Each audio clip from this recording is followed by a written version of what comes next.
Okay, don't lean into the mic. Stand up normal. Can you hear me? Is there an echo? Testing. 1, 2. Test. Good? Yep, thank you. Yep.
I have been already.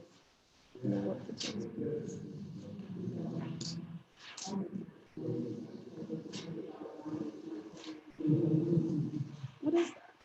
Oh, that's nice. Oh my gosh, it's really nice. Yeah. Yeah, it's right there. Yeah, that's really nice.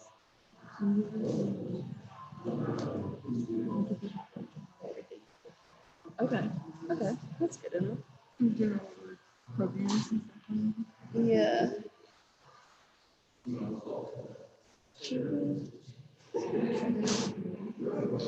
Yeah, I just like found a place / Okay, we're going to go ahead and get started and look at the committee meeting on the Bob Bethel KanCare Oversight Committee. And I want to appreciate everyone being here today and those that are out there online with the audio side, and those who are also committee members that are joining us via the Zoom. So the first order of, we've got other members that are kind of coming in, so we can go ahead and get started. We're going to open up the presentations on KanCare for individual providers in our organization. The first person we have up is Matt Fletcher, Executive Director of KanCare. Thank you, Madam Chair. Thank you, and thank you, members of the committee. If I might ask a question of the committee, just it is now. All right. If I might ask a question of the committee, is it appropriate etiquette to pull this down as I'm speaking, or would whatever you feel comfortable with? Okay, I know there probably are other folks back there who have the same question as well, but You're like me, I'm the one that will ask the question. So.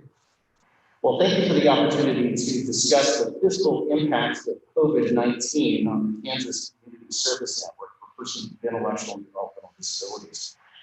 Let me be clear, community-based service providers in the state of Kansas are struggling due to the impacts of COVID-19. And we're post 100 days into those impacts.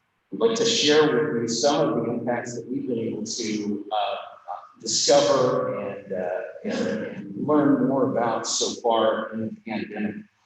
It's important to note that in March, the Kansas IDD Service Network instituted sweeping measures in an effort to keep Kansans with intellectual and developmental disabilities healthy and safe from the coronavirus pandemic. It's important to note that many Kansans with IDD also have co-occurring physical health conditions that increase the chance that they would have serious complications from COVID-19. So this is a very vulnerable population to COVID-19, and it's very, very important that the IDD provider community acted in wholesale fashion to protect this population, and that is exactly what they did. We should all be very, very proud of the Community Service Network, and in particular of the direct support professionals who on a 24/7 basis have been providing services to individuals in their homes, foregoing their own needs and the needs of their families so that they can isolate and quarantine in order to continue to serve this population and to keep them healthy and safe. InterHab surveyed the Kansas IDD Provider Network recently and found a number of impacts that were shared so far as an outcome of the pandemic. And I've included some of those in my written testimony. For example, 45% of those providers who responded to our survey were unsure or knew for certain that they didn't have the operational reserves necessary to sustain them through the next few months. 74% of providers that we surveyed had been required to or had chosen to shutter program service settings in order to keep those that they provide support to healthy and safe. And it's important to note that a number of the services provided are provided in congregate settings, and that became impossible to continue after the beginning of the pandemic. So significant, yes, ma'am. I didn't do my due diligence, and no, you're fine. We're going to put 3-minute time limits because of the numbers that we have. You bet. So I didn't want to keep cut off short to make sure you're able to make points that are highlighted. I'll go for the high level. Thank you. 67% of providers struggled with unanticipated costs, such as personal protective equipment, other types of needs during the pandemic.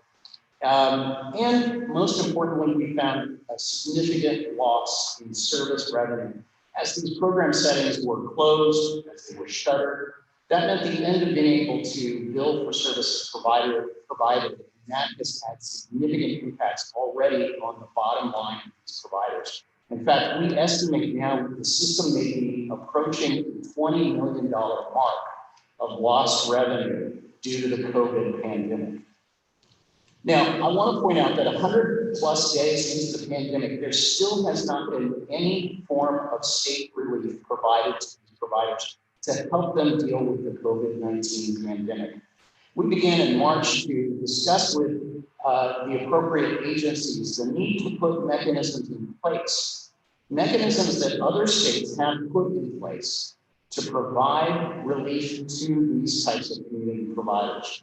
There are two in particular of these mechanisms that a majority of other states have begun or have implemented the process, putting in place to preserve the provider capacity for persons with intellectual and developmental disabilities. Those two mechanisms are referred to as retainer payments and enhanced rates. Kansas still, at 2 months in after beginning this process of exploring this, has not crossed the finish line in putting these pieces in place to help preserve the capacity of this network. And I'm here to tell you that this network, which already was struggling with capacity erosion, is seriously compromised by the pandemic. I would urge this committee's in-depth examination of how relief can be provided to this network I'm afraid by the time I can be in front of you next, for your next meeting, that we will already have seen serious and lasting damage to the capacity that this network can provide to this very, very vulnerable population.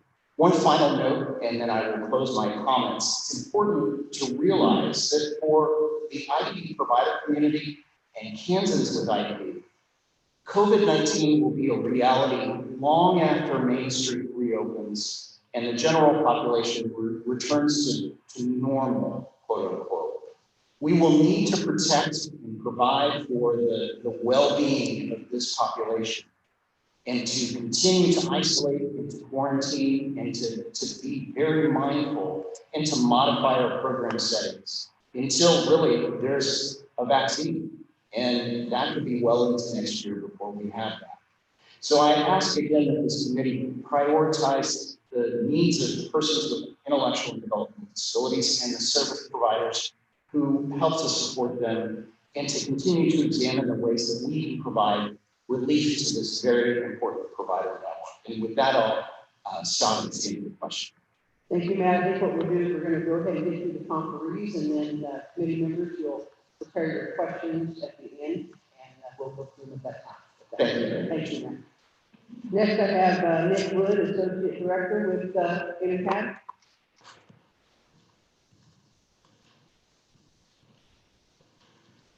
Thank you, Chair Lambert and members of the committee. I heard the 3-minute rule, so I'm going to try to keep my comments short.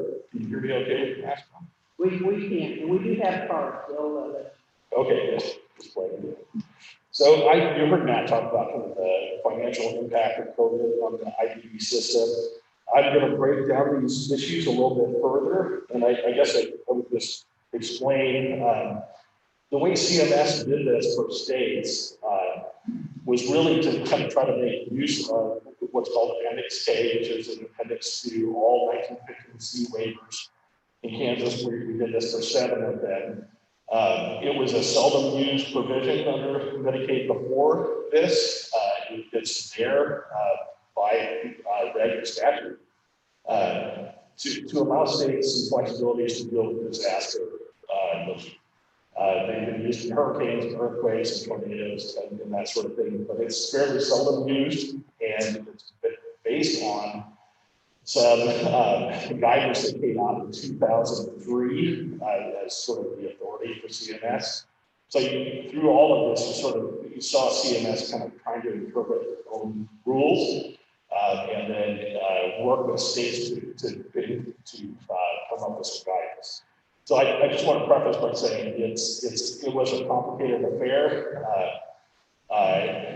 Matt said, he talked about retainer payments and enhanced payments through Appendix K, that there's some other avenues that states could have used outside of Appendix K. That information isn't necessarily readily available, but 37 states have retainer payments, at least approval for retainer payments in place through their Appendix Ks, and 30 states have enhanced payments in place through Appendix K. They might, other states that aren't using an Appendix K for those things might have some money provision. But essentially, what states are paying for through enhanced payments are covering costs that were incurred by the provider network just because of trying to deal with the pandemic.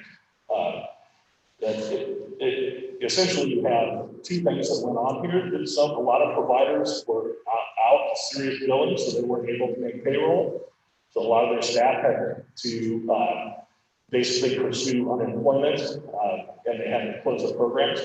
Other programs experienced enhanced costs that they had to cover, and I list some of those things that they had to pay for in my testimony.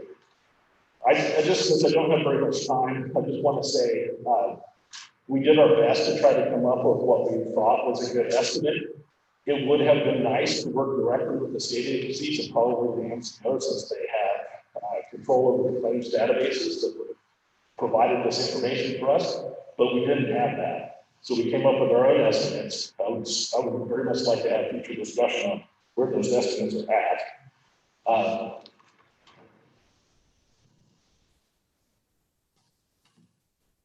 I guess just to close with retainer payments, to wrap up, take a look at my Q&A toward the end. Those are some typical questions that we have to answer for our members and other stakeholders about retainer payments. They are complicated, but there's a fairly straightforward way to do them. I hope that we're in that process.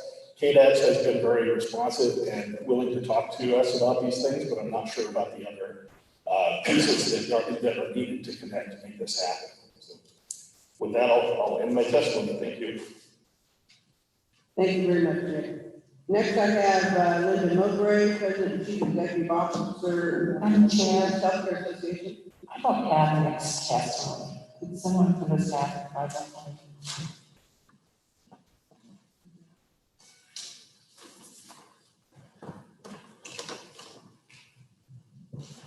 It's hard to smile with a mask on, Madam Chair, but I'm smiling. I really am. I can see it in your eyes.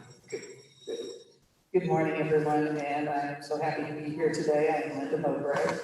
First of all, I want to say that about 60% of our nursing home residents rely on KanCare Medicaid for their payment.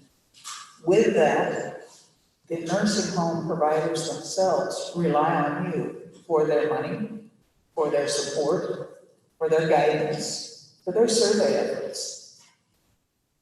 House Bill 2016 was a compromise. It did not help the nursing homes, but we understand that it was a compromise, and you don't get everything you want with a compromise. But I will tell you that I know many of you in this room and on Zoom and that are out there in other places did everything you could to help protect the nursing homes. And you spoke up, you went on the record, it's noted, it's appreciated, and we thank you for that. Even though we didn't get what we want, you went to work for us, and we do appreciate that. Many of you have been hearing about the need for personal protective equipment in the nursing home. Kansas Healthcare Leading Age Kansas and KS did a survey. We found that 95% of our members do not have an adequate amount of N95 masks.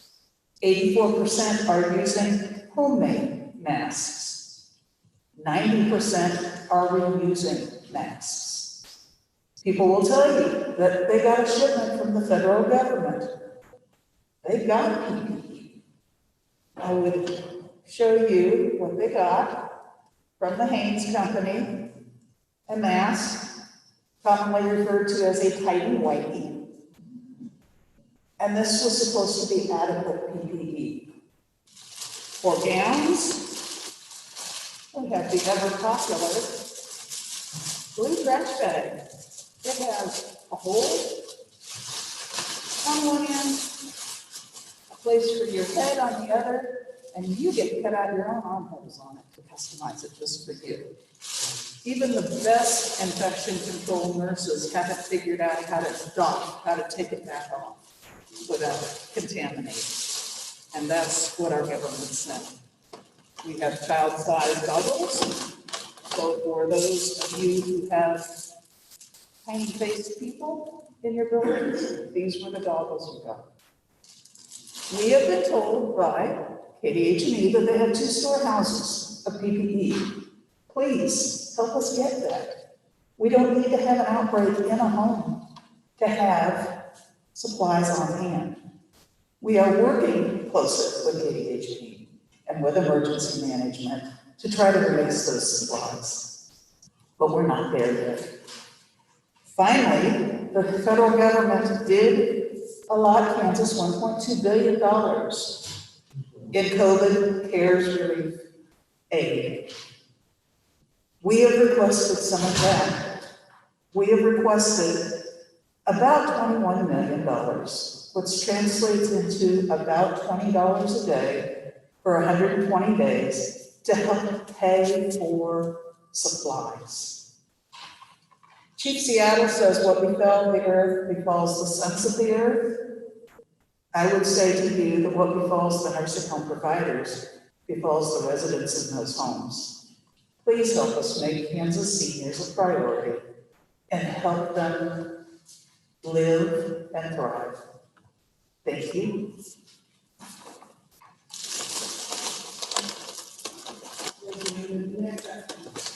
Thank you. And next I have Rachel Monger, Vice President of Government Affairs, Meeting Kansas. Welcome, Committee. Good morning, thank you very much. I am Rachel Monger with Meeting Kansas, and we're the state association for nonprofit and faith-based long-term care in Kansas.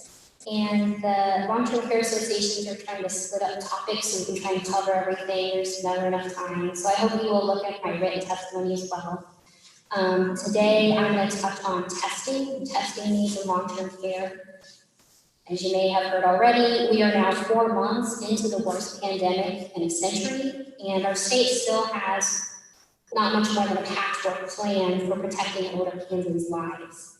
Kansas needs a comprehensive plan to secure and deliver the life-saving supplies and resources that aging services providers need to keep people safe. Testing, PPE, resources, and real support for care workers risking their lives every day.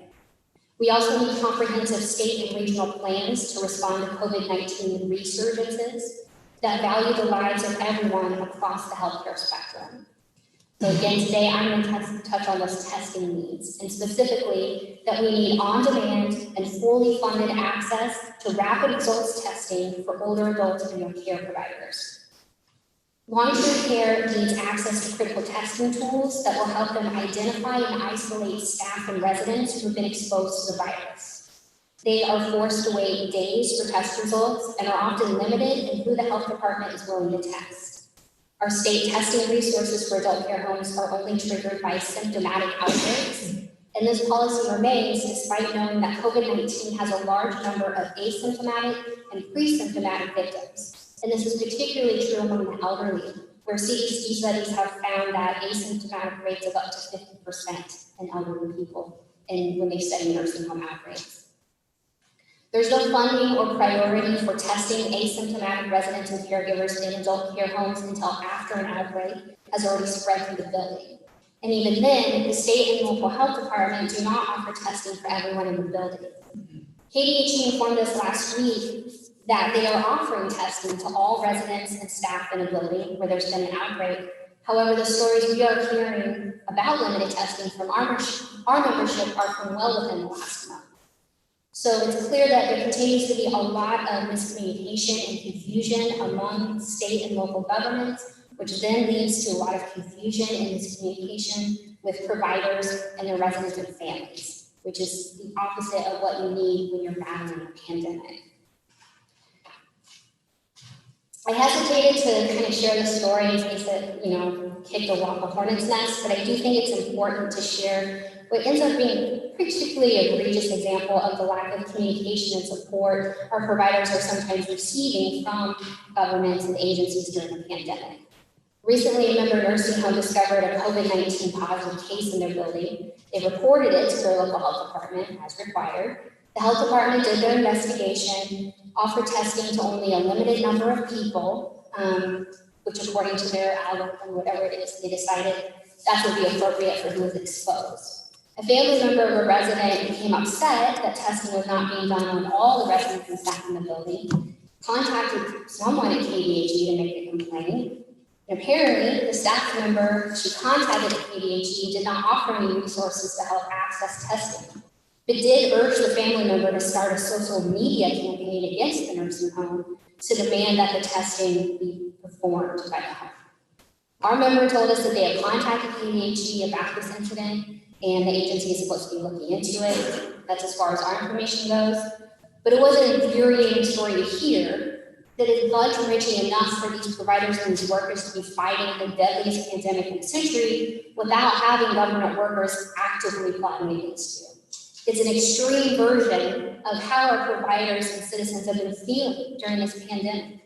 That there is hand-wringing from every corner about helping older Kansans during the pandemic, and yet 4 months in, we still don't have the amount and type of supplies we need. We still don't have the amount and speed of testing that we need, and we still don't have the kind of funding we need to pay for it. It really begs the question from a lot of us of how serious we really are about saving and protecting the most vulnerable Kansan during the pandemic. So thank you very much, Madam Chair, and I'm happy to answer questions when appropriate. Thank you, Rachel. Next, I have Matt Johnson, Director of Business Operations, Maxim Health Care Services. Welcome to the Thank you.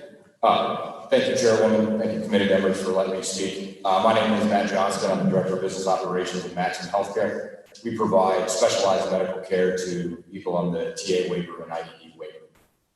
I wanted to start off by saying thank you. One, last legislative session, with many people in this room's support, we were able to get approved a rate increase for those services, which for a very long time, myself and many others in the provider network, along with patients, have been advocating for this, and really do appreciate you hearing our voices along with the voices of the people who might not be able to advocate for themselves. This was definitely a first step in the right direction. We do take care of the most vulnerable population in the entire state. But like many industries throughout the state, the lack of increases over the past decade have created a severely underfunded program. Even with the new increases, nurses can make significantly more in similar healthcare facilities. So for a nurse to choose to make this as her career path, they'd have to agree to take 20 to 25% less than they would in any other healthcare setting.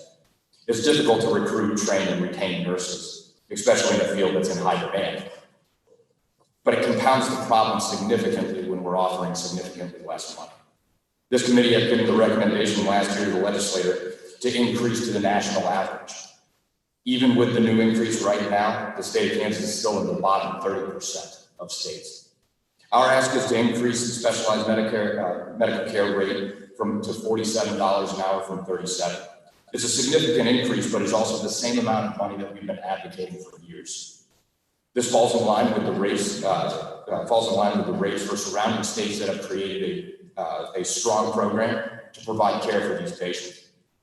By using the calculations of the Medicaid director from previous testimony, we would need 5.7 million in state general funds, which would calculate to 14.2 million in funds to get to the 47 an hour.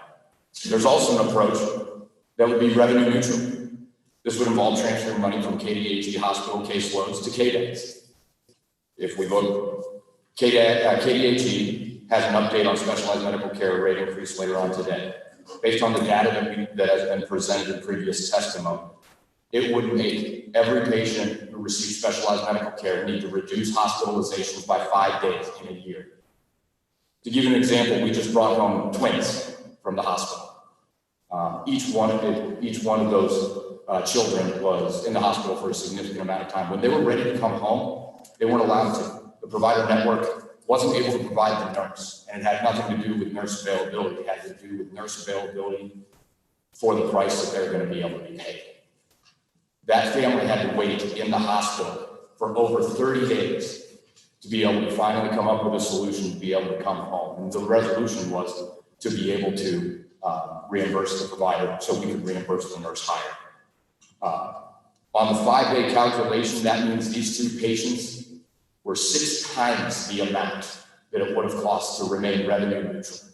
So if it was 5 days to remain revenue neutral in a year, in a singular hospitalization, they were 6 times the amount. So these cost savings in the state would be huge. These funds would be used to hire and compensate skilled nurses at a much greater level. Nurses have a strong desire to work with these patients, but can't right now because of the wage gap. If specialized medical care providers could pay a similar wage as other hospital settings, you would see this population receive a level of care that they've never experienced in the state of Kansas before.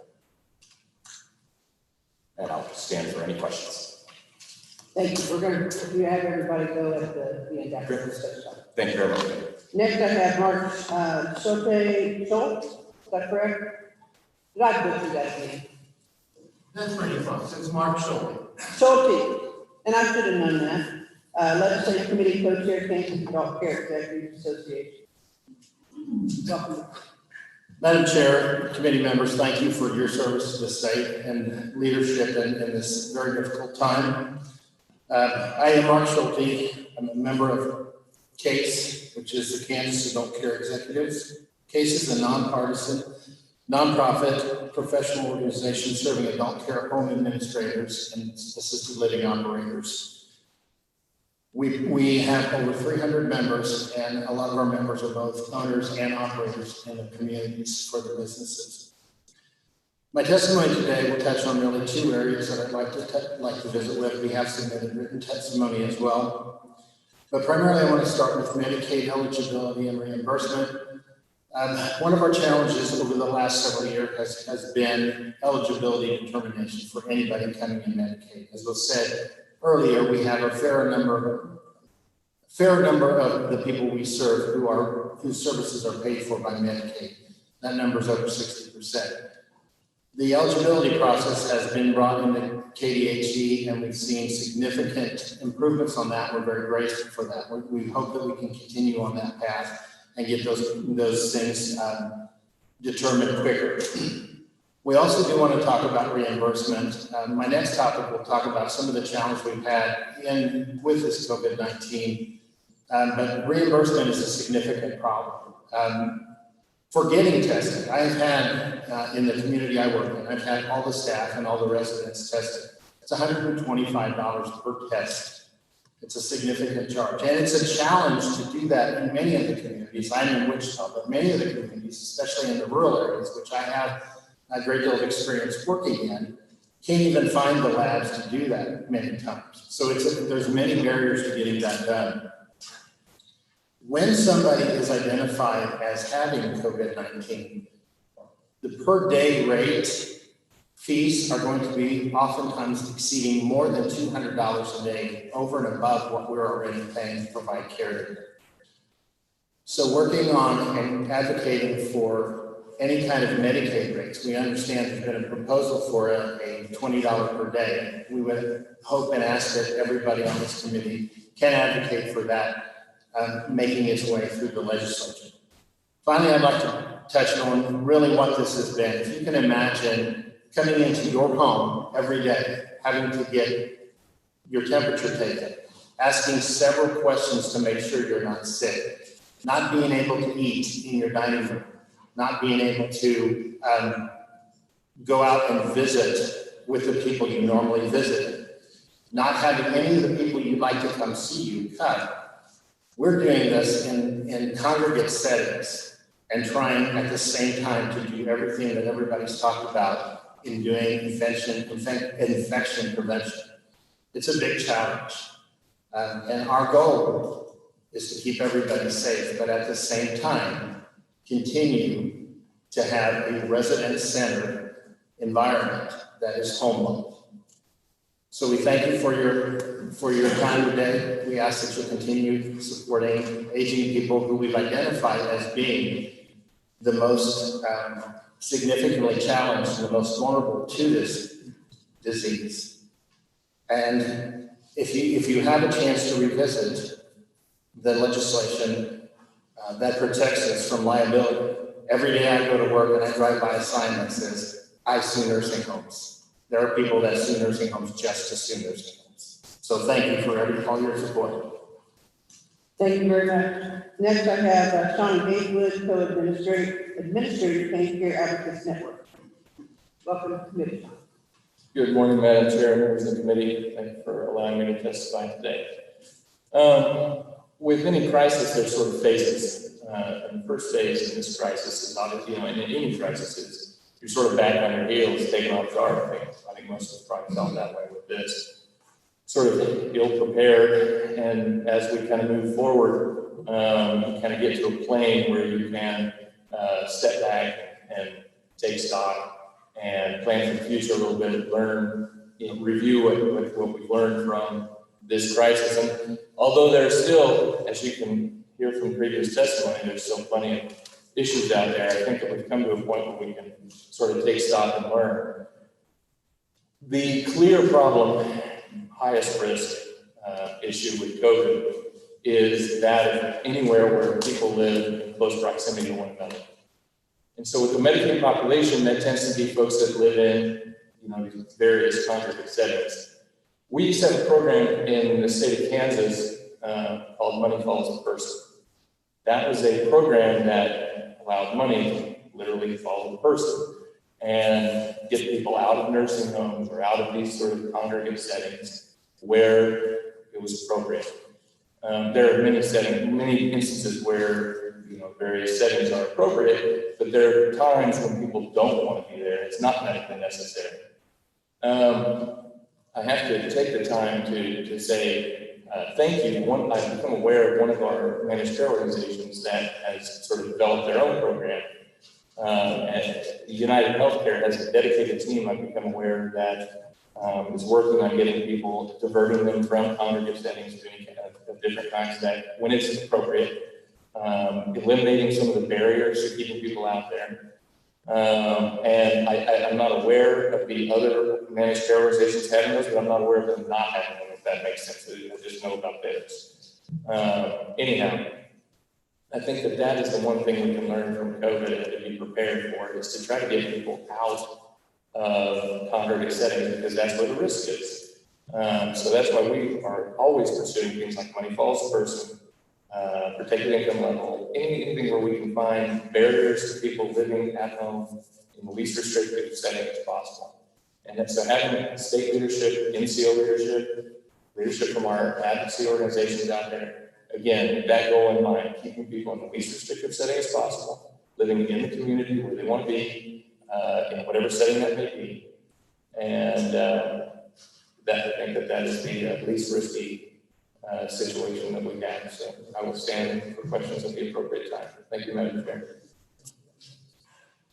Thank you, John. Next, I have Mitzi Patrick with Kansas Advocates for Better Care. I believe you have, okay, I'm sorry. Welcome, Mitzi. Good morning, Chairwoman Ware and members of the committee. My name is Mitzi Battridge, and I am the director at Kansas Advocates for Better Care. We're a consumer advocacy organization that advocates for older adults and better long-term care in all settings in our state. As you're well aware, COVID-19 has laid bare the deficits in our long-term care system. The past 4 months, we've been battered with heartbreaking and distressing stories of the impacts on older adults in long-term care settings. Significant reforms and higher levels of accountability and transparency are needed in long-term care in Kansas. It remains to be seen if we're simply going to get through this, or if we're going to use what we've learned from the pandemic to address the deficits and reform our long-term care system. Older adults right now, and have been for the last 3 months, isolated. They are without voice and without recourse in adult care facilities. Tens of thousands of them in the United States have been denied the comfort of their family as they die alone. Individuals in adult care homes have experienced the harshest impacts of COVID-19 collectively, both in Kansas and nationally. Little has changed in 4 months about the reality for elders in care facilities. They continue to be isolated, and they have no say in how, when, or if that will change. It was determined that that was necessary at the outset of COVID as we went into lockdown, but it cannot continue. Facility staff and outside professionals who come in and out of the facility present the same level of threat to an older resident's health for COVID exposure as would a family member. Older residents have been stripped of their right to visitors, to leave the facility, and to have complaints investigated. Current guidance leaves decision-making for adults in nursing facilities to the local health department and to the facility. But there is no requirement for either to seek input from the citizen residents who are affected. It is time for adult care facilities residents to have a voice in the decision-making. And it is time that there be a plan to accommodate in-person visits. I want to note for you that in my testimony, there is a link to reasonable policies and practices that have been suggested by the Long-Term Care Community Coalition for sensible and safe ways to provide for a designated visitor for each nursing facility resident who has one available to them. The other thing that happened in this pandemic is that deficits were laid bare. We saw many things. I want to reference to you a GAO report that was released May 20th of this year that found a recurring problem with non-compliance with health and safety related to infection prevention and control in nursing facilities across the United States. 77% of Kansas facilities were cited for non-compliance with infection prevention and control practices in the years leading up to COVID. We've not had the public reporting and tracking that was needed. So going forward, here are the things that we want to suggest. One is to recognize and restore resident rights to have essential visitors. Two is a vigorous facility oversight system that identifies the deficits in infection control and requires sustained corrective action by facilities. The third is to protect frontline workers and residents with adequate protective equipment. More staff to address the needs. There's a brand new report out this Thursday about the importance of registered nurse care in reducing the incidence of COVID infection. 5 and 6 have already been mentioned by others about the need to rebalance our long-term care system away from institutional settings and to the places that elders want to live, which is at home and in their community. And finally, targeted case management that is important for all of the people in Kansas who are using long-term care services and supports. Thank you very much. Thank you. Then Kendra Edwards, private citizens. Welcome to the meeting. Morning. I'd like to thank you guys for this opportunity to speak with you today on the issue that matters to my family and I believe the greater diabetic community. I know this isn't what you guys, everyone else has been speaking about, but this is what matters to my family.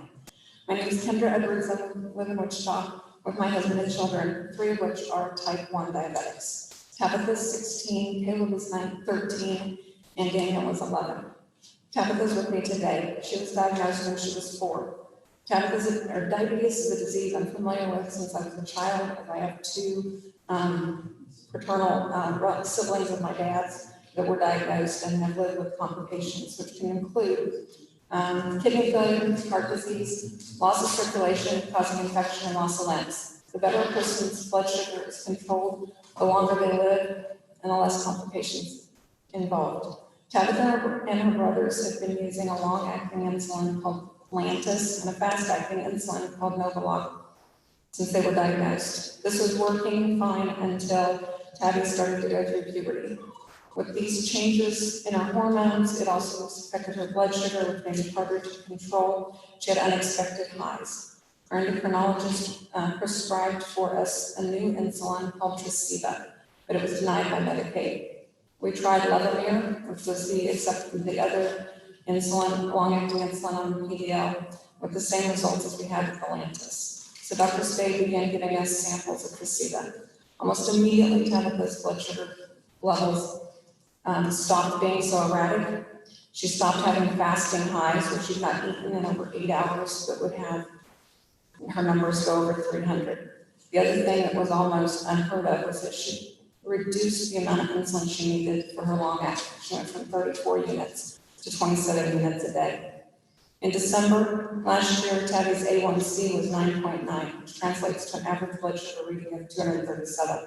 Last week, when she saw Dr. Spade, her average reading for the last 3 months was 6.9, which is an average of 154. I believe that Tresiba needs to be added to the preferred drug list for Medicaid in Kansas. This would be a benefit for all people with diabetes who rely on these for their insulin. A diabetic whose blood sugar is controlled is at less risk for hospitalization or ongoing complications of diabetes. I realize there's always an economic component to any kind of change made to the PDL, and I just wanted to bring up that a diabetic using multiple daily injections with long-acting and fast-acting insulin does not incur the costs associated with maintaining an insulin pump. It's my conclusion that the increased cost of Tresiba is offset by the savings of not providing a pump or infusion site mechanisms. The inclusion of Tresiba on the preferred drug list would be a benefit to my children, to other diabetic patients on Medicare and KanCare, and overall impact of diabetes management upon the state budget. Again, thank you for listening to me, and I hope this opens a conversation on adding Tresiba to PDL. Next, I have Leslie Anderson, Resource Center Administrator, Kansas Association of Area Agencies and Aging Disabilities. Welcome to the committee.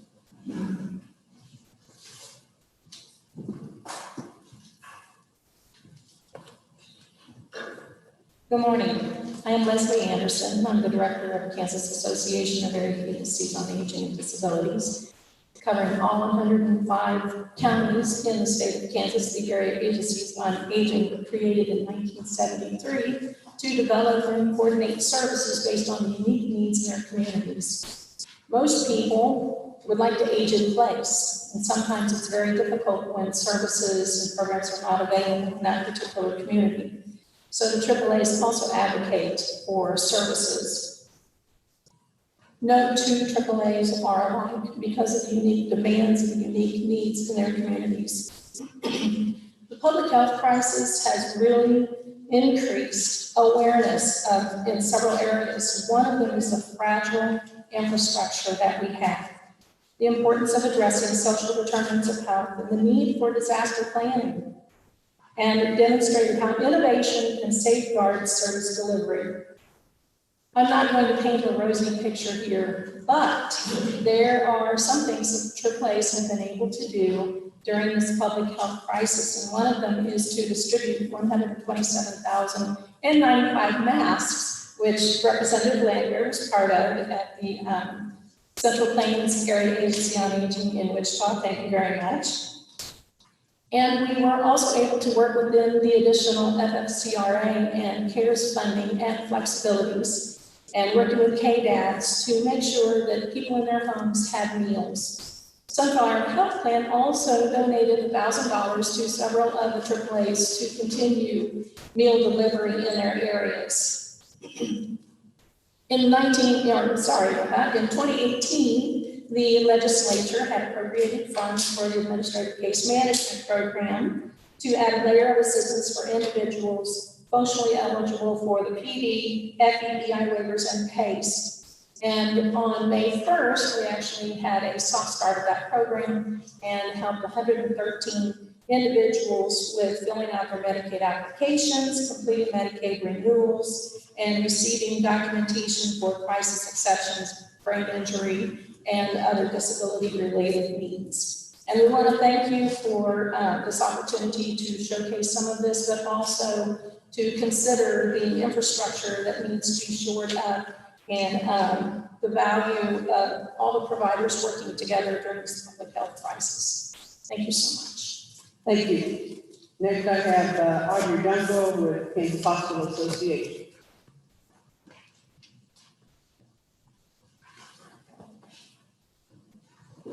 Welcome to the committee. Thank you, Madam Chairman. Seeing that you're running a little bit behind schedule, I'm going to move very quickly. You do have my testimony in front of you. First, thank you for passing House Bill 2246 that allows us some flexibility with our provider assessment program. Prior, we had passed legislation that said it could go from 1.83 to 3%. However, as we have been working with CMS, we're having some issues there, so we needed some flexibility so that we could fall somewhere between those two numbers. So we appreciate that. I want to give you an update on Aetna Better Health. We have really had some struggles with them with the implementation. Mostly those things were related to provider enrollment and claims payment. In 2020, they really stepped up and had met with the Hospital Association weekly to try to address those issues, and I'm happy to say that those have been resolved. So we do appreciate all of that hard work.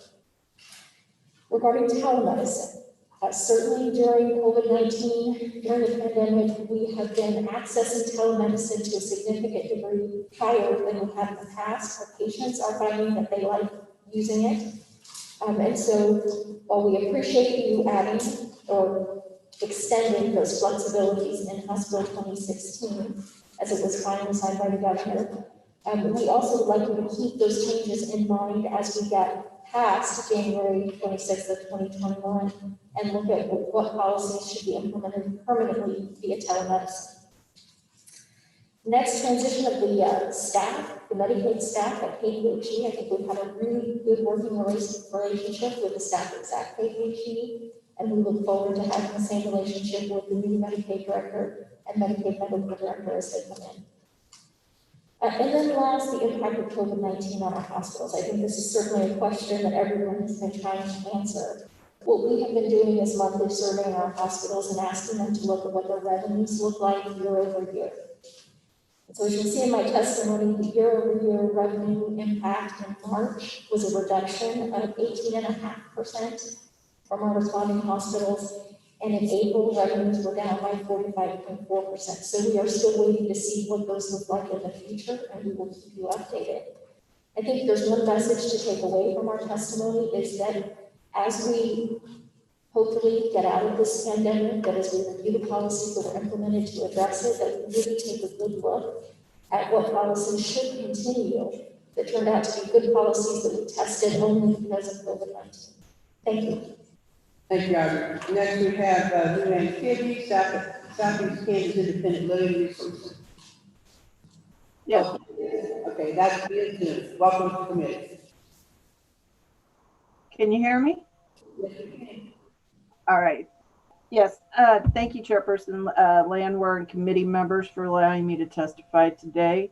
My name is Luann Kibbe, and I'm the Systems Advocacy Manager for Southeast Kansas Independent Living Resource Center. And SKILL is a center for independent living that advocates for the rights of and provides services to thousands of people with disabilities of all types and all ages in Kansas.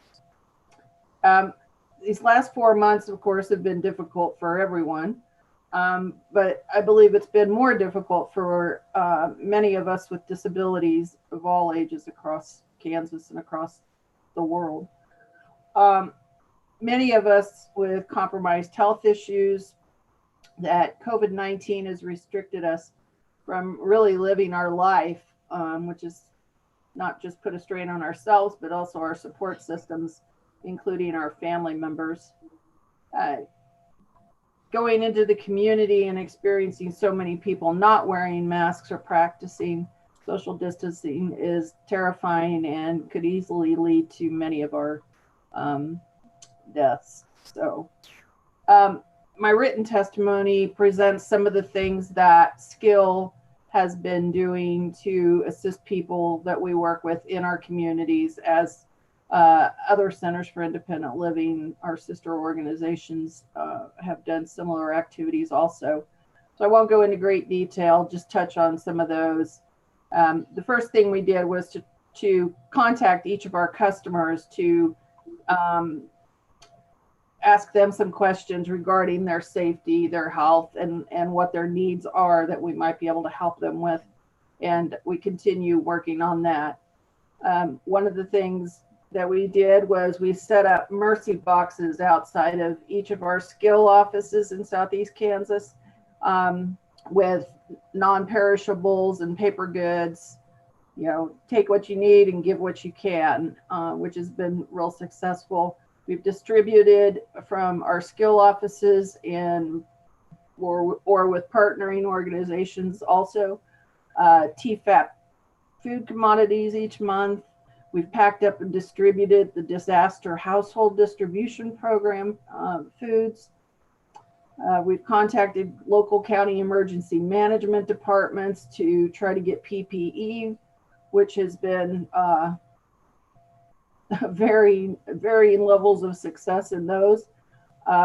We've got friends and family members making cloth masks. SKILL has over 1,100 direct support workers that we're trying to collect cloth masks for, which has been very difficult.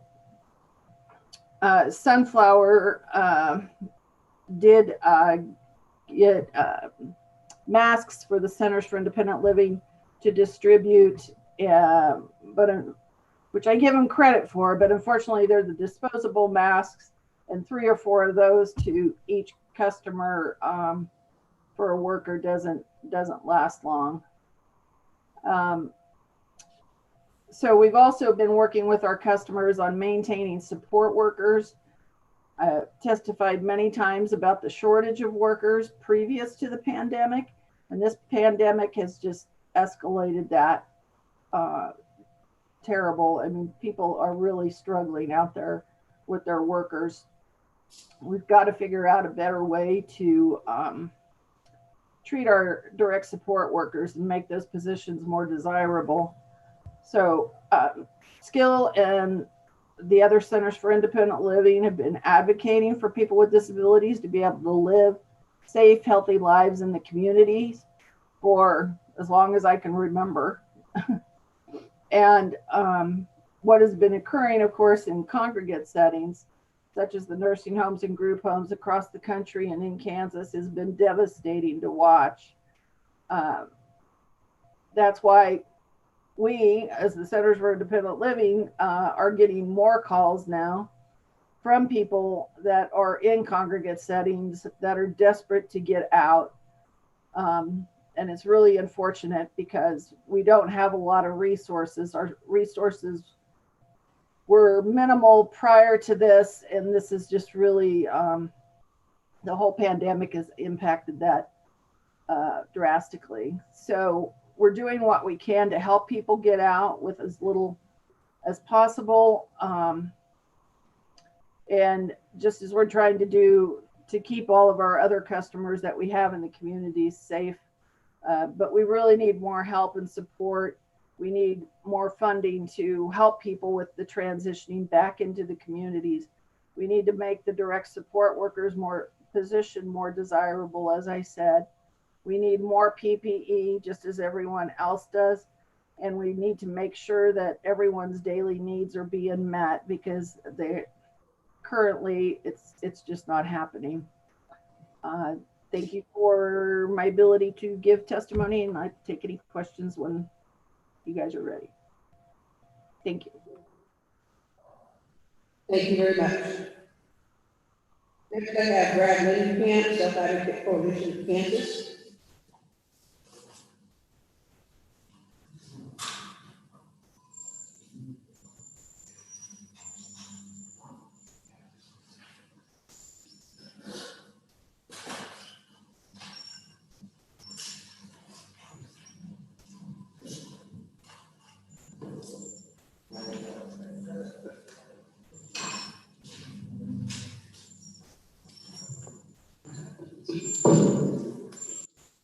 Okay, if I move this up? Just watch the board. That's perfect. Thank you.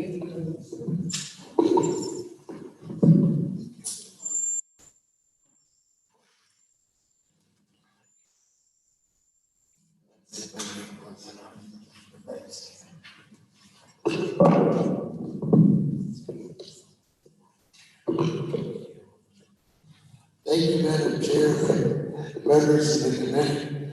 My name is Brad again, and I'm here today to talk as a person with a disability, and the things that people are running into when it comes to just getting the supports and the help that they need in the community. One of the things that I've noticed over the years, I've been on what's called the work program for many years. I started in 2007, and that program allows me to self-direct and hire my own help, and also get my workers paid through an allocation that I receive every month.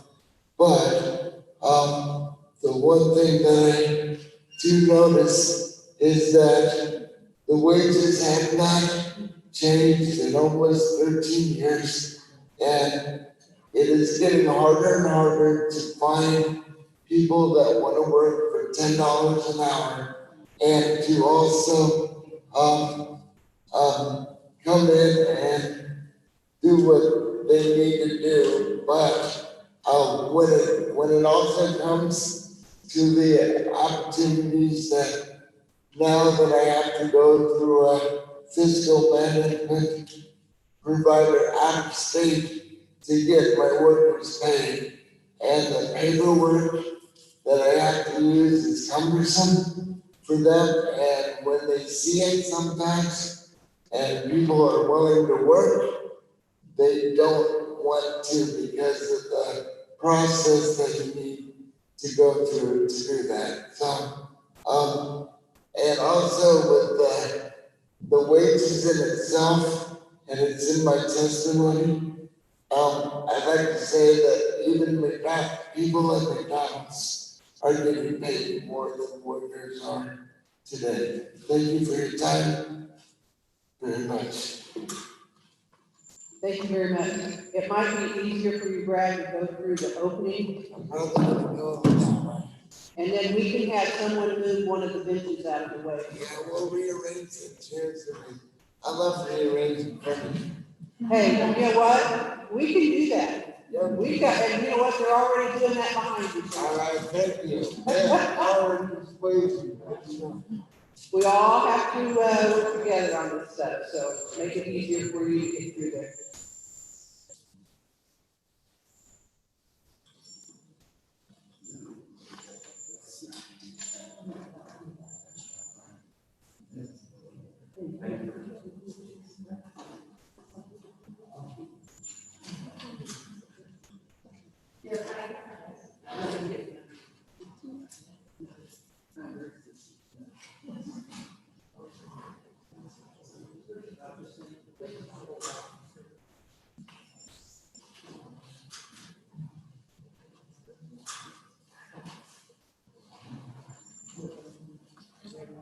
Thank you, everyone, for assisting back there with Brad. We appreciate that a lot. Next, I have Kathy Law. Is that correct with that? I didn't butcher your name, Kathy? Good. If I did, you'll tell me, right? Yes. All right.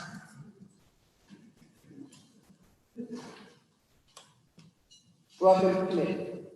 Thank you for letting me testify today.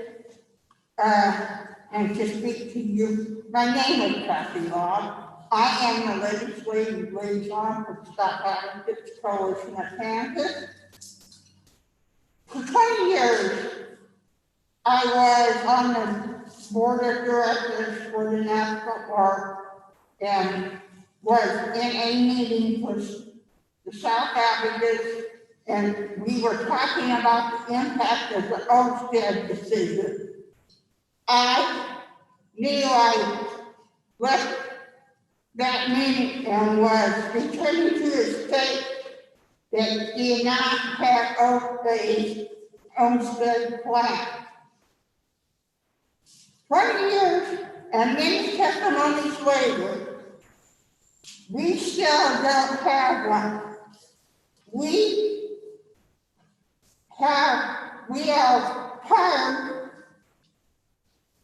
as we celebrate the 20th anniversary of the homestead decision today.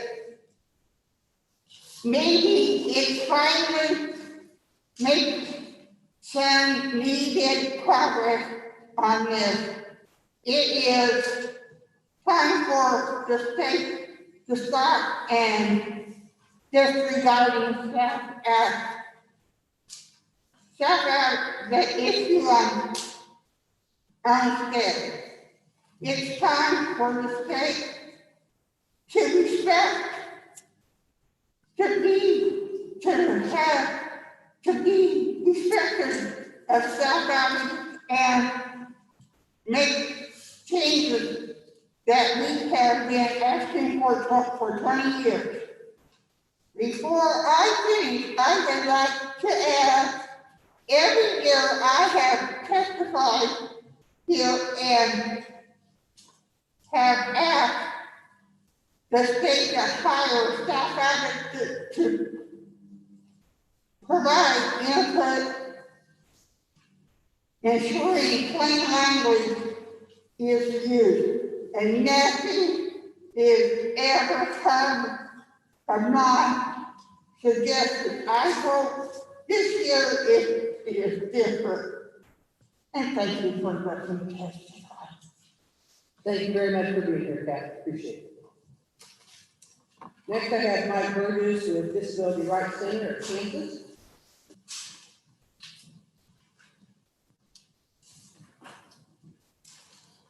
Thanks, Madam Chair, members of the committee. It's a pleasure to be back before you. I'll be very brief because the two issues I was planning to cover today have already partially been covered. I just want to add our voice to the transparency COVID-19 data, requesting the state to provide more detail upon where those cluster sites happen. I think that will help all of us to be able to help address that and learn going forward.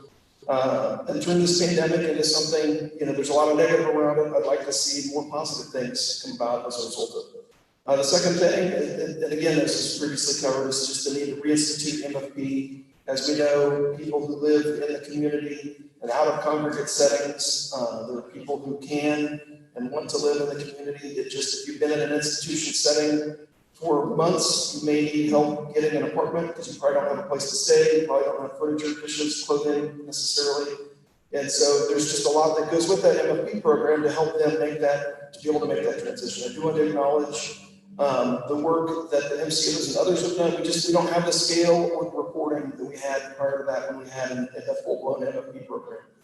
And Congress has extended it through their budget extenders a couple of times. Unfortunately, Kansas has been cut out of that because we don't have an active program. And so that just speaks to the importance of reinstituting that program. With that, Madam Chair, I'd be happy to stand for questions at the appropriate time. Thank you, Mike. Next, I have Stephanie Sanford, private citizen. Stephanie?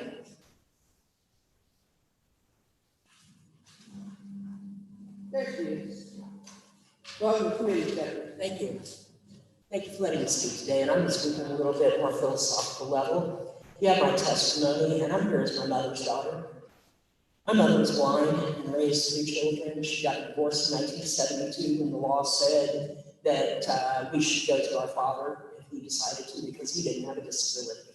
That was how the law viewed us. A few years later, it was okay to sterilize people with disabilities until a state law was passed that said we no longer had the right to limit someone's reproductive freedom simply because they had a disability.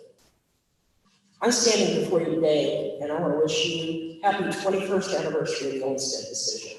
You may not realize how important that is for people with disabilities, but that decision that was made in case law 21 years ago today established the fact that people with disabilities have the right to live in a community of their choice with adequate supports. That makes life a fair game.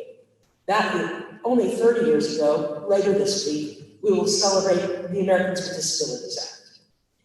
And yet, today, we still have a bias in funding that allows people to go into a congregate or nursing home, group home, whatever assisted living. It allows us to put someone in that setting rather than support them in their home.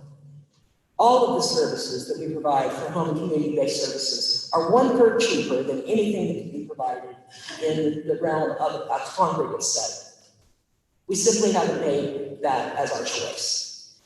When my mother passed away in 2008, she wanted, oh yay, good, I got plenty of time then. When my mother passed away in 2008 from pancreatic cancer, the doctor, one of the most progressive doctors I've ever met, said, we need to bring in skilled nursing to your house and we're gonna have to put your mom in a hospice house. Well, my mom said no, because that's how she lived her life on her own terms. And we had a family that had always provided that support and could provide that support. Many families don't. But because of that, we were able to buck the medical system. And my mom stayed in her home. I delivered the final dose of morphine, and she died very peacefully in her home where she had lived her entire life. I might add that Coke Rehab, when she was graduating from high school, suggested that she go learn how to make brooms because that was her only future. She showed everyone that as a person with a disability, her future is limitless. You're going to read a really nice 53-page PowerPoint this afternoon about how the state of Kansas doesn't need an Olmstead plan because we have all of these wonderful services. We still have an institutional bias.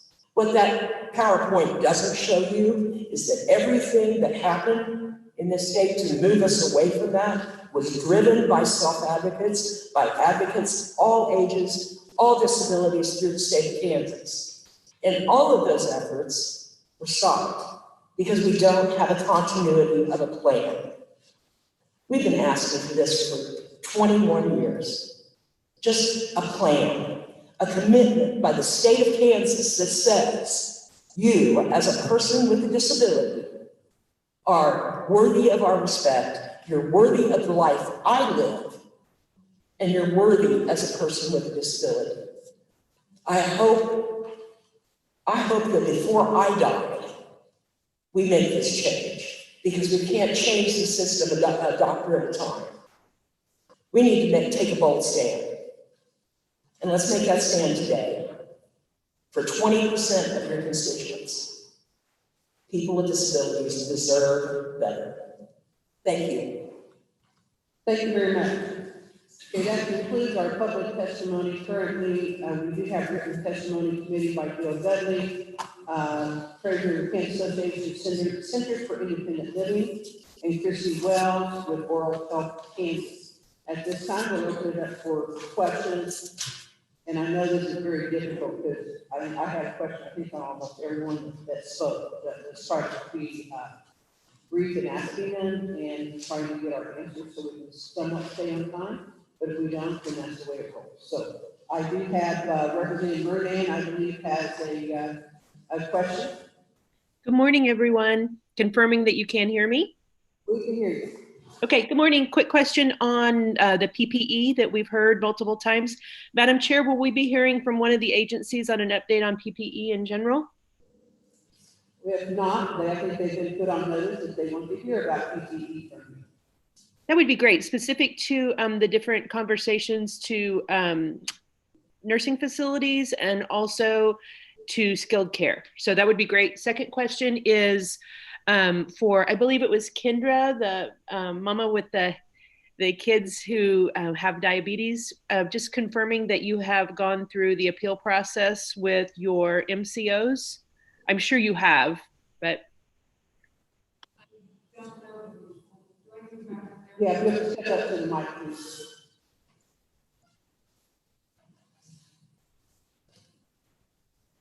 And I apologize if you stated that and I didn't understand that. I don't believe I did. I'm not sure that we have gone fully through that process. I'm looking at different, multiple avenues. Sure. Because I believe that the drug is beneficial enough that moving it up to moving it up to the preferred drug list would streamline care for all diabetic patients. Yeah, I agree. Yeah. Okay, thank you. And what MCO do you have? I'm sorry? What MCO do your kids have? Sunflower United? United Healthcare. Okay, thank you. Thank you, Madam Chair. While you're there, have you gone through an appeals process on this or on the denial? No, we did not. All right, thank you. Further questions? Representative Baker. Thank you, Madam Chair. The last time you indicated, no, I have not. Do you plan to go through an appeal process? I'm sorry.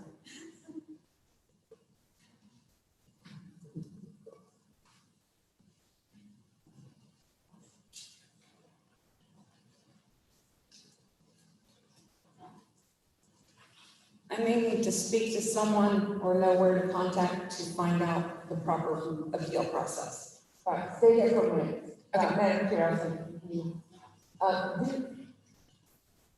do you understand how this all process works, or has anyone explained to you what your options are? My doctor has just given us the samples because I understand there's a process she could go through. I didn't know if there was a process that I could go through, that she could just sign off on. Okay, so you said Sunflower, am I correct? No, United Healthcare. Okay, all right, but no one has said to you, if denied, it's easier rights to do this or that or the other. It sounds like you're not really sure what your options are. Am I correct? Yes, that would, I've gotten the paperwork for the denials, and wasn't quite clear on where to go from there. Okay, thank you. So do you have a question for the same person? Okay, go. Gregory Carter. Thank you, Madam Chair. I hate this room. One thing that does help, if you pull that speaker to you and turn it on, it helps. I agree with that. I share your sentiments. That's why we try not to use it, but it was requested by an agency that refused to come and we did it. So. Okay. Going through this, this would be for Legislature. Oh, no, I thought your question was for. Oh, no. Okay. Okay, sorry. All right. Okay, can I go to another director? Okay. All right, everything's solid.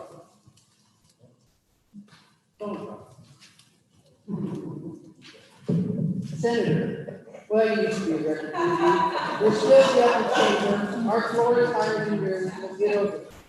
Oh, that's right. I think Brenda wants to be back in the house. Needs help. This question is for Sean Gatewood. Sean, I noticed on the back side of your testimony, you've expressed some frustration about getting data that's inconsistent, confusing, and too often unavailable. Is that your individual concern, or are you finding a broader network of individuals and groups that can't get that data either? So our position is that most of that data just should be public.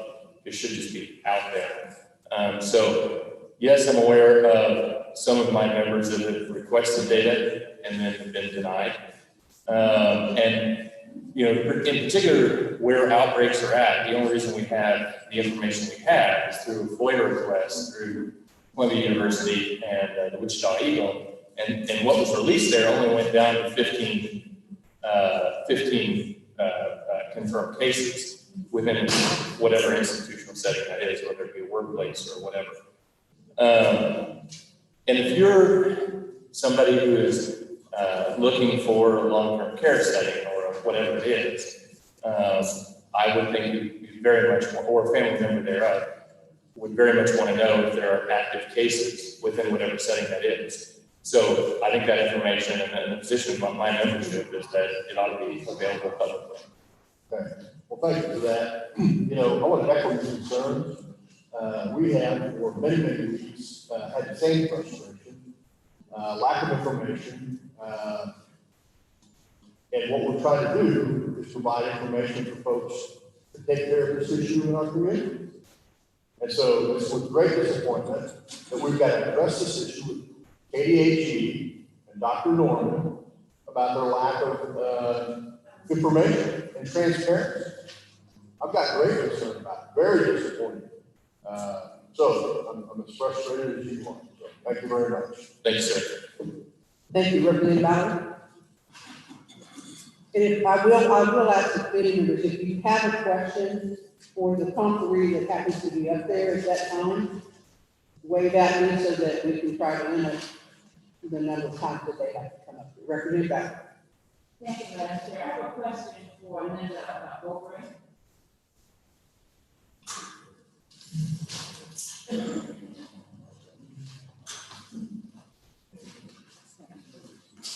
Hello. I was reading your testimony quickly and I had a reference to this morning, but I was reading your testimony and I'm looking at the bottom of it, which indicates that because of one individual within your nursing home, it might cost the nursing home $240,000. Which is in detail, that seems exorbitant to me, but I know medical costs are high. Right. The three associations, Leading Age Kansas, Kansas Healthcare Association, and KACE, work together with BKB, an accounting firm. We use the burn rate calculator that the CDC had put out, and that is how we determine the cost of taking care of one individual with COVID if we are using the proper PPE, the N95s, if we are using the proper gowns, and we are using the burn rate calculator, again, the CDC put out, the number is astronomical, and that's for one. That's interesting. Madam President, I would be very interested when you say the guidelines that put out. Yes, ma'am. I'd like to learn more about that. That just seems a lot because it seems to me you can have 10 people or you can have a dozen. And if you have this in place, it would take care of those individuals, but maybe I'm not looking at it the way they see it. Because I mean, that would make it almost impossible for a nursing home or assisted living to be able to effectively work with our clients. And you are absolutely right, and that's part of our dilemma. Not only is the cost prohibitive, the availability of these items. Could we get for our homes what is actually needed? And if we could, if the supply were available, this would be the estimated cost. I would be happy to share with you the research that went into that project and send to the committee if you'd like.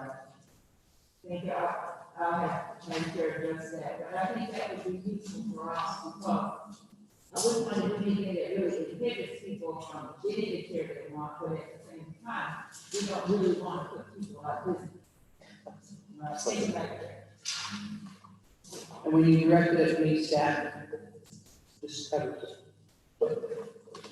Representative Parker. Thank you, Madam Chair. Linda, this is for you also.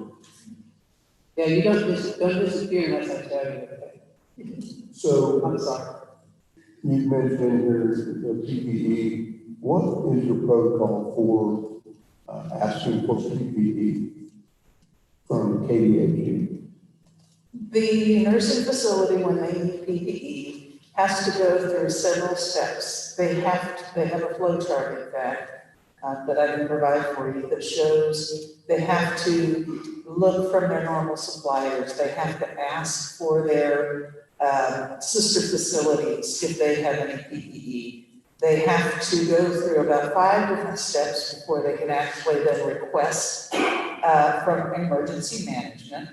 Once that request is put in writing, then that, and the healthcare coalitions are part of this too, then it gets moved forward to the distribution point, if you will, and decisions are made that I can't speak to as to whether the home actually gets that materials or not.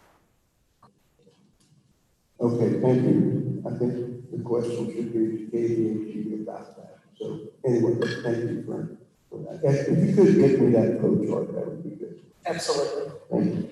Representative Container. Thank you for not forgetting me, Madam Chair. I'm still over here. So Linda, this came up with a couple of people said something about this, and I'm going to try to say this in the form of a question, but I'm a little bit frustrated. You mentioned House Bill 2016, and that I know you didn't get what you wanted, but there is coverage under that, and that's a misconception that keeps being brought up. You have the affirmative defense that as long as health guidelines are being followed, that you do have liability protection. And I just don't want that being said publicly that you don't have any protection. So you do understand that you do have protection? Right. Okay, thank you. Thank you, Madam Chair. Committee, are there further questions? Linda, I do have one for you. There seems to be some confusion out there on and I just refer to this as the lockdown that we have on our long-term care facilities where guests are not allowed. Is that a state or is that federal? Initially, CMS put out the guidance, the federal Centers for Medicare and Medicaid, for the nursing homes that said no visitors allowed. The recommendation was that because of the vulnerable population, that assisted livings who are regulated by the state and not the feds follow suit. That was not mandatory, but it was best practice, and that's what was put into place. The CMS guidelines did shift, and I want to say May 18th, to where they went to the releasing of some of those restrictions, as long as the state had a plan that was comprehensive and that, you know, made sense in organizing. During that time period, we shifted from at one point to 105 county decisions on opening up. So things have gotten really strange across the state. One county can open up, one may not. The bottom line is the home itself has the right to protect, not only the right, but the responsibility to protect their residents. So if there is an outbreak in the community, hopefully the county health officer is not saying, go ahead and open up. But if they are saying, you can start relaxing and opening up, the home can make that decision to say, we're not ready, or yes, we will, but this is how we're going to do it. Never was it intended to have a throw the doors wide open and go back to business as usual. So it shifted from a federal mandate to a state mandate, and then now county decisions. Right. Okay. Because I know that that's been a big concern with residents in the long-term care facilities. Unfortunately, we actually had a client that had taken care of his wife for many, many years with her Alzheimer's, and it came to a point where she needed to go into a nursing home. And so he was going to go into the assisted living side, but they wouldn't let him make his own coffee with his own coffee pot. That upset him. He could no longer drive. That upset him. His wife going into the nursing home being told he couldn't visit her. That upset him. Unfortunately, we ended up with a murder homicide. So the mental health that's at stake with all these individuals is a great concern. So I'm hoping that along with your folks, and this isn't a criticism of what you're doing, because we know that the older population is very vulnerable to this virus that's out there, is that between the state, the local health folks, and you, that you can come up with ways so that we can get some of that visitation, because it is ripping up not only the individuals in your facilities, but also their families, because some of them, I mean, they count on that, because some of them get to see their family every day when they're in those facilities. So I just wanted to,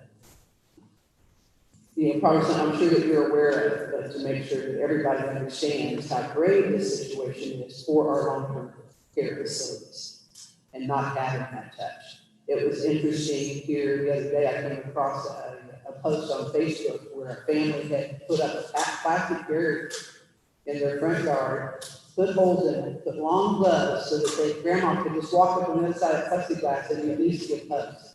So we've got to find some alternative to get creative with that, because that's just very, very hard. I've been blessed. Ours was already quarantined, we knew where they were at, we got to have that contact, but not everything. Thank you. If I might respond to that. Yes. One thing that I will give a shout out to KDADS, CMS had a grant program that the state did apply for and receive that allows nursing facilities to purchase electronic devices for the FaceTimes, for the chats and whatnot. And they were able to secure those funds, so up to, I believe, $3,000 per facility, devices could be purchased. So that was one way that we're trying to get communication back going, and that is still an ongoing program. The other issue is there is a compassion care clause in all of this guidance.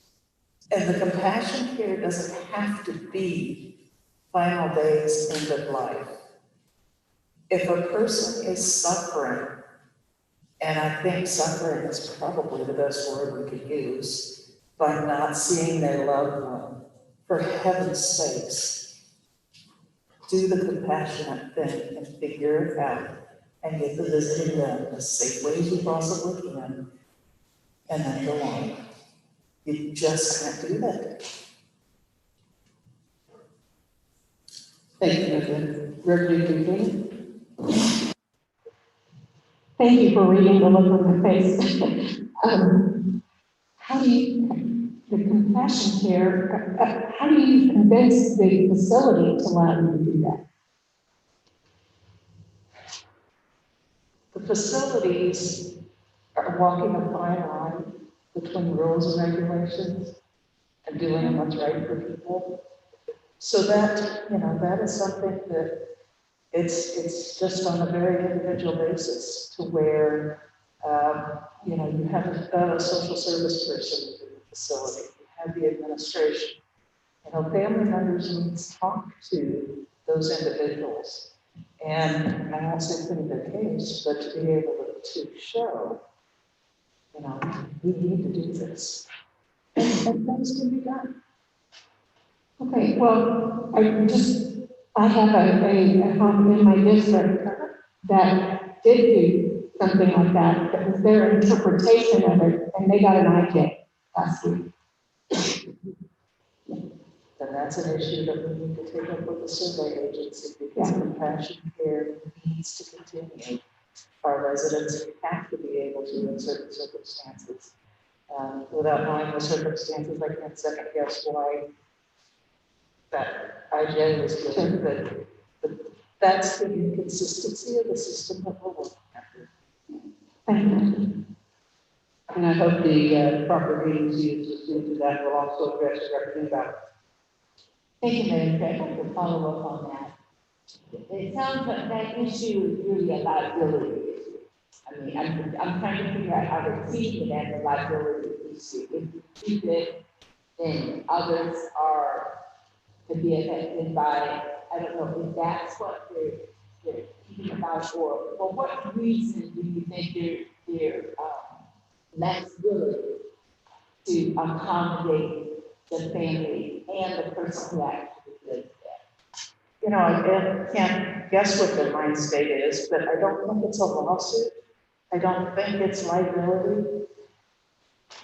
And as Representative McCannon had said, we do have a affirmative defense from liability. And when we're doing the right thing for the right reason, we should not have to worry about IJs or lawsuits, but that's not the reality of what we're dealing with. What I believe, and this is me, what I believe is that the fear is once COVID-19 walks in the door, it's a silent, sneaky killer. And once it's in, it's hard to stop. So there's that risk and there's that fear. There's also the reality of having the proper PPE for the person coming in to visit on a compassion visit. There's also the staff time, because these have to be coordinated and, I won't say monitored, but you have to make sure that social distance is still taking place. And we have a staffing shortage. We had a crisis before this. It didn't go away.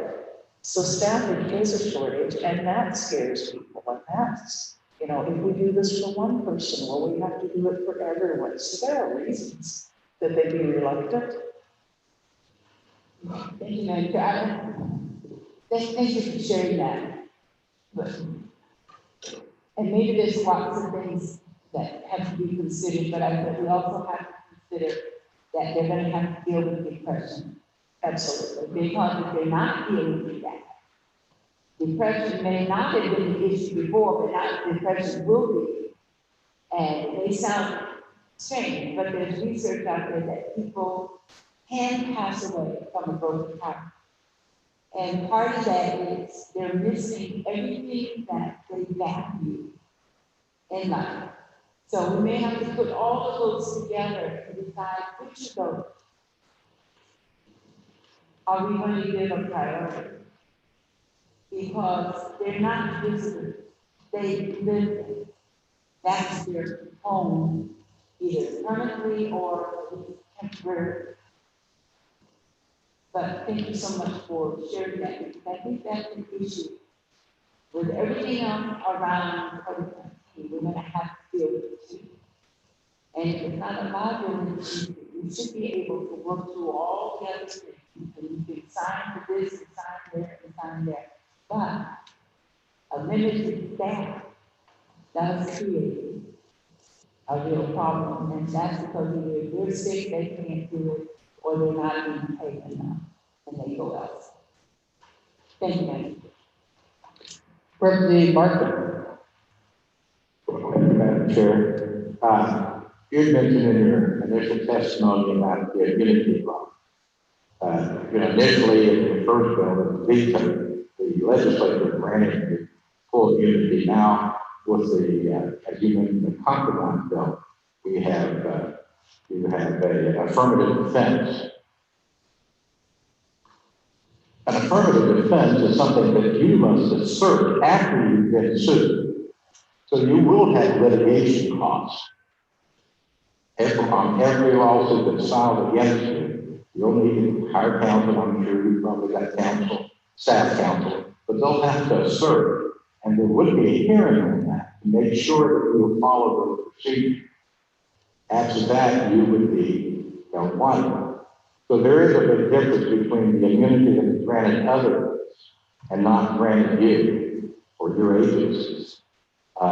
So you would anticipate litigation costs, would you not? I would. You have any idea what that would be? I understand it would be dependent upon the number of suits that are filed, and I would imagine that there would be quite a few. So your costs in litigation could be significant. It could be. I can't speak to what that actual cost would be, but what I can tell you is that we're already seeing an uptick in liability insurance. So even though the lawsuits may not have started to be, rolling through the front door, and most of them will be nuisance lawsuits, the liability insurance to try to protect is going to work. I just appreciate that you recognize that the legislature did address that issue in the initial bill, and that it was vetoed, and then we had to come back into a compromise bill. That's all I have. Representative Senator Petty, I'm sorry. I'm just not representing today. I was one at one time. I just wanted to follow up on that. Thank you for all the information you provided today about the nursing homes and their decision process. But you talked about that we did have, originally the director of payment CNS, and then we had a state plan, and then we had a state director. Then it was changed. It evolved to every county could have their own guidance in place about opening up. So now, do the nursing homes then, depending on the guidance in their county, do they still then have the homes best interests in place to decide whether they are going to open up or whether they're not going to open up, and how do they do that? Yes, KDADS came up with guidance that actually the three associations were part of for skilled nursing homes and for the assisted living. And part of that was the plan that you needed to have into place in order to open the doors. It wasn't just a matter of flipping a switch or saying, yes, the county says you can do it, no, you can't. So there were a whole series of steps in that plan that needed to be met before you did start letting visitors in. And some of those steps were the very common sense things that we've been talking about today. Do you have adequate PPE? Is there an outbreak in a neighboring community? Are you sharing staff with other neighboring communities that might bring things in? Do you have the ability to manage this, is what it basically comes down to. And each facility has to make that choice on their own in coordination with the health department and the health officer. But ultimately, the building, the provider has to say, yes, we can do this responsibly, or no, we can't, but let's do something maybe on that limited basis. And just as a follow-up, so that might be why we will hear about some nursing homes where basically clients are limited to their room and they're receiving their meals in their room. There's no group setting activities at all. But how they move out of that stage, they're making those decisions on one, staffing and the equipment that they have available. Right, and the county guidance and the plan that they interacted with the county for what happens if they do that, right? Thank you. Thank you very much. Committee, are there further questions? Okay, I think what we're going to, thank you very much, Linda. I appreciate you being up there. And I'm sure that if there is not a real pressing question by the committee members of the other conferees, what I would like to do, like I said, I've got several individuals, is if you wouldn't mind getting those to staff, and we'll make sure the staff gets them out to them, the responses back, and then shared with all of us. So if there anyone that has something pressing that they wanted to specifically ask one of our conferees. Representative Carpenter. Thank you, Mr. Chair. Madam Chair, I'm sorry. This, my question is for Matt Leslie.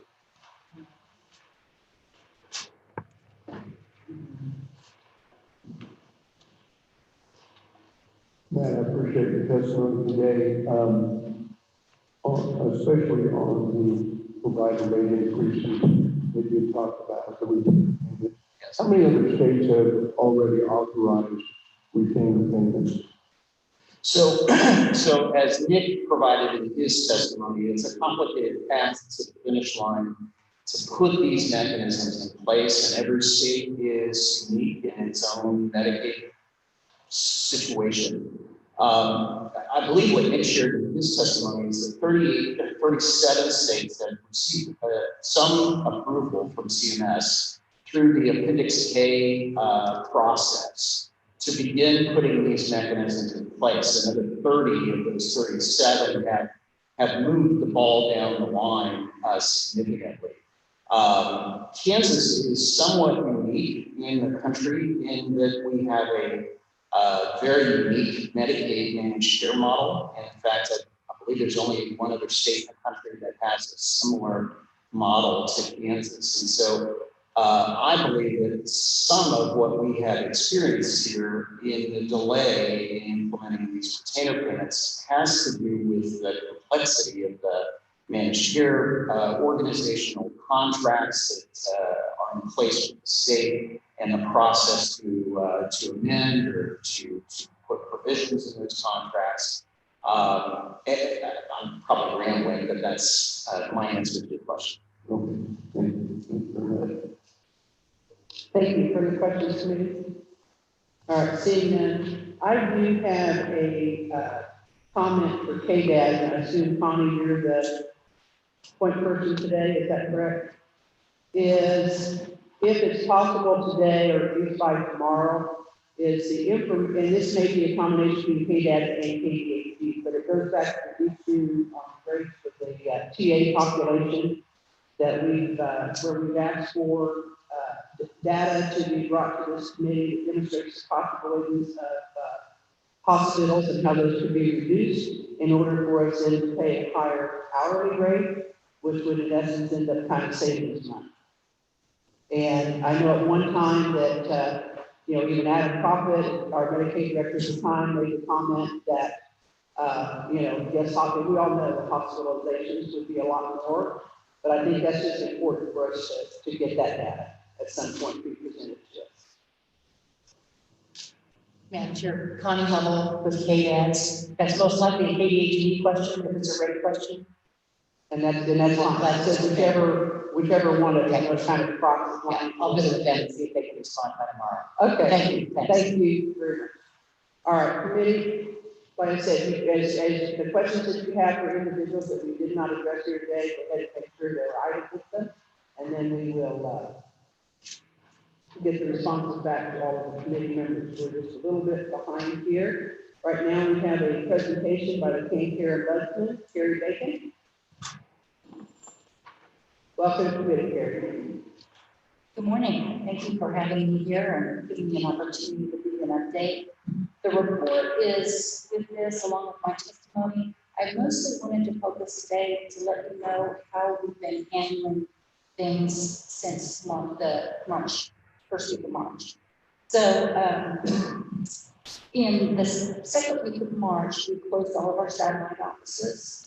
All of our volunteers are pretty much in the high-risk category. They are 65 or older, and many of them have underlying issues. And we'd already at that point had some that had stopped coming in. So we went ahead and they've been closed. We were on furlough for 2 weeks, and then when I came back, pretty much I've been handling all the calls. There's a person in Wichita that's been handling some of them, but I cover 4 phones, 2 emails, and a text. So, but I will also tell you that our calls have been less, and I've heard from other organizations that they're about the same, or that they've also seen a reduction. So I'm not sure I have an answer as to why that is, but it has happened. One of the things I wanted to let you know about, especially, is you've heard us talk about our liaison trainings that we do for community organizations.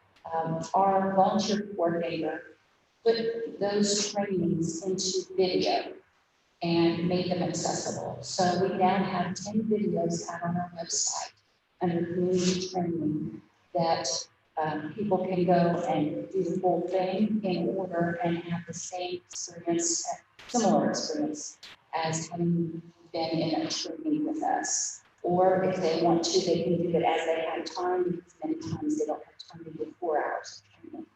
Or if there's a particular issue that they have, they can go on with that. But that covered Medicaid 101 and the application assistance process for helping people with filling out an application.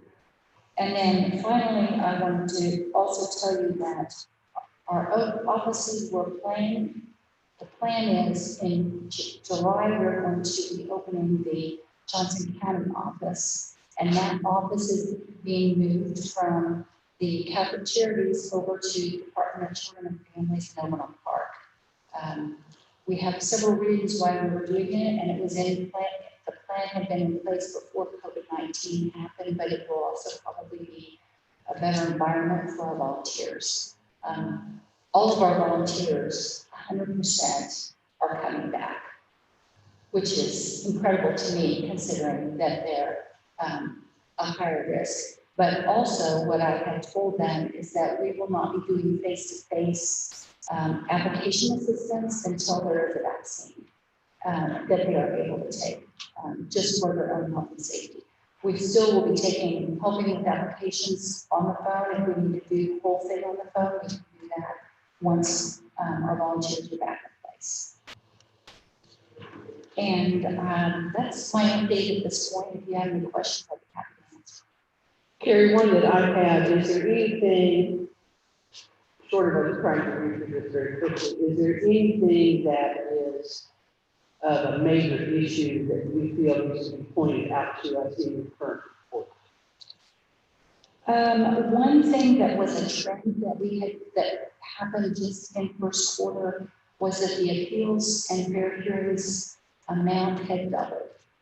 And I don't really have what they were about or any of that.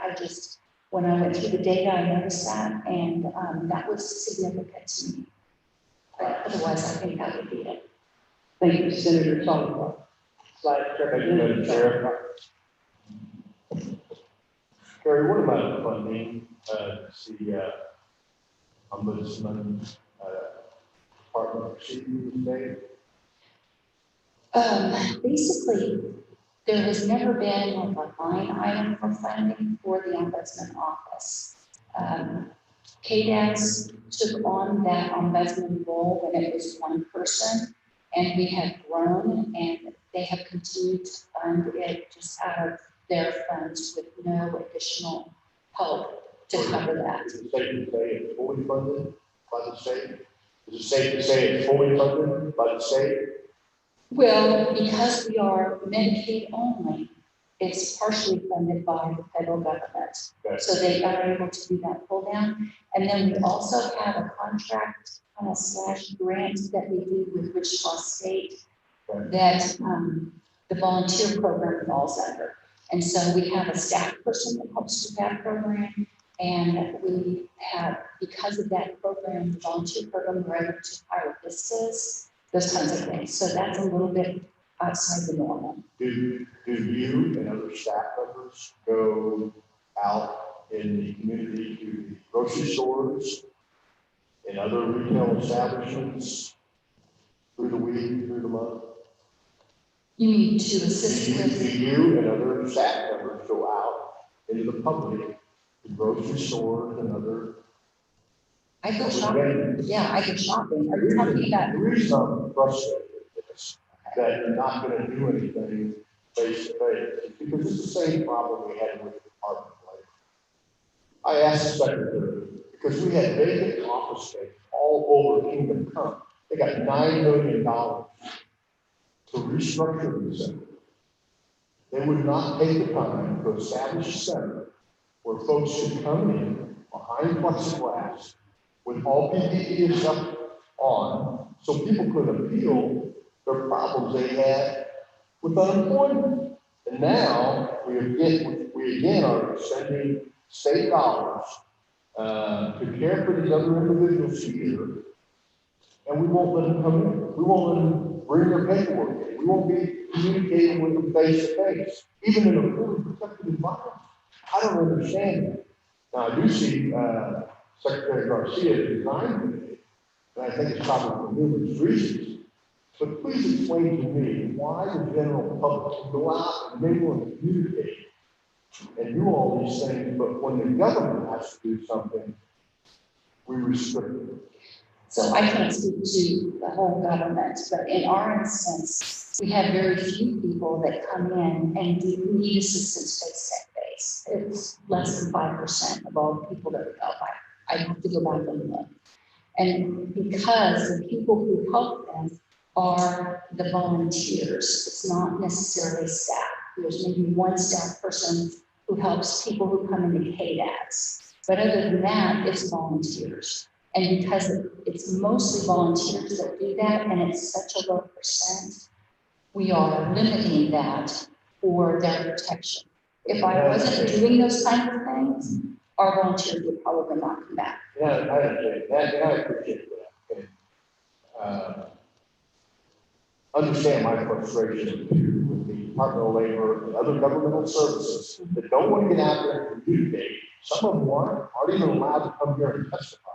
The governor will not let them show up. But we all know they're out in the community, they're out at retail centers and all across the state. And this isn't personal on you, by here. I hear that. Be responsible. They won't show up. They won't take action. They won't take care of the citizens. So again, I'm just having a little frustration about the whole thing. So sorry you're in the center. That's okay. Thank you. Thank you. She's got broad shoulders, most of us women do. Representative Petty. And this is just a follow-up, because I was looking at the report, I know it's not our time with it, but I see that you have very few, and this isn't just this year's, that you have very few face-to-face meetings. So, that makes sense, that you have a lower population of volunteers, very few people, in fact, it looks like the majority, it's some are email. That, which is not going to be impacted at all. Further question? All right, seeing that, it's kind of nice to have a report that doesn't have a whole lot of problems in it. So I mean, that's good to see. It would be interesting at some point when you are able to figure out what's causing that anomaly. Yeah. On your increase there, so just kind of advice. Okay, thank you very much. Next, we have Sarah Perkins with the Medicaid Inspector General. Welcome to the committee. Thank you, Madam Chair. Can you understand me okay through this? Okay. Yeah, whatever you feel comfortable with, yeah. Thank you, I appreciate that. Thank you, Madam Chair. Good morning, committee. Good to be here as always. My testimony today will consist of an update as to what my office has been doing since the last time we went at the end of February. And I also want to go over our most recent report, which is 20-03, which should be part of your committee packet, and go through what our findings were in that review. So for starters, as with many other agencies, the COVID epidemic kind of threw a wrench into our normal works.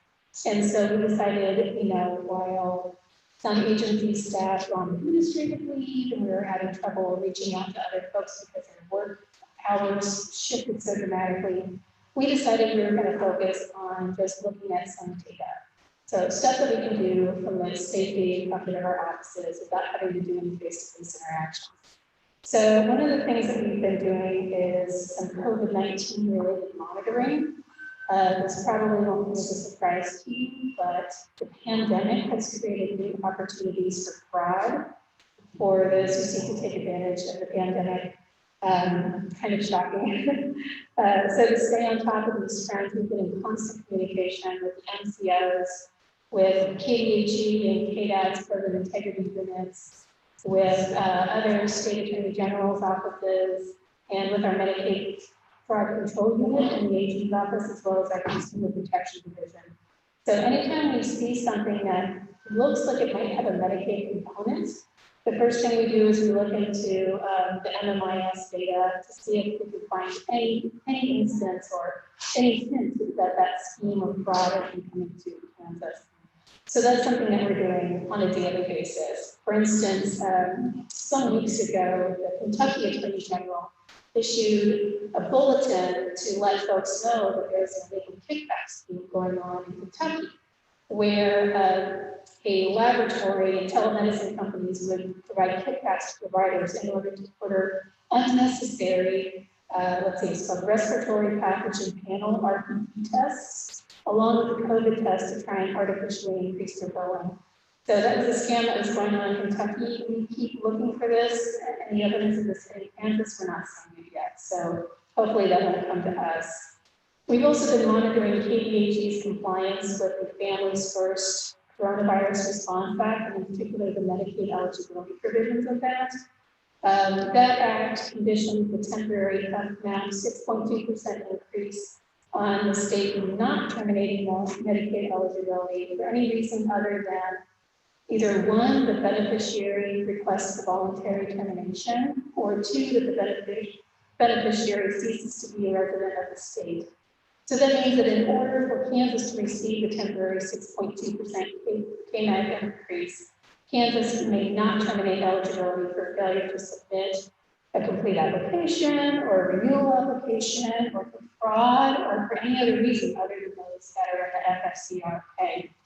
So as part of some of the other work we've been doing, we've been monitoring records and keys and an MMIS to verify that Kansas is in compliance with that. And so far from what we've seen, the state is. We haven't seen instances where someone was terminated from eligibility because they didn't return a renewal application on time. We have seen instances where they did do that in the middle of March, and then the FFCRA was passed, and so they acted out on the state eligibility. So far from what we've seen, the state appears to be in compliance with that provision.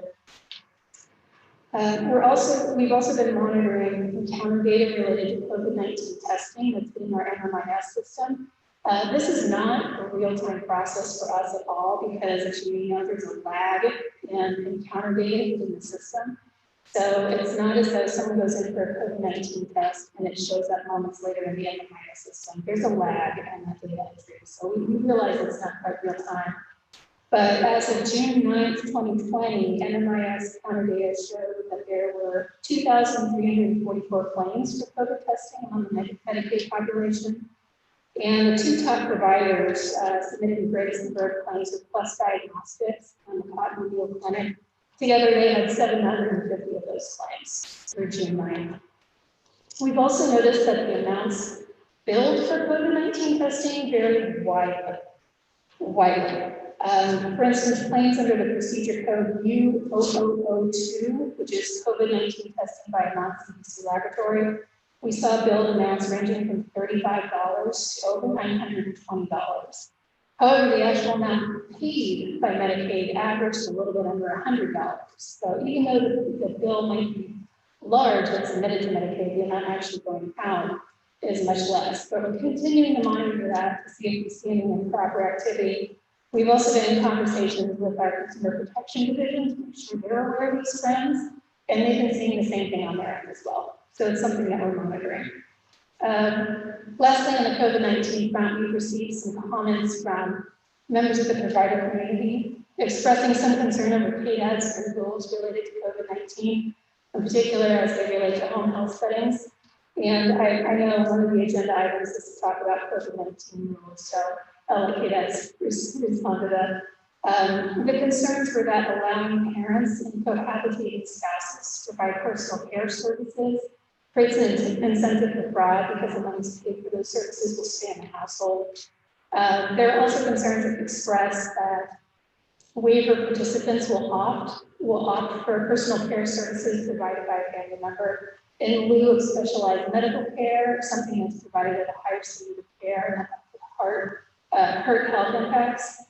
And lastly, there is a concern that allowing family members to be paid for personal care services will cause financial harm to some home health agencies. And I think we heard a little bit about that earlier this morning. So, you know, we appreciate those concerns and taking them under advisement. It could be that in the future, sometime we look into that, see if it really was an effect. In terms of complaints, since the last meeting of this committee, we've received 112 complaints. And as always, the majority of those concern Medicaid eligibility. We've also received complaints alleging doctor shopping, selling prescriptions, those types of things. Every complaint that comes in, we screen for substance and jurisdiction. If it doesn't allege anything related to Medicaid, it's not in our jurisdiction, but if it touches on something another governmental agency handles, then we will forward the substance of that complaint onto that agency, keeping the identity of the complainant private. If it does allege an actual violation of Medicaid rules, then we'll research the substance of the complaint.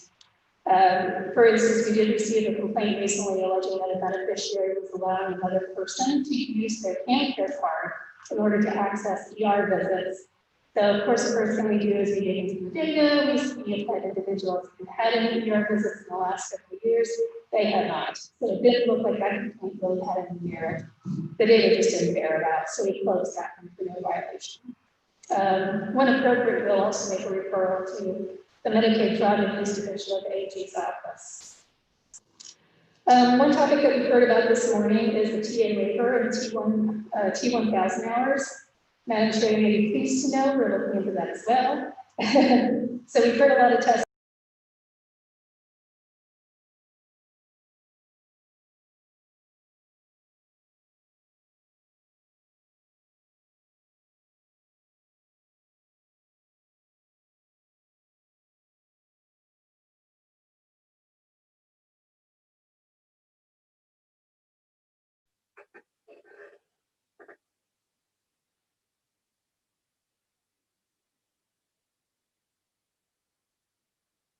We have lost the Zoom.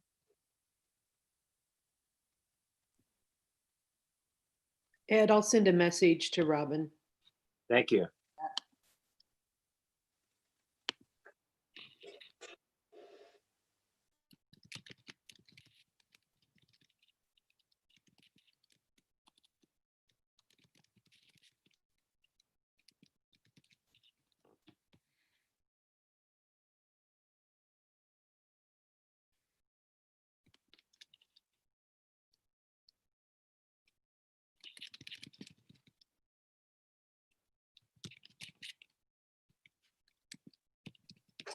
Thanks, Robin.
So at present, well, when we pulled the HHS OIG exclusion list, there were 581 individuals and entities with Kansas addresses who were on the exclusion list. So those folks shouldn't be in the Medicaid network at all.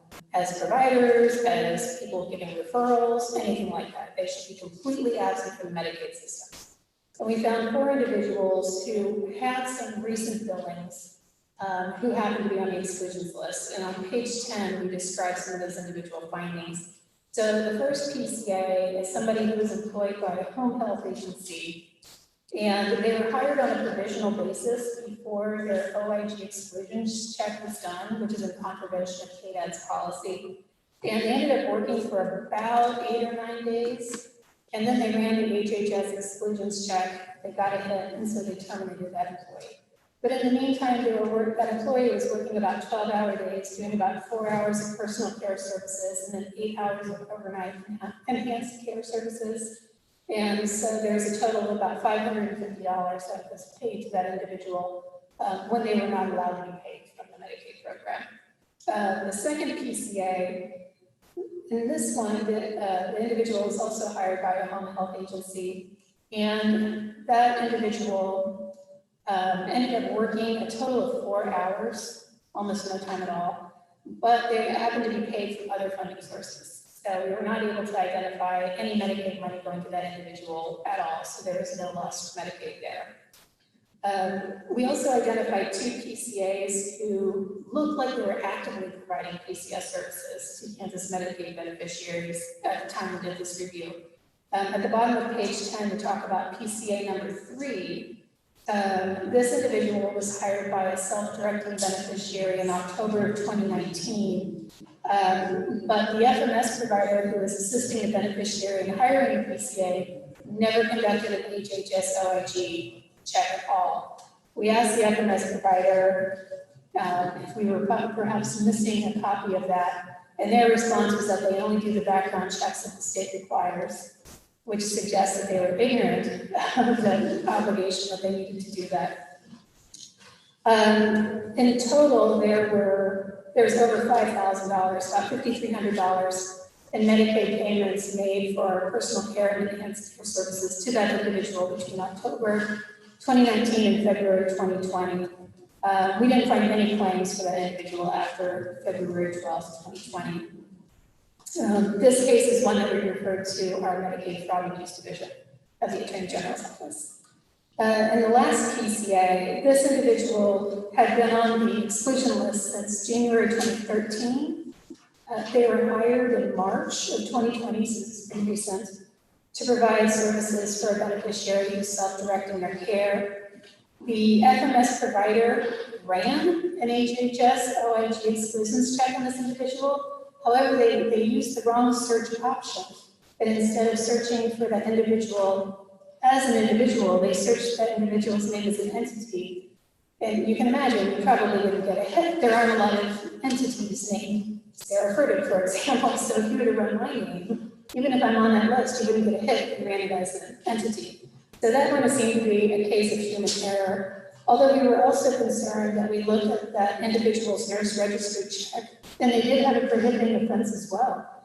This person had actually been prosecuted by the Medicaid Fraud and Abuse Division of the AG's office back in the 2000s, and they were convicted of conspiracy to commit mistreatment of a dependent adult.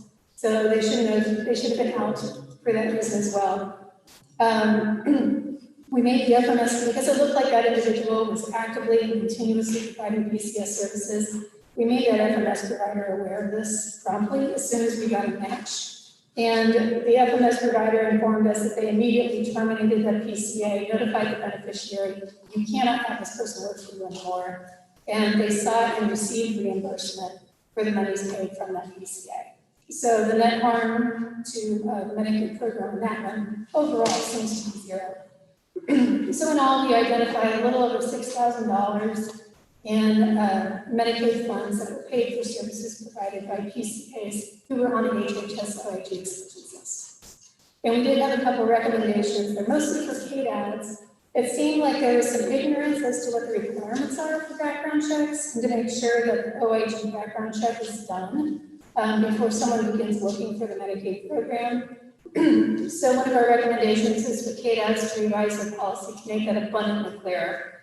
And to communicate that to all the HCBS providers. And then we also recommend that the MCOs ensure that the contractor that they hire to do provider qualification audits also digs into the PCA files to make sure that those background checks are being run, because that's an important provider qualification. And I'm happy to stand for any questions the community may have. That concludes my update. Thank you very much. One request is some of the information that you provided prior to going over your report, if you can submit that to us in writing, that would be greatly appreciated. Absolutely. That's pretty good information. Committee, are there questions for her? Senator Ted.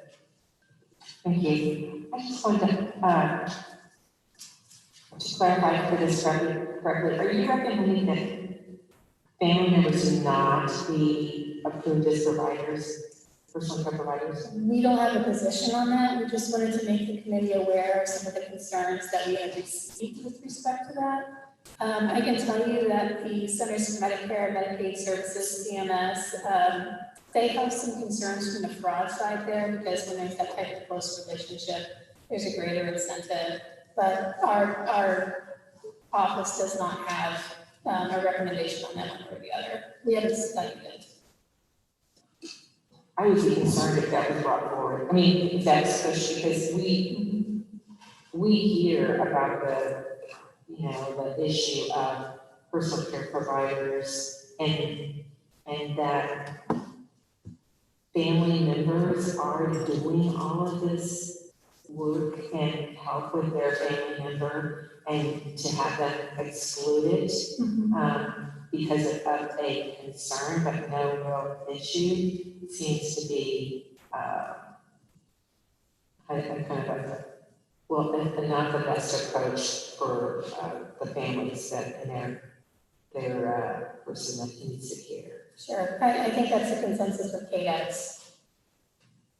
Senator Petty, for some reason, that mic always seems to have a feedback problem, so you might try one of the other mics to see if that helps. Representative KanCare.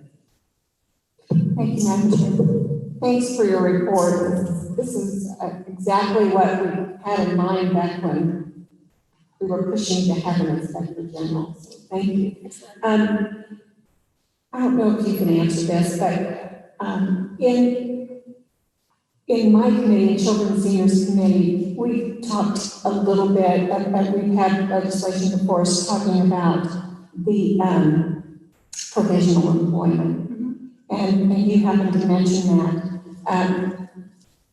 And the reason that, given that we would allow that, is because of the shortage of workers. Do you, in your opinion, is that a dangerous practice? Well, just based on, I don't want to shoot from the hip, but just based on, kind of in the context of this report, as long as the HHS OIG exclusion check is done before the person is offered provisional employment, I mean, that was really the key thing. There are some very fundamental, basic criteria that you have to meet to be able to provide PCS in the Medicaid system, and this is one of them. So, I mean, in terms of whether or not that's bad policy, I don't really have an opinion on that one way or the other. I do agree, though, that at the very least, you have to run the HHS OIG exclusions check if that person is going to be involved in Medicaid. Okay, thank you. Thank you, Madam Chair. Further questions, committee? Representative Back. Thank you, Madam Chair. I want to follow up on that as well. Thank you. Because I'm looking at the two exclusions you have, mandatory and permissive. Right. So mandatory are blanket things that occur when a person has been convicted, but permissive occurs when the Secretary of State has authority to exclude the person based on other statutory factors.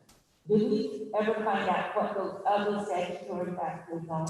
Yeah, there are, and in fact, if you look at the HHS OIG exclusions database, they provide a citation to the specific provision of federal law that they're basing the exclusion under. And I mean, I kind of summarized what those grounds were, but they're enumerated in federal statute. So if you're excluded under the provisions of subsection B4, you will be able to see that. So you can specifically tell if they were excluded because they lost their professional license, if they were excluded because they were convicted of program-related fraud, if they were convicted of other, felonies, something like that. It outlines that specifically in the exclusion state base. I mean, you kind of have to be able to track where in the statute that is. There's a little bit of lawyering that you might need to do, but there is a way to identify the specific grounds that person A had been excluded under. Well, that helps me because when looking at it, I thought, well, wait a minute, how do we handle the situation? And if you have to, as you say, maybe be an attorney or something to figure that out, are there any other guidelines to make it possible for that the average person that does not have the legal experience, that they're able to see what that really is, or for a family member to know why maybe their family member has been excluded and they didn't know about it? So is there anything there, or is it you have to go get an attorney to find that information? I'm trying to remember what's on the HHS or HE website. They might have kind of plain language explainers. I can tell you, Representative Ballard, we saw what the paperwork looks like when it's sent to somebody who's being excluded, and it spells it out very specifically what the issue is. You're being excluded because your medical license has been revoked, something like that. So it's in that paperwork. Anybody can request a copy of that paperwork. It's something that HHS provides. And I'm not sure if they have a crosswalk on their website as to, what subsection C4 refers to, what subsection A3 refers to. It's in the statute. So, but I see your point though, that it's a little bit difficult to figure it out unless you know how to locate that section of the statute. Well, I appreciate the explanation. Thank you very much. No problem. Committee, further questions? All right, seeing that, thank you very much for. Thank you, Madam Chair. And then just make sure you get those comments to our staff. All right, now the fun part begins. Committee, our staff has done a great job of narrowing things down for us. Your first long page that's got nothing on the front of it is for information only.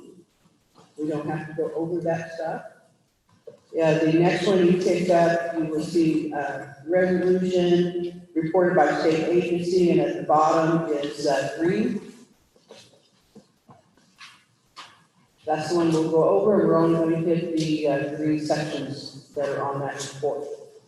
So first up, we have KPHE.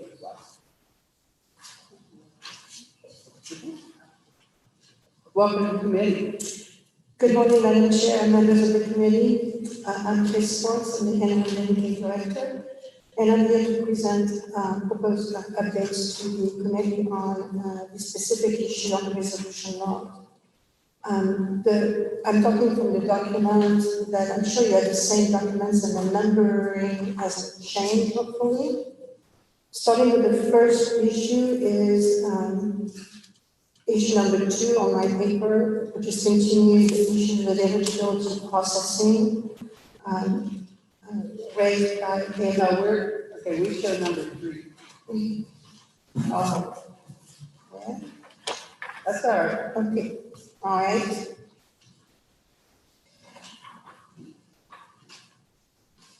I have a second 2-page sheet only.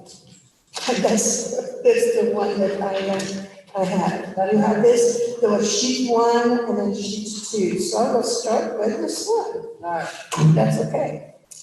So AmeriGroup still owes providers thousands of dollars in claims. So the update basically was that we are encouraging providers to follow the appeal process and to escalate to KTHE any dispute that they have with AmeriGroup, that we can actually intervene. But most of the escalation that we've had, we still continue to have a couple issues with the appeals or claims. We escalate them, and we we intervene, or there is no other action that can be taken. So do we have a dollar amount on that, number one, and number two, I think there was kind of like a deadline that we were butting up against to where our providers wouldn't get their funding, is that correct? I don't have any deadline where we will have funding. The deadlines are established by the negative action that Amerigroup, so if Amerigroup is continuing to adjust the claims and create new, more recent dates, this would be the dates from which appeals can be made, and then there will be action that will be taken. So the providers would have a chance to appeal that claim, and they would have a certain number of days from the negative action date, which would be the denial or a reduction in payments or any other items. I don't have a dollar amount because I do not know what is in dispute, basically. Bernie Carpenter. Thank you, Madam Chair. Chris, I know you're in a different role now, but you know, this has been ridiculous. It's been going on for way too long.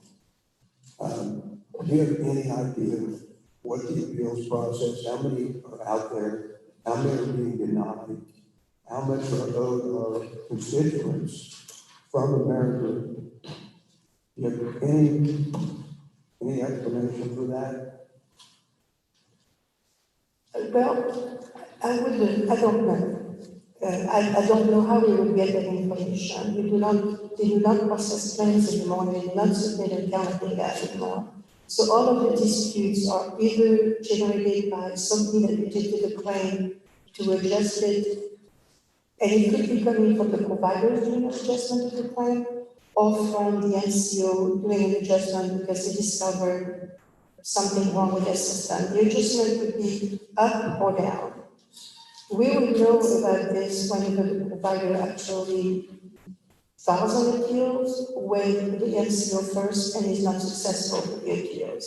So they will come to a KPHE and ask for assistance on, okay, what can you do for us? But then we would get the information, and if we discover that Amerigroup was incorrect into their denial of the claim, then we would ask Amerigroup to actually go and do something about it. But there is no comprehensive way of knowing what is all out there in dispute and has been denied and is in dispute by the provider until there is an action from the provider telling us this is an incorrect action. Yeah, I understand. It's very complicated, but ultimately, have we returned all the money that we're holding from America to them? You know, I don't know. It's not in the room. I can find that information for you. Yeah, this is just absolutely ridiculous situation that our folks are in. Nobody knows how much money we're talking about. This has been going on for, 2 years now. All I can say is it shouldn't happen again. And we need to make sure that it doesn't happen again, and we put a process in place to protect our folks. It's just that simple. Thank you, Madam Chair. Thank you, Chris. Yes. Chris, it seems like I was thinking, and staff trying to find it too, but it seemed like to me at one of or actually probably two of our previous meetings, we've had this discussion on Amerigroup, that we did have some numbers on how much was outstanding. I'm not sure if we got down into the weeds of the number of claims and that type of stuff, but perhaps, you guys can go back and see what you can find. Staff can take a look as well. Okay, I will do that. And I may be mistaken. I will do that. Absolutely will. Okay. And I will check on what was withheld from Amerigroup as a last payment and when it was dispersed, if we dispersed it. Well, and maybe when I'm talking about up against a deadline, maybe it's that disbursement piece that we have a deadline. So what's the status of that? That's what I'm going to be checking on. I don't know if we're still with, I believe we're still withholding the funds that we haven't settled with them yet.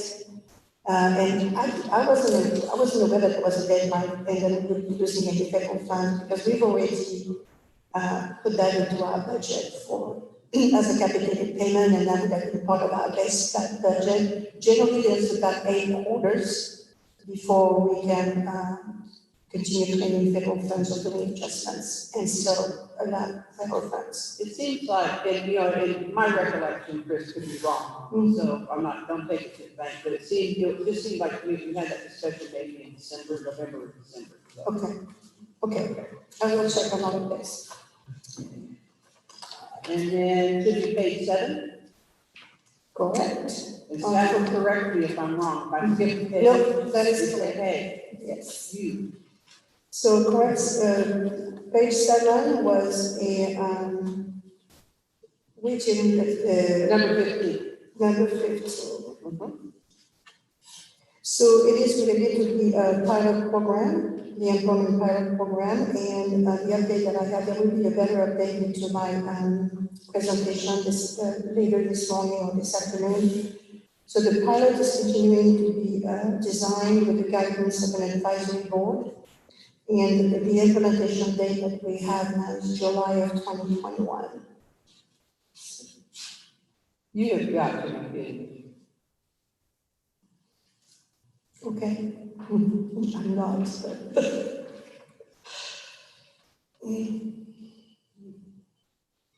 So we're going to take over a year to put this into place? Yes.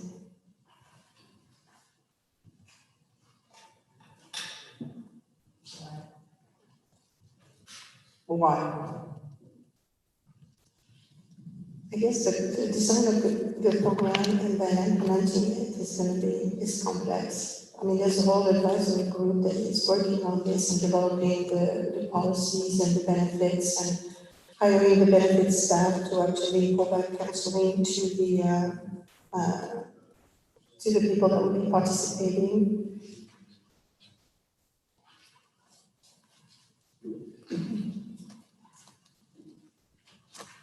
This was first presented to this committee, correct me if I'm wrong, staff, on 2/15 of 2019, is that correct?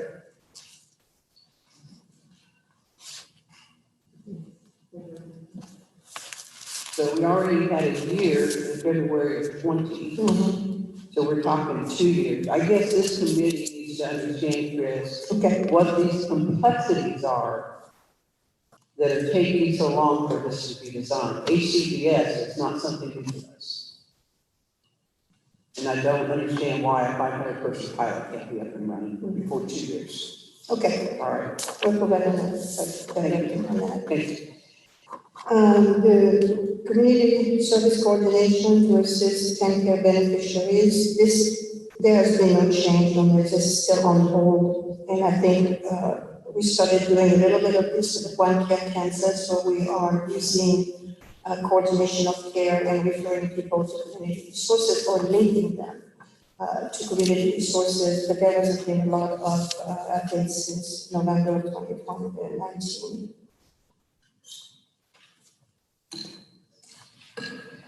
Okay, don't lose it. And it's been put on hold because? Well, lots of things were put on hold early 2020 with all of the emergency situation, and the access to the community services was kind of hampered also. So we're continuing to try, resurrect it basically. Okay, I'll point out again, once again, the February 15, 2019 date when the first discussion happened. Yes. And on item 15 and item 16, rather than wait till the, make sure staff gets the information that we requested, we need to understand why, what is the complexities that's making this difficult, what's stopping it, et cetera, whatever details you can provide us. But I would like to get that to staff as soon as possible so they can disseminate it to the committee, because this is not something I would prefer to wait on until our next oversight committee. We will do that. All right.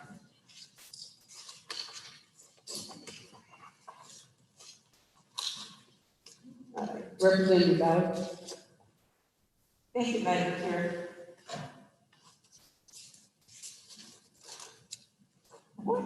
Okay, I'm sorry. What area in KDES is actually working on this?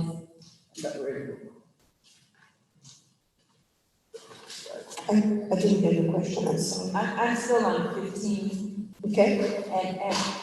And I'm still a little concerned when we change to 215, and then I see a notation here for August the 26th, so 6 months later. But it's pending KDH, the update committee has more information. Who's actually responsible for this? When we look at it, we see, you know, KDH, but what area? In other words, who's responsible for it? Some specific office. On the support pilot, there's both KDAD and KDHE have pieces of it because of the population that it is serving, but it's an employment support pilot. So I don't know exactly who at KDAD is involved in that, but I'm sure, you know, Amy Penrod or Janice DeBoer would be involved as part of the people that are working with the implementation of that pilot. Okay, now that helps, because I mean, you just see, you know, it's just one group, it's like, well, someone has to be specifically responsible for it. And we're asking the question, it's like, I can't blame a whole department for it. You know, if we use specifically, and maybe you can take this message back, who's responsible for it? And why is it not moving quicker along the process of what's holding it up?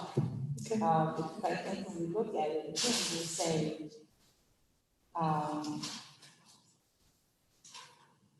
February was a year, so now it's March, April, May, June, so we're almost going to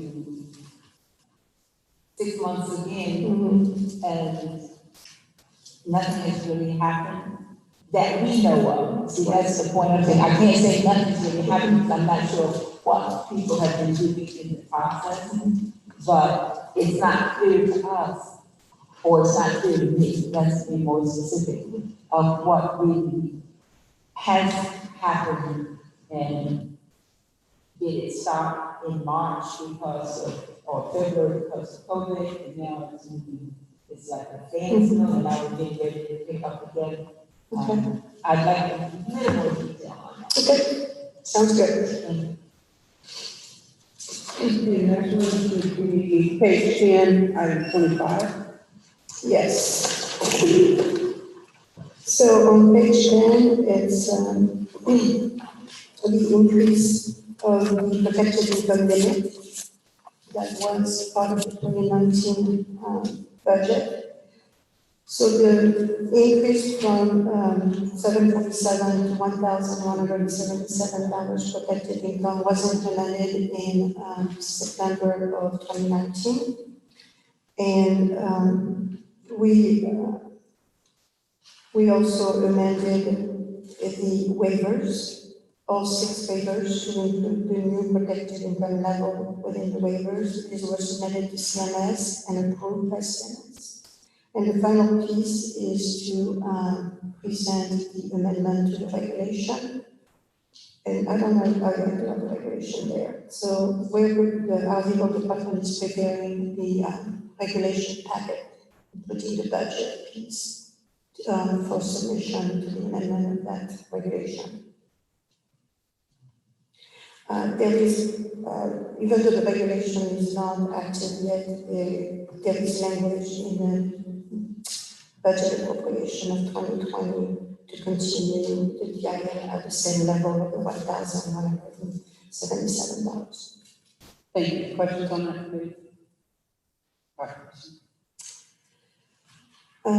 Okay, so number 26 is basically the same answer as above. You know, we are pursuing regulation to make it permanent, and for 2020 it was secured through the appropriation. With the proviso. For the proviso. All right. Committee questions on number 26? Seeing none, thank you. 27? 27 is also related to this, to make sure that there is no discontinuance of that increased level of the protected income level. So it's the same update as under 25 and 26. Page 11, number 28. 28. So this is a kind of a rate increase, basically, that is being requested. And there's been discussion about this, but we haven't made any rate increases or any additional, there's not been any changes to this item here. Okay. And then it's also related to the Medicaid extension. Page 13, item 24. This is related to Maximus being out of compliance for processing application within 45 days. You remember the state has assumed responsibility for processing of the application for elderly disabled and long-term care. And since the processing has been taken over by KDHE, I think there has been some significant improvement in the processing time as well as the quality of the processing. So we have very few applications that are not processed within the 45 days limit any longer. So what we're saying here is that we've gotten everything caught up. Well, I have 15. This is my update later of the actual numbers. I have 15 applications that can be worked in over 45 days. 100 and some others are waiting on additional information. So it's pretty low. That's good. Yes. Well, I think, some people I don't think they realize all the documents and everything that individuals have to gather in order to qualify. And sometimes it's difficult for them to locate them and that kind of stuff. Yes, and it has been even more difficult with the emergency. So we put our processes in place there. Thank you, Madam Chair. Just a quick question. I can't remember if they were out of compliance and they didn't do it by 45 days. Did we have penalty of some sort? There was no liquidated damages assessed for them. They just lost they lost the work, and there was a reduction in their contract. So the scope of work changed, and there was a reduction in the contract. By reduction in contract, could you explain that further, please? So Maximus was processing applications, and because of their non-compliance, we took the work back over and reduced the amount of money that we were paying to them. Maybe I'm not understanding your question. Okay. So we reduced the amount of work, the scope of work within their contract, and we took this back over and reduced, of course, the amount of money that we were paying them, since they were not doing the work anymore. So basically the consequence is they lost that piece of the work, and there was no compensation for that anymore. Thank you. You explained it to me. Appreciate it. Thank you, Madam Chair. Item number 35. So number 35 is also a rate increase issue, and we haven't made any changes. We will do a fiscal note if there was legislative action to make the rate increases. 36. Unless someone, if you don't see me raise my hand, look at me, you can go ahead and say, hey. Okay. We basically the same answer as under 35, where the associations are supporting a rate increase, and to basically make sure that we have capacity into the networks, and there's no changes in that area. Page 23, item 59.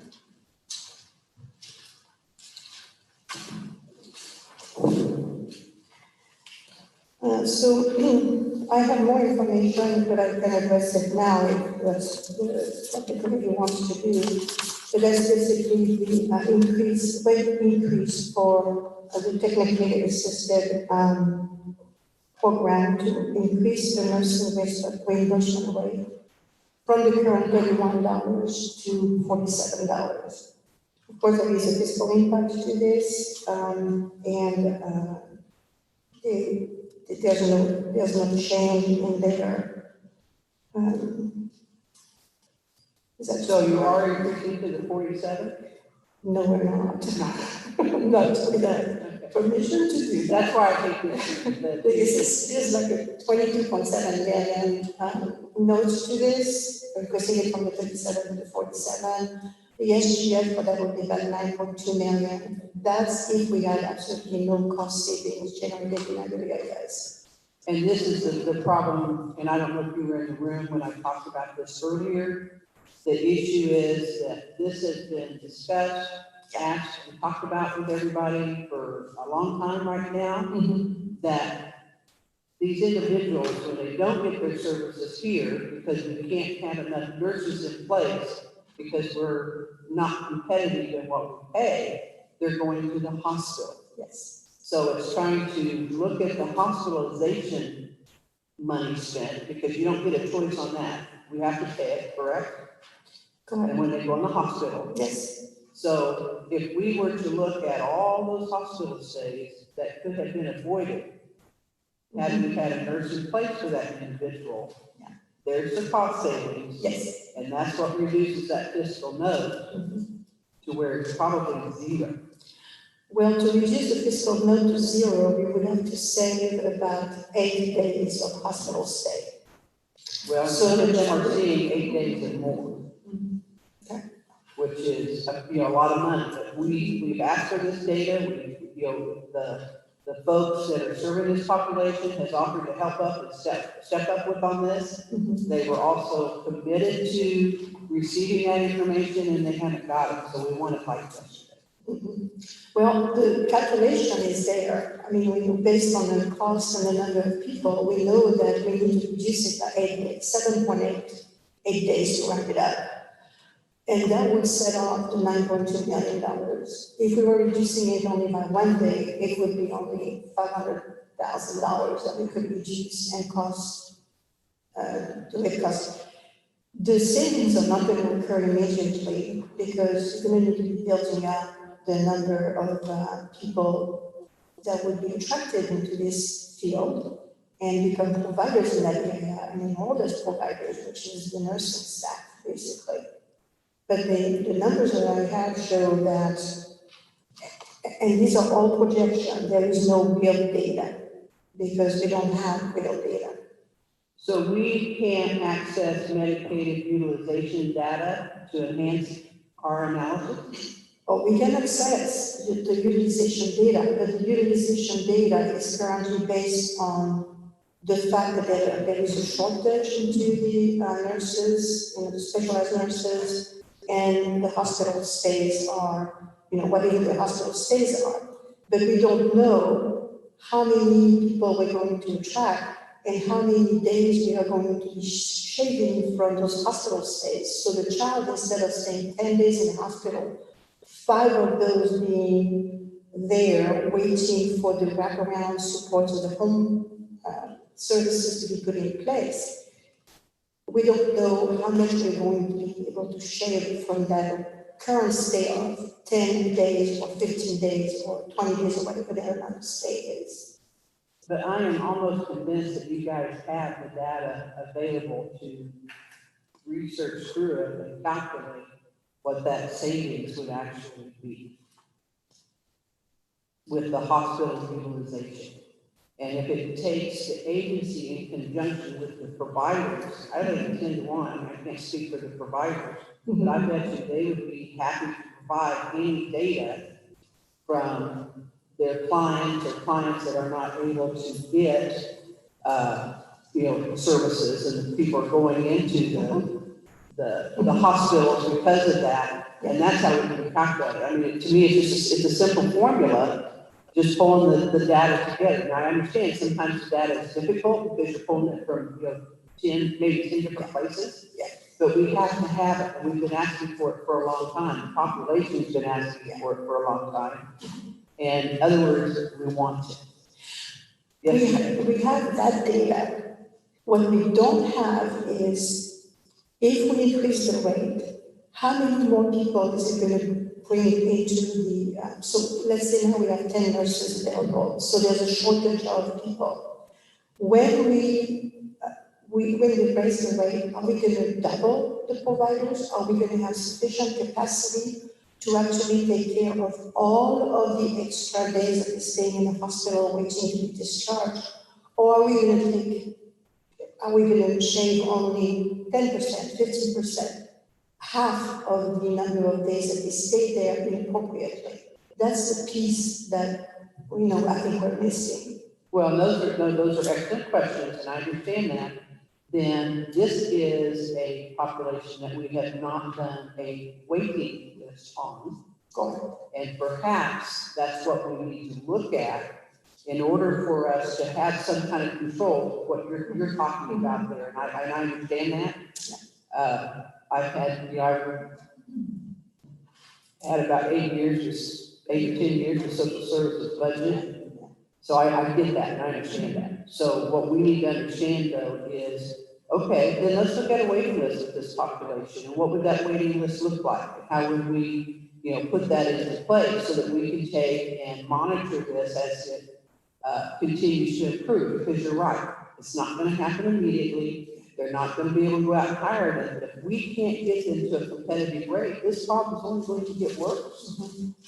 Yes. Yeah, so that's why we wanted the information, yesterday, so we can address it. And I think as long as we're dealing with COVID, which who knows, this may be the next 2-year issue that we're dealing with. I think it's gonna also escalate that somewhat. I mean, this is just a guesstimate, I'm not a physician or a scientist or anything like that. This is important for us to know so that we can make sure that we can find these nurses out there to help them. All right? Go ahead. Okay, thank you. You're welcome. Oh, excuse me, Representative Carter. Thank you, Madam Chair. I believe we did have this in our budget this year, social services budget, and it's put off the omnibus and then constantly died there. We do have a lot of numbers that makes this a zero-sum game, and it's very disappointing for me to see something like this that is at and still can't get traction. It's just amazing to me that we can't get traction on this. If we were in the private sector like I am, this would have been done years ago because it saves money. So again, it's very difficult to see this. Thank you. Well, I think we're going to give the new sheriff in town for right now an opportunity to assist us with that. So, okay. All right, then I believe we're on page 27. Okay, and so as soon as you guys can put something together on that, I'm sorry, No. is that you'll get that to staff for us and get that information disseminated back to the fire team. Okay. Okay, now, guess what? Oh, no, wait a minute, no, we're not done. Page 27. Item 70. Yes. So there were a couple of things there. The KanCare clearinghouse not being accessible to individuals with disabilities. Both our buildings are ADA compliant.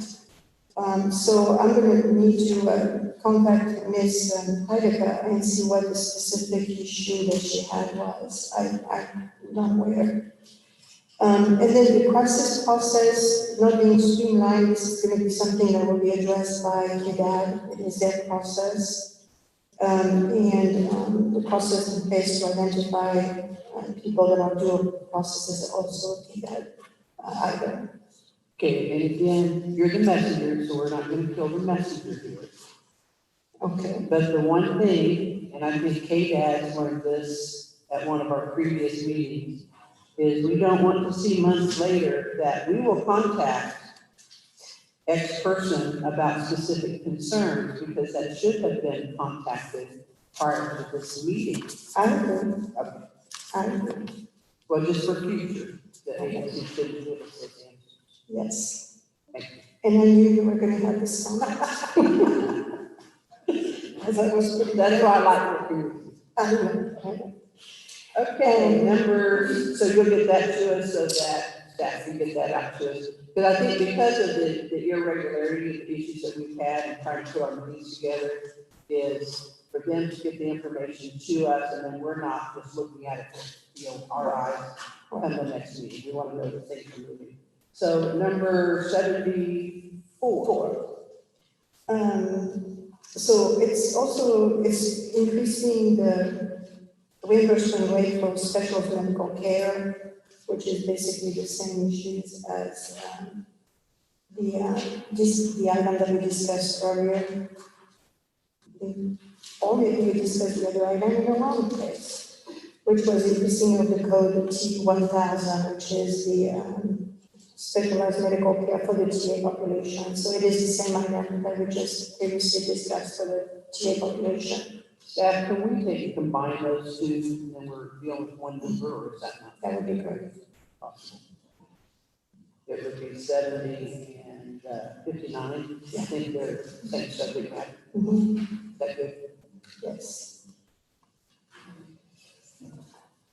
Okay, just, I got to make a note.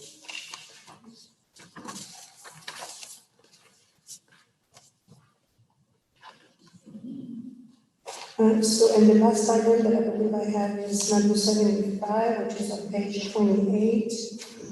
There'll be one more after that.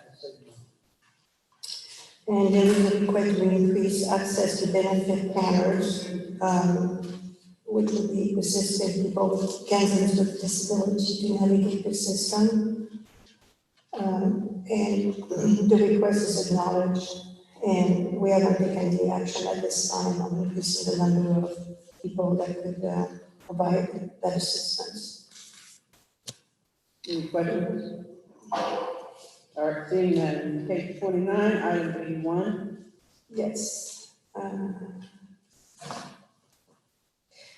This is really a request that is associated with Medicaid expansion, and we would be taking this request into consideration whenever we move on with the implementation of the Medicaid expansion. Okay, page 30, item 82.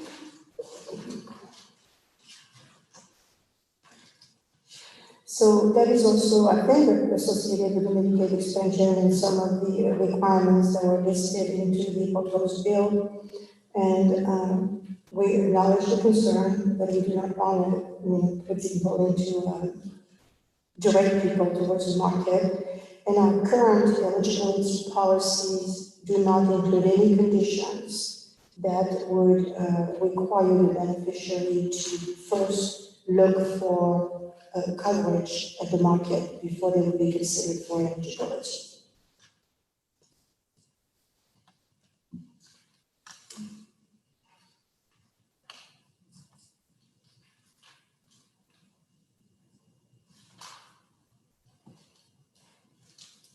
Maybe I'm reading this wrong, but I think that maybe this was with current Medicaid. Well, the current Medicaid does not ask people to access private plans before they will become eligible for Medicaid. They can have private insurance if they want to, and this is, that they go and get paid, the plans get paid first, but primary insurance and Medicaid is always the second payer. So do we encourage them to do that? Well, do we encourage them to do that? No. It's a question on the application. Okay. But they do not have any requirement to show that they actually taken advantage of the other.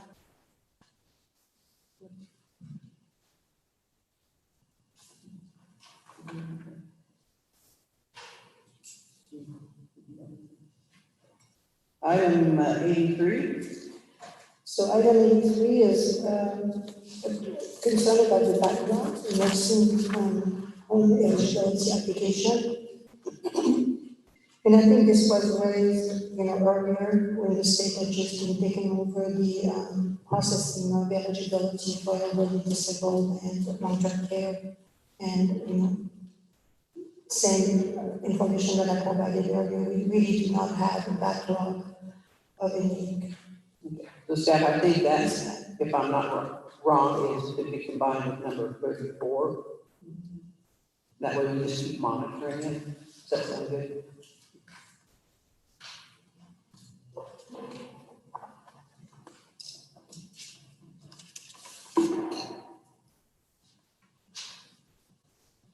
Okay, now, we're going to go back to a sheet we didn't have, but you did have, which is 2 pages.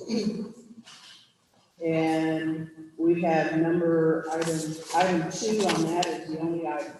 Yes, item 2 on that is the only item, and it's also related to monitoring of the application processing and timing to actually process the application within the federal guidelines of 45 days.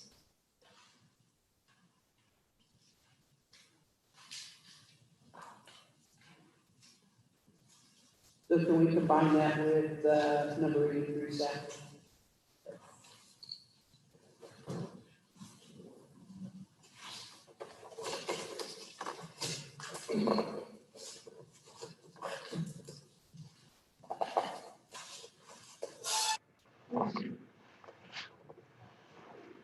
I think that's it, Chris, unless you got something else you want to share with us.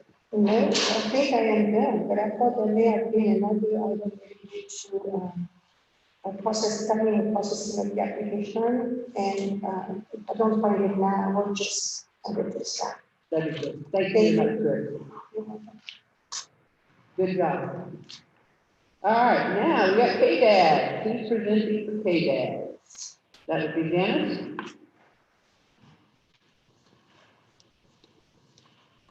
Madam Chair, members of the committee, Janice Board, Deputy Secretary for KDAD. I will give this my best shot. Madam Chair. I know your best shot probably has solutions, correct? I hope so. I may need to defer to Scott Grant on a couple of days of research. That's fine, very good. Give this my best shot. So I'm number 1, and I am working from our sheets. It is all green. Is that correct? Okay. Oh, yeah. Okay. Number 1, the growth of the waiting list for IT services attributable to shifting demographics. We would agree. We are concerned with growth of the IT waiting list. We do meet with NRHAP once a month. We do meet with other IT community members once a month, and we too are concerned. So are we making progress? We're making progress in that we did make a request in our budget this year for some additional funding to help reduce that waiting list. The government didn't put it in her budget? No. So it's probably an omnibus representing president? Our recommendation was directly linked to the recommendation from NRHAP. And NRHAP even in their recommendation did not suggest that we fully fund or even request full funding of the waiting list. They asked for a start. Correct. Okay, we need to continue monitoring that. Item number 2? Item number 2, from our vantage point, we would point back to our role in this. It's the February response. We do feel like the MCOs have also responded on this. So from our vantage point, Madam Chair, this number 2 in particular, as far as care coordinator turnover continues to be problematic, would be a question to continue to ask the MCOs. We talk to the MCOs every month, but this is an issue that hopefully they are addressing as far as the turnover of their staff. So do we know if it's been resolved with the MCO? I mean, it looks as though it has been, yes, from February, the United Healthcare said they had 2 openings out of 167. Aetna said they had 159 with 2 vacancies, and I'm not sure why Sunflower isn't on here, to be honest with you. So let's make sure we touch that when we visit with our MCO staff. And we can decide if we can clear that out in this item. Number 4. Number 4 is a concern by this particular conferee that the NCOs are writing the service plans, figuring out how many hours quarterly at the same time threatening to take away services. From our vantage point, we did the best we could to address these concerns in February, along with United Healthcare and Aetna, also addressing the concerns of the conferee. I don't know, Representative Landwehr, what else we can say at this particular point, other than MCOs do write the individual service plan. They do figure out the hours of support. And I don't know about the threatened takeaway services if the family cannot find a provider to work with their son. This feels like again, a conversation to continue the MCOs. I'm not trying to push responsibility. I'm just suggesting. No, that's fine. I think, and we'll just make sure to follow up with, when we visit with them here later. So item number 7. Number 7, the IDD waiting list and crisis process needs to be addressed. We agree. The waiting list is too long. The crisis process, from our vantage point, it would be a repeat of our February comments that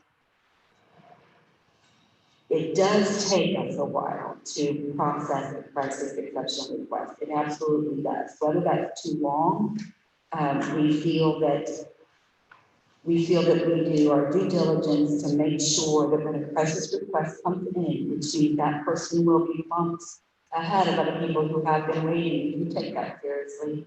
And we do ask for paperwork, we do ask questions. So the crisis process is, I don't want to say a slow process, but we are diligent in our requests. So Well, when I take and read the answer from February 20, it doesn't really, it talked about the waiting list, but it doesn't necessarily talk about the crisis. And the question proposed was waiting list and crisis process. yes, so I may be wrong, Representative. I think there's another question in here on the bed that talks about the crisis process taking too long. And we did at that point, in our response, say we do take due diligence because this person does then bump ahead of others who have been waiting. So Do you think we're going to run into that later on as we go down? yes, yes. Okay, we'll leave 7 open until we see it addressed later on the crisis side. Because I mean, I think in all of our CPS stuff, we have crisis or emergent type issues that set a person up as a priority for the rest of this. And we do require a lot of documentation. Okay. Managed care does not put the IDD population's need. It does not conflict grading services are duplicative. Care coordination services are done by target case managers. We do want to note on this one that we did have a stakeholder forum scheduled in April, and due to COVID, we did cancel, and we will reschedule that. We do want to have that conversation. Representative Landwehr, we just simply needed to reschedule. Do we know when we're looking at doing that? Let me look to Amy Penrod, if you will.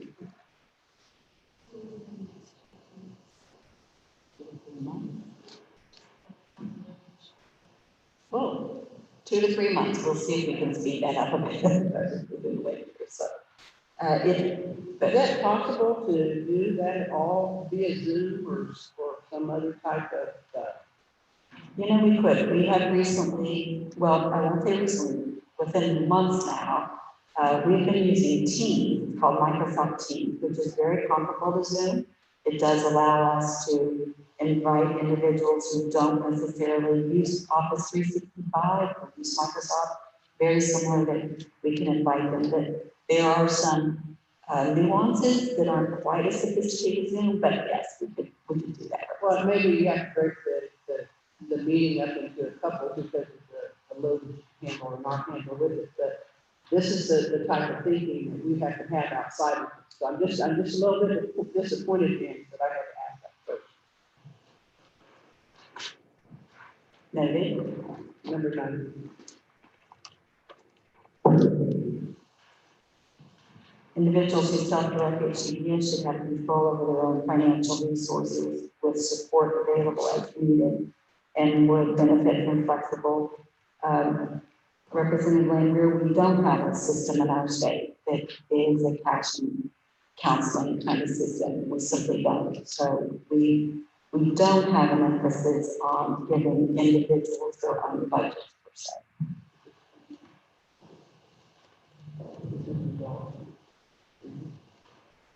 Okay, well, consider it done. Thank you. Number 10, need to eliminate the ID waiver wait list. This individual, Comfrey's son, has been on the wait list since 2012. Well, Janice, isn't this an issue where a lot of times individuals come on early to be on the list or not? Well, maybe I'm thinking of one of the other ACPS. some folks might assert that. I don't know that I necessarily would say that's the practice, but Representative Lindbergh, we do hear that, yes. I wouldn't want to suggest that was the case of this type of citizen.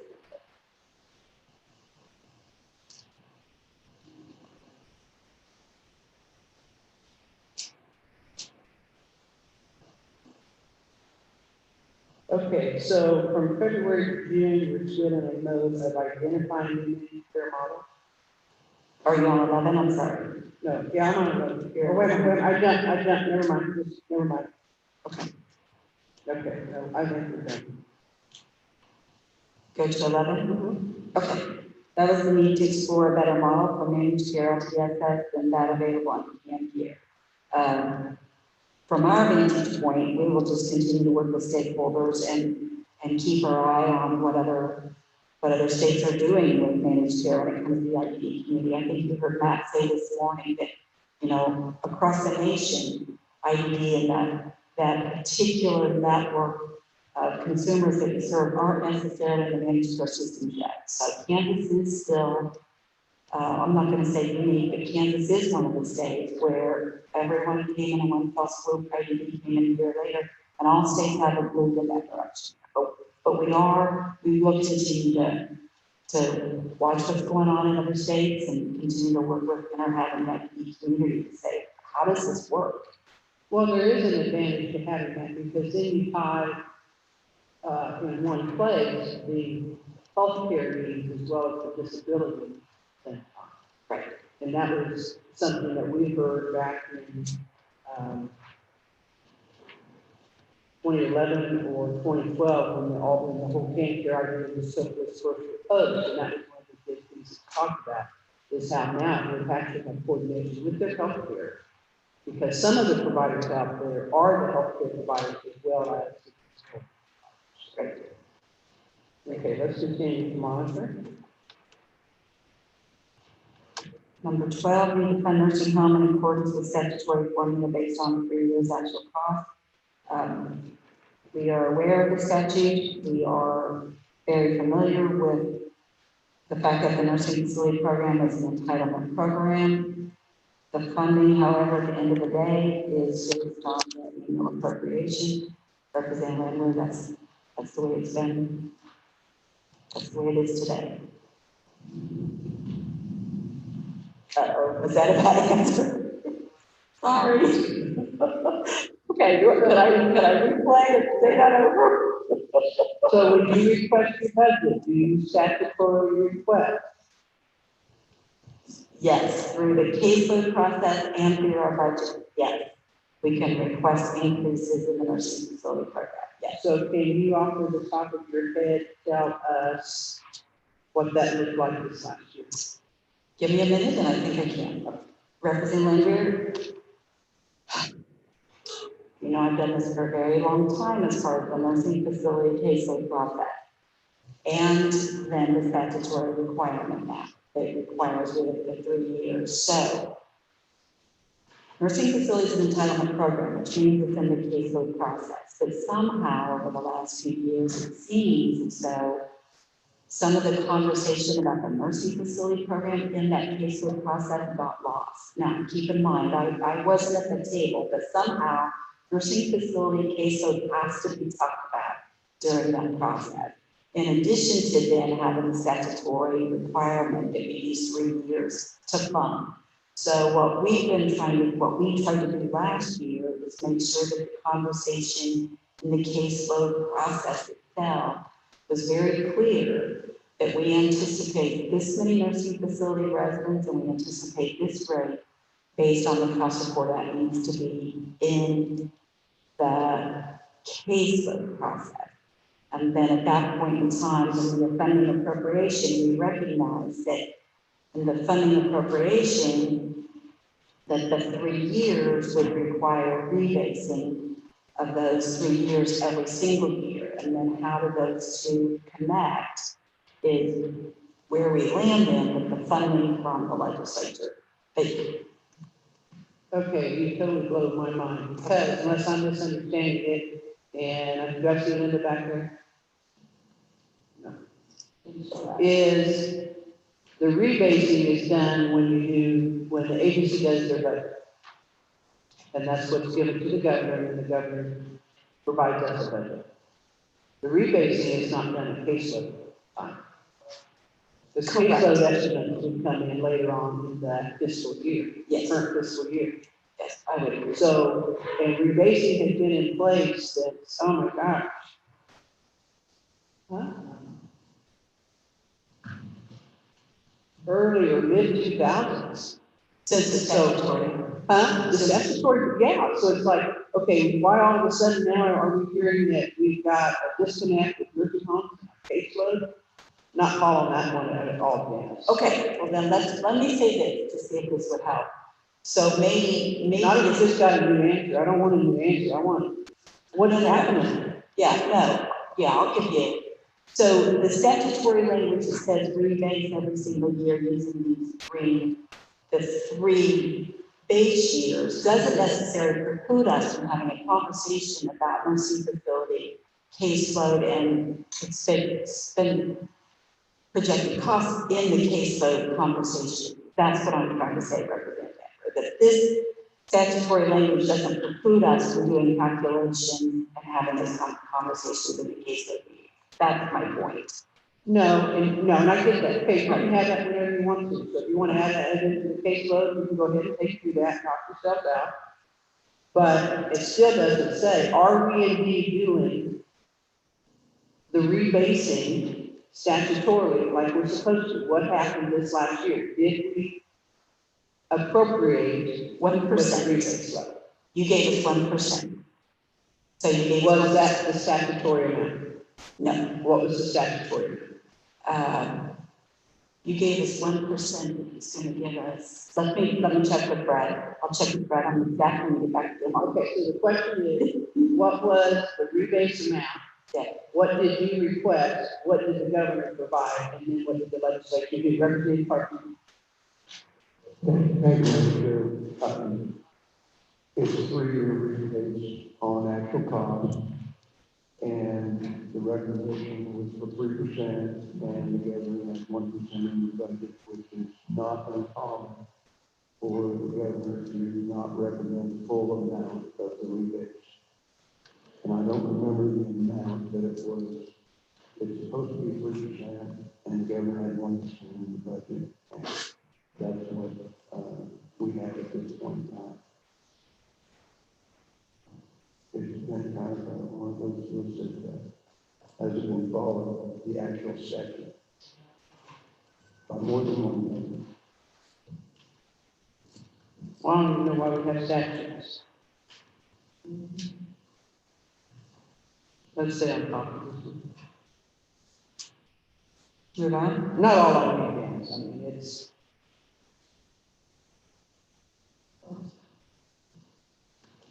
And committee, this is where I get very, very frustrated, is that, and being a member of K-12 budget for a few years now, is we have one budget that gets funded at whatever our Supreme say that it should be.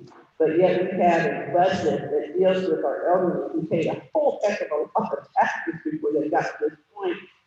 We say, oh, forget you because you don't have the financial means to go over and take us and sue us for not statutorily following our funding. So this is getting kind of ridiculous. I think, staff, what I'd like to see is what statutory items do we have out there that we're not funding as a statutory base? And for this committee, I'm just interested in anything with the healthcare, but I think probably the appropriations committee would be interested in all items. So 2 separate things.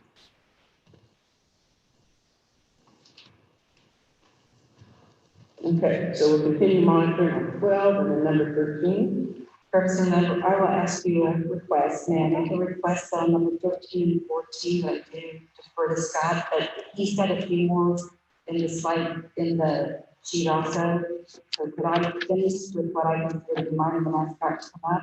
Yeah, that's Are you fine. comfortable with that? Okay, so 13 and 14. That's here. We just weren't sure if he was gonna. Okay, then I'm gonna skip to page 7 and number 17. Need to implement the TCM provided by neutral conflict free entities separate from the MCO from health agencies. Again, a TCM form is planned for early in April, it had to be canceled, so we will reschedule. We heard what you said earlier about using Zoom or Teams, so we will make that happen. So I don't have to say possibly using this real use. Yes. Again.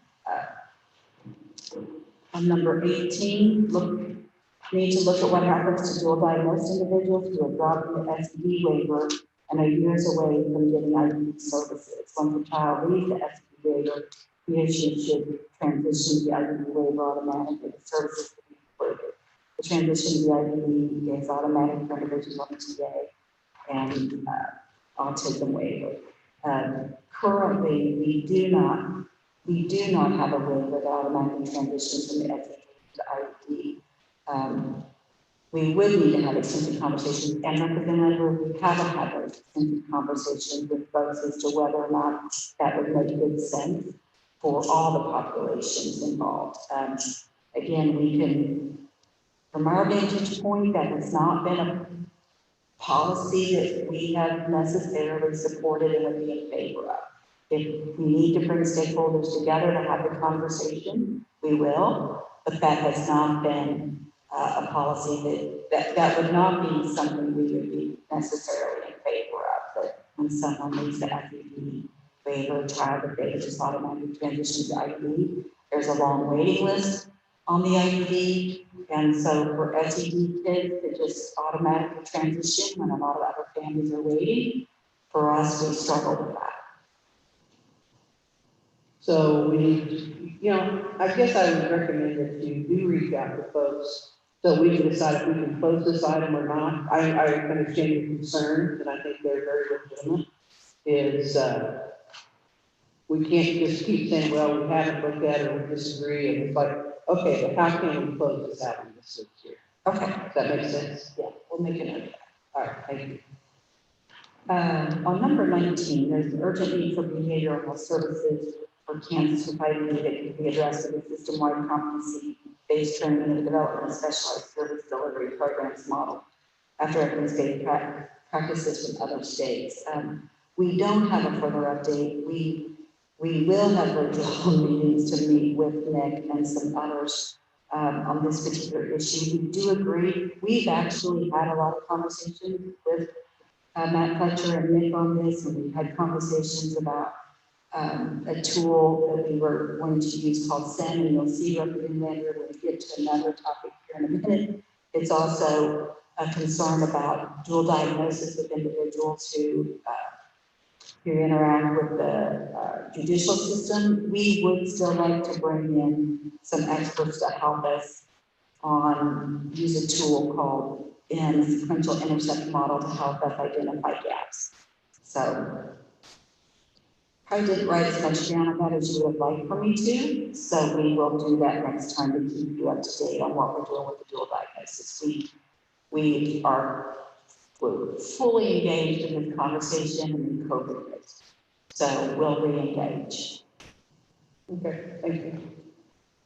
On number 20, need to adopt a best practice system of care approach towards crisis intervention for Kansans with IDD or autism in crises. We agree with Nick and Matt on that also. We have had multiple conversations with them, but those conversations have also been a bit stalled as a result of COVID. I'll be honest with you, Representative, we still talk to Matt and Nick all the time. It's just now about COVID and appendix K and how do we get these retainer payments going. We just had to shift our focus in our conversation during COVID. Okay, we'll just leave it on as a continued item. you guys can get back, because if you're in communication, you know, they've laid out their priorities along with you, that just makes perfect sense. Yep. And on number 21, with Nick of the concrete again, we develop models for intensive community support of alternative incarceration. We absolutely agree with that one. Senate Bill 333 was introduced. We at that point in time said we would like to spend 20 to 30,000. That was our estimate to receive TA. We think we need TA on this one, but we do think other states have done well requesting that TA from SAMHSA when it comes to the sequential intercept model, which really does attempt to identify where do we have gaps, how do we make a better system out of this breakdown, if you will, for the duals. And we agree, we're completely on it. We were anyway until COVID, so we'll get re-engaged as quickly as we can. We agree completely. Continue tomorrow. Okay, move on. Adult care home providers credentialing process is standardized, plus the 3 MCOs. I think this was a KDHE issue. This may be one of those that we didn't coordinate very well with Chris and her team, but this is a KDHE. We responded, but the MCOs, I think, also responded. So we would like to shift this back to KDHE, if you don't mind, Representative.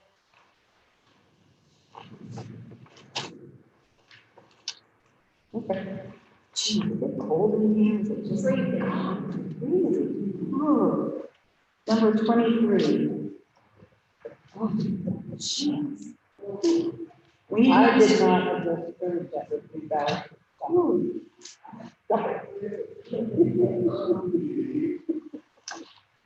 Barbara and I've always had the battle of the AC. Ooh, I feel like my teeth are bleeding. No, it is actually cold, because if I'm feeling it, that's what. That's a big one. It's pretty, yeah, where's the glass I got this, girl?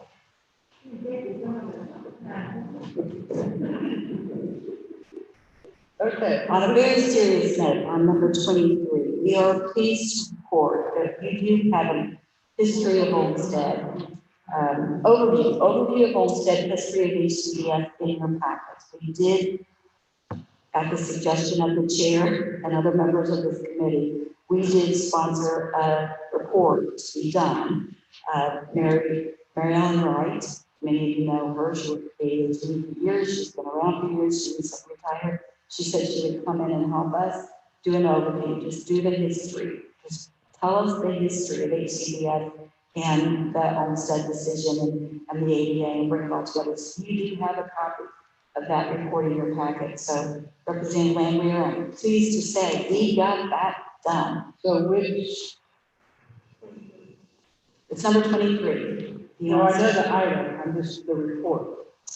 It should say overview of Olmsted and history of HCBS. Should be in your packet. Yeah, we did make a copy. It's later on. Okay, no, that's fine. I just wanted to make sure that we had it. Okay, great. Yeah. Yes. So I'm excited. It was just difficult because I remember when Olmsted came into place, and because I was excited to see the money start following the clients. And then all of a sudden, the current secretary who had it place, along with the representative, went into something totally different, which to me just never ever made sense. But it was trying to go back and get that history and figure out what all the things have done. So Representative, read the report, see what you think. I think it was really well done. Keep in mind, we did not ask this individual to point us in any direction per se at all. We just simply said, collect the history for us, tell us about Olmsted, the decision itself, the ADA, money follows the person, tell us about HCBS, just bring it all together in one report, and then we'll go from there. So that was the point of all that. Well, and hopefully, if you guys have gone through that, it's, you know, if there's cleanup or changes, tweaking or whatever, that now you've got something to base things off of. So that exactly, and the stakeholders being involved. Exactly. And it is our understanding that Sean Gatewood, and Barb Conant are going to take the lead in pulling a group together. They did also, Barb, I hope you don't mind. And Misty, they had a meeting scheduled in April, and it had to be rescheduled. So I think it'll go again pretty quick. Yeah. Number 24, the state should also return to the earlier practice of transferring funds from institutional placements to community as was done before MFP. That is not a process we have yet in place, and I don't know that we will move forward with actually transferring funds in a managed care world. But certainly we do have a process in place with the 3 MCOs, and this is from this February response. We currently have a transition program in place with the 3 MCOs. And if the MFP program is funded again at the federal level, we will participate. At the moment, we don't have the option of participating in the federal program, but we hope to. So we could consider this item closed at this time? Yes. Okay, and then I would say on 23, we'll just keep it open because you're gonna have continued discussions. Yeah. And we'll see how those go, but that's the only reason to say. Yes. On number 29, need some kind of small caseload person-centered support system that is tied to and has a deep history with local communities to realize the goals of person-centered philosophy and planning and service. We agree.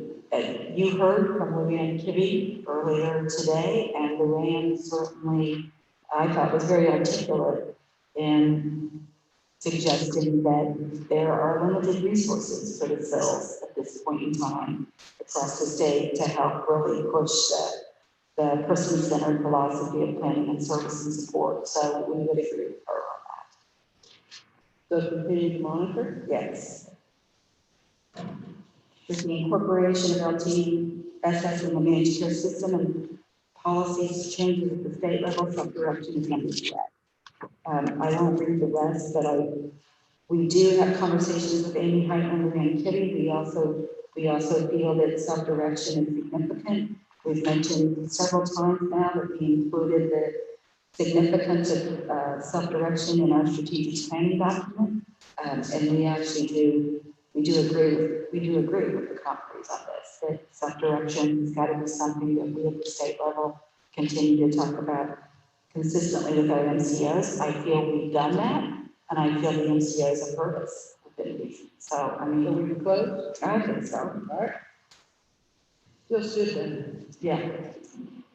Number 31, Kansas has a serious workforce crisis in long-term care. We also agree with that.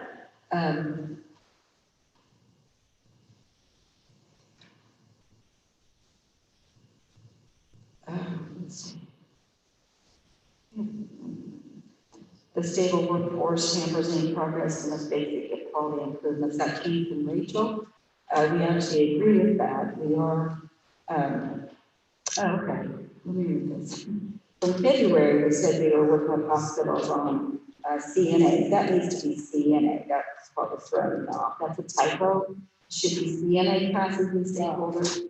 So we do have a monthly meeting with nursing facility stakeholders, and that includes the hospital association. So in February, there was discussion about maybe the hospital association can help us with CNA classes.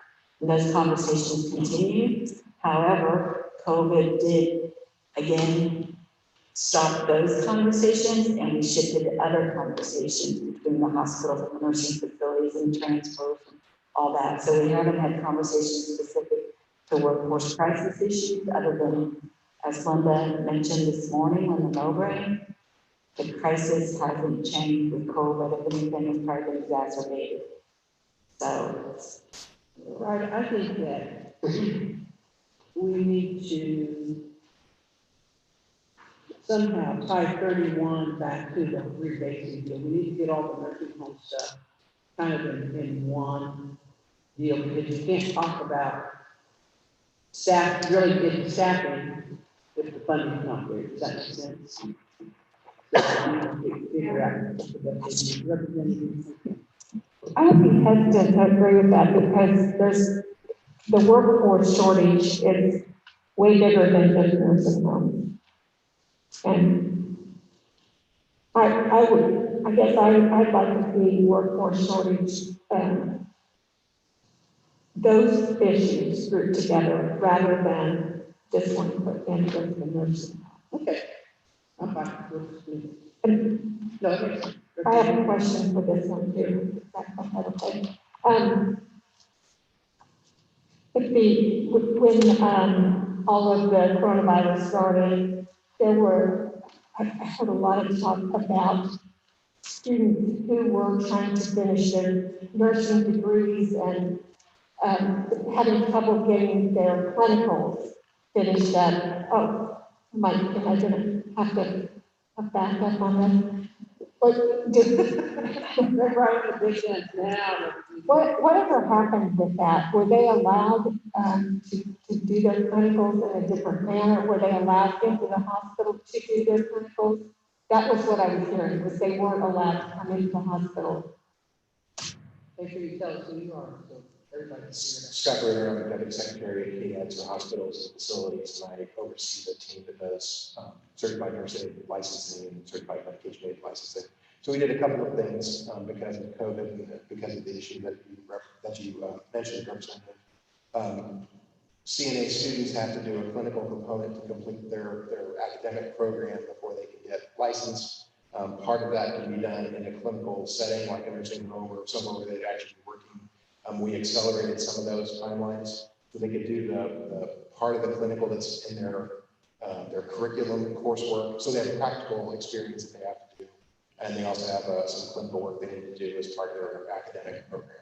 And so we allowed them, if they were met at a certain level of their training, they could go into work as a CNA and earn their clinical hours. That was the first flexibility we offered. The second was that we let them do work in a simulated lab for that curricular part of their clinical training as well. So they wouldn't have to necessarily find another clinical setting or another healthcare setting to do that. We didn't extend anything to hospitals necessarily, so we're still talking about nursing facilities, assisted living settings, but we did try to expand. If they were working already, they could count that towards the clinical requirement, their hours requirement, or the simulated lab is the other possibility that we offer. Thank you. Thank you, Martha.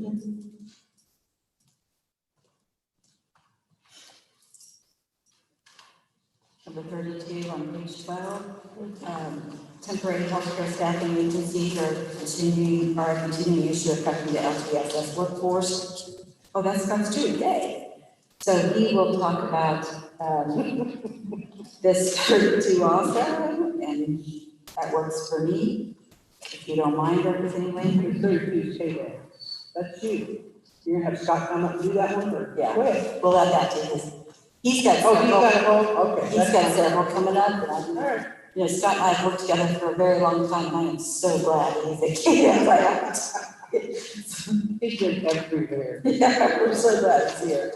On number 37, page 13, there's an increased denial for necessary services and an increased number of appeals to acquire the needed medical supplies and services for the medically fragile children as well as individuals with IEP and mental health needs. A lack of communication exists between the MCO care coordinators who should know the children and decision makers who are making decisions. You know, from our vantage point, we did rely on the MCOs to help us answer this in February. At least Aetna responded. It looks like United Healthcare responded in November. So we continue to monitor trends involving denial of services and work with KDH&E as far as which services they are receiving. But from our vantage point, this is also a concern that includes the MCOs. So we would like for the MCOs to also continue to respond to this, if you don't mind, Representative Landwehr, as far as, you know, the denials. I mean, we can track the denials, but the actual concerns about the collaboration, we think we'd like to hear from the MCOs if you would like for this to continue. So are we saying that at this point here, that item number 37 should be an MCO item? That would be our request. What do you think of that? Okay, that's what we'll do. So one off of your list. Thank you.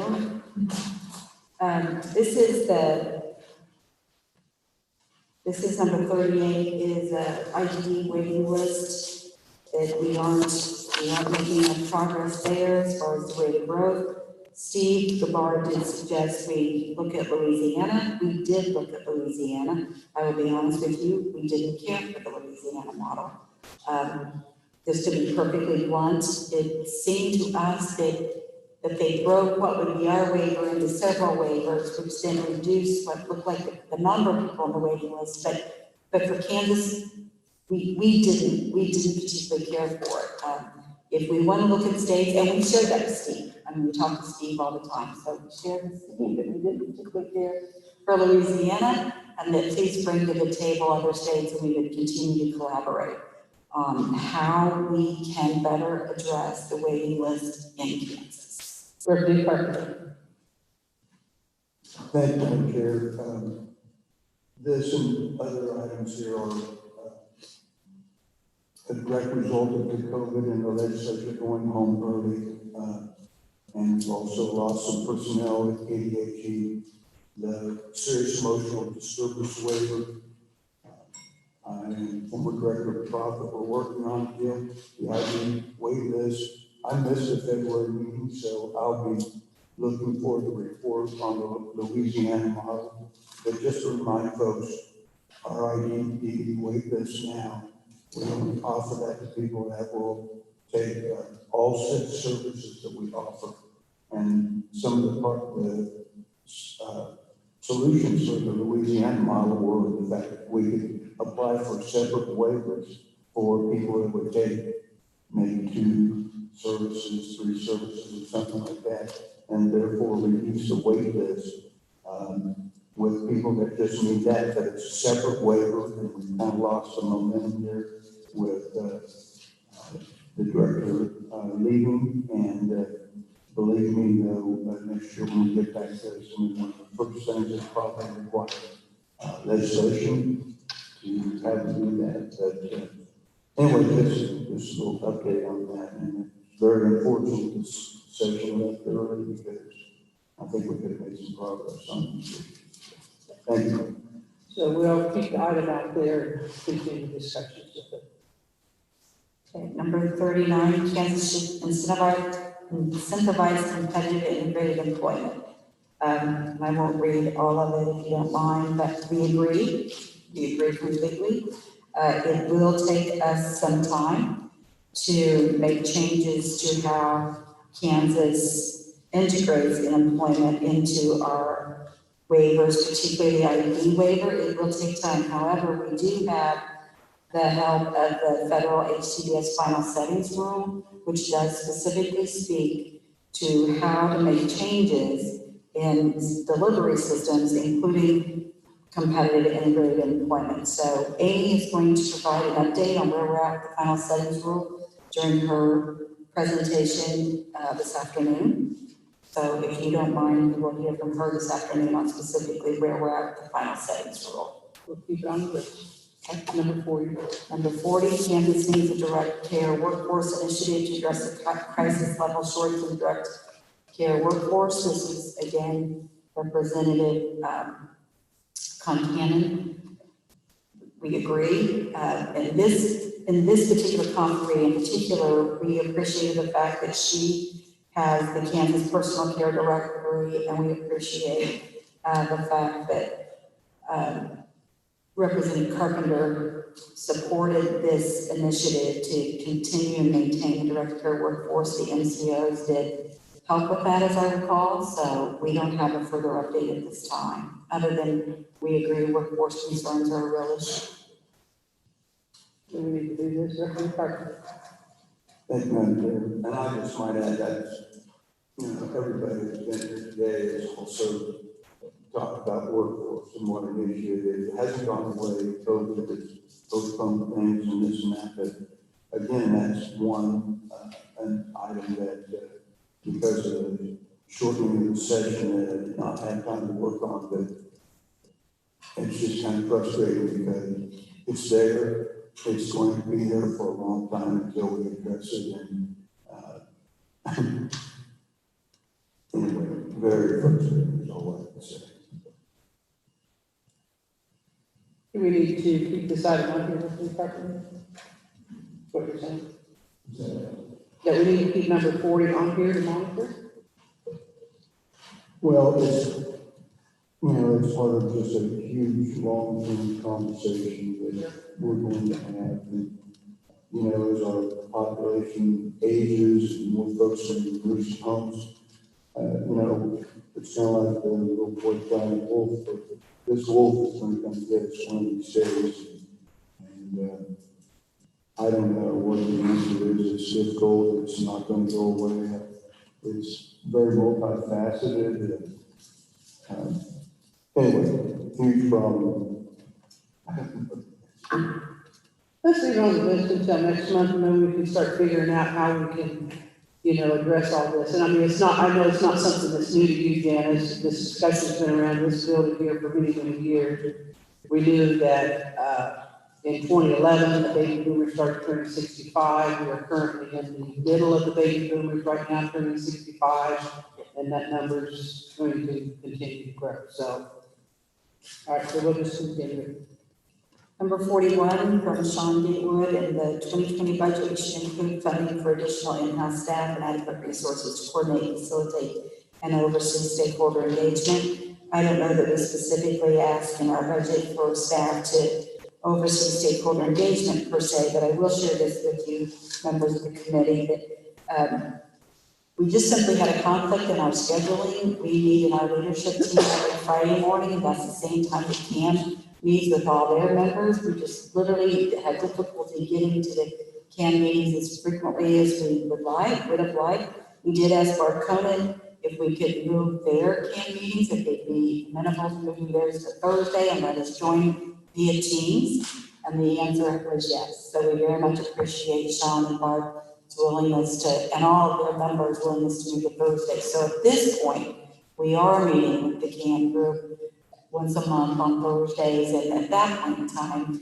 Amy and Michelle and I and Scott, and I think we all participated last week, and it is actually I think Barb coordinates it via Zoom. So we are deliberately and intentionally meeting more frequently with the CAN membership just to have more communication in general as far as hearing stakeholders more often, so. We'll put that on a continue, and what I'd like to do at this time, because of some other obligations over the lunch hour, we're going to go ahead and break. Janice, can you come back? Sure. And be with us, and we'll just pick up everyone with where our agenda currently is, and just continue to move forward, and then we will decide, because it's pretty obvious to me already at this point that we will use our second day tomorrow. And so we'll try to get that worked out as to who will ship to tomorrow, et cetera, and hopefully have that for everyone this afternoon, so we have a heads up on it. Thank you. So we're recessed until 1:40.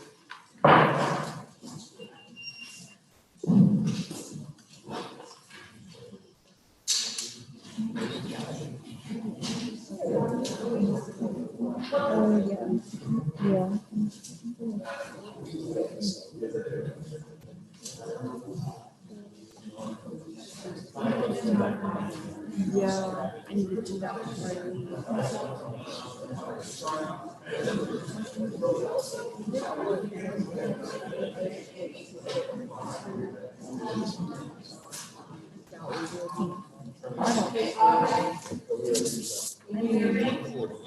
We really do get to. It's not, this is going to. This will be.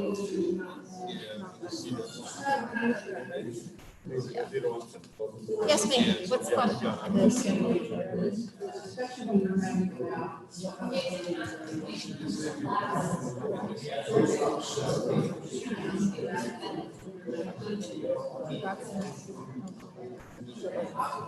think we'll get through all of this today. And I think tomorrow is a short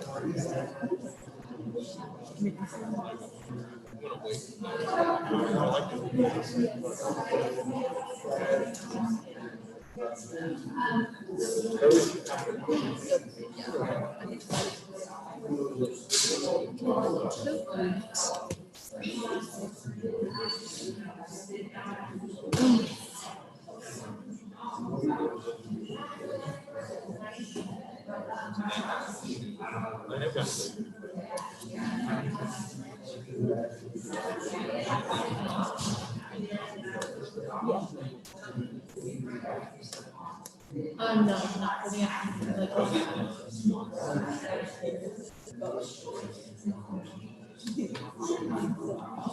Yeah.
Oops, sorry.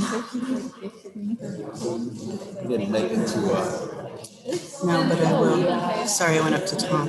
I know, you have to go a lot. I went up to Tom. All this. You gotta go. Are you ready to go? Yeah. I did like. Hey, how you? From lunch. We have our own meeting, Monica. How's that? Yeah, I walked 5 feet and had lunch. I'm good. I had mine delivered. How's that? That's even better. Even better. Yeah.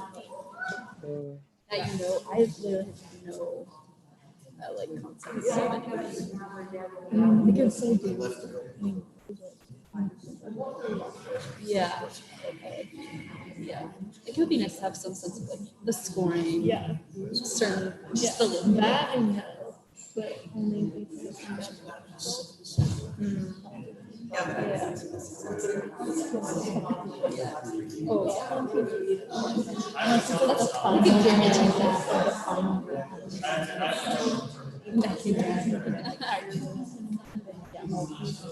Yeah.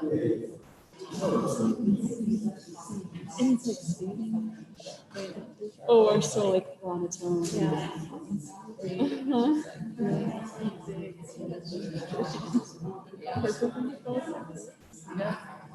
That's true. I can't believe it's a quality too.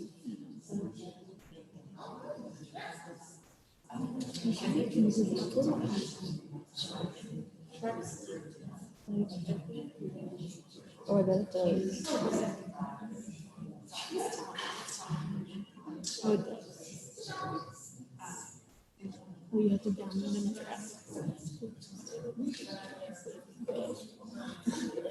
probably works through your.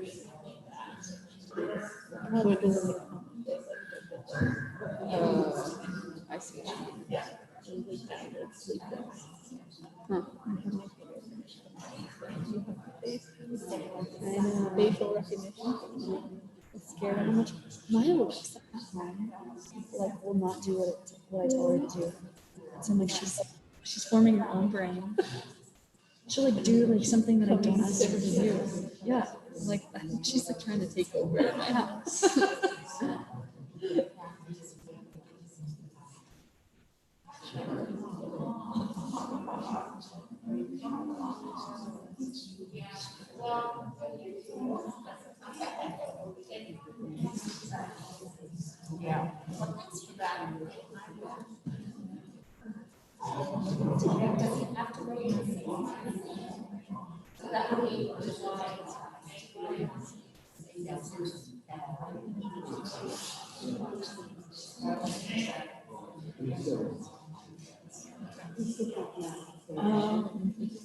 Well, so we don't really advertise it, and because it's the reason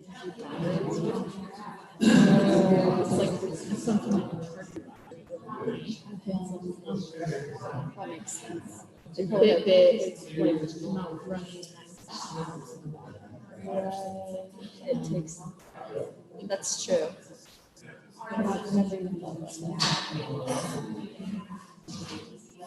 But it said like just charge it a little bit and go to bed. It's not gonna like stop till it. Yeah. I kind of like knowing how much I sleep. Yeah. Like how many times you're restless. Yeah, it'll like tell you like 15 times restless or whatever. Oh yeah. I was definitely awake. Well, now it does like your heart rate of sleep. So if you sleep, why? That kind of thing. Like your oxygen. So if you're oh, interesting. Like how you could sleep at night. If it varies. It was like that's new. Like I didn't know that.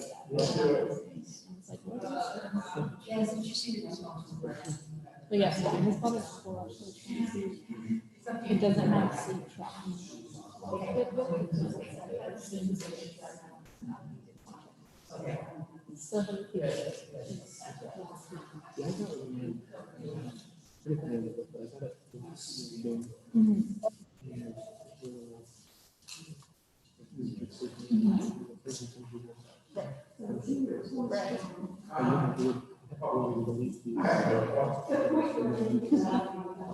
Yeah. Right. Just so relaxed. Yeah. Public transit.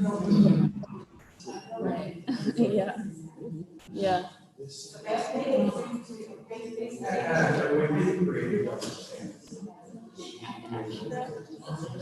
Oh yeah. It's like a national. It was like it was anything for me.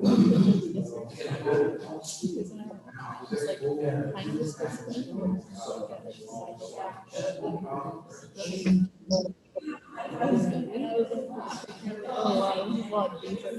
This is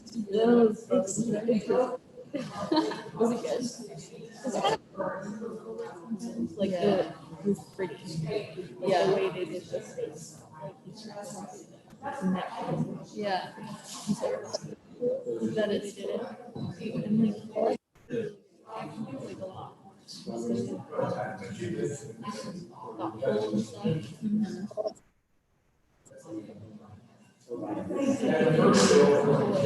Yeah. I know what you mean.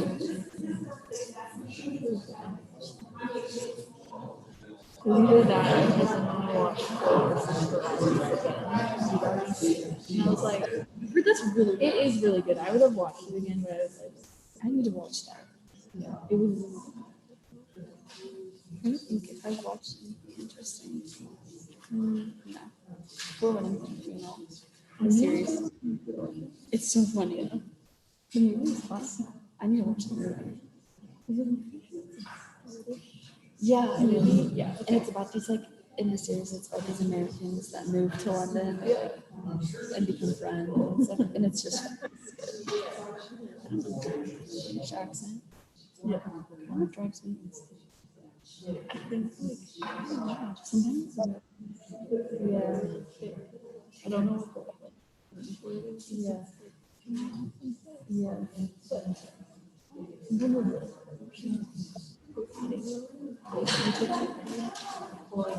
Oh, yeah, follow you in. Like, we had to come out the we had to say that before. And he's like,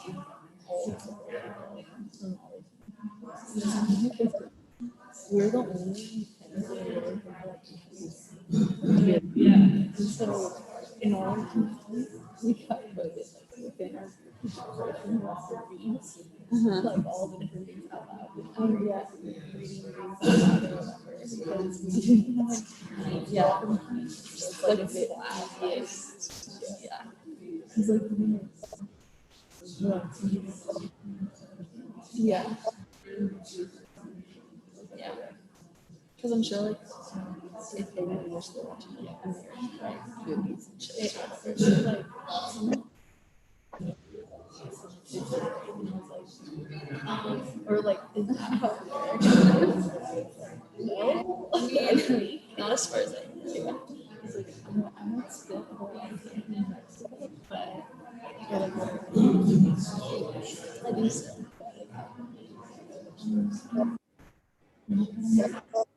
Someone asked me, they're like, is that really a Ozark star? You know, it's oh, not as glamorous. I don't know. I'm not really sure.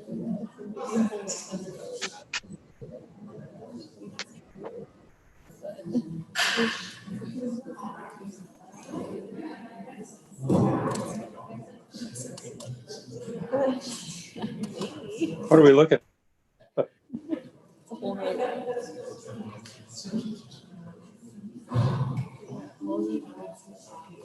really disappointed. So that's like all they like know was like, are you from LA? No. Really? Yeah.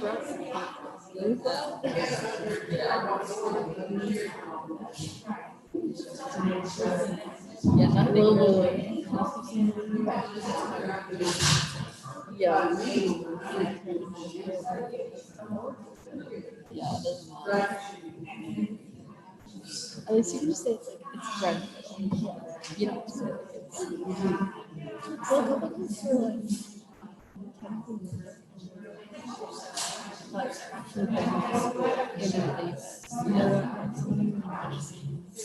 Yeah, they're looking.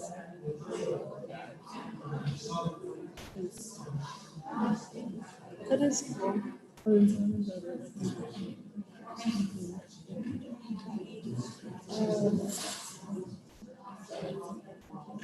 So they all like.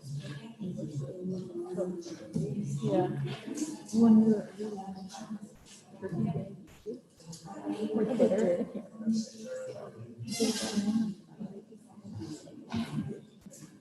yeah.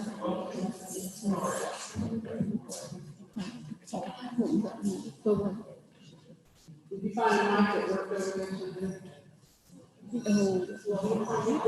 Holy Mars, they could just there's too big video.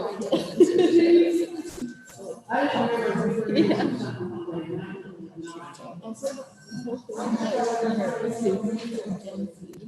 Yeah.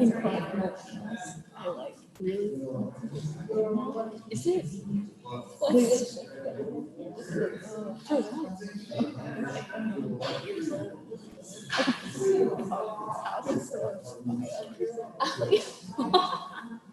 That's kind of funny.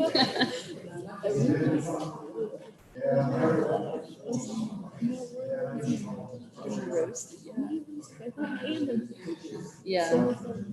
Just get. I feel like everyone's like older, just assumes like anyone doesn't like everyone is just yeah. Yeah.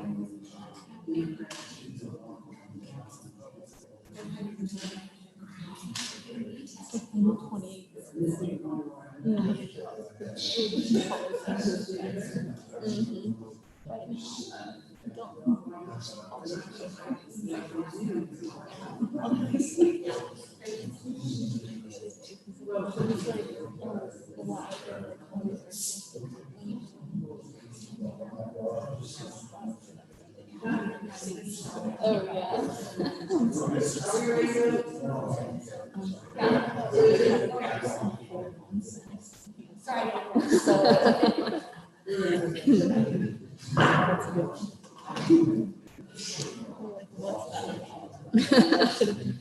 I think that's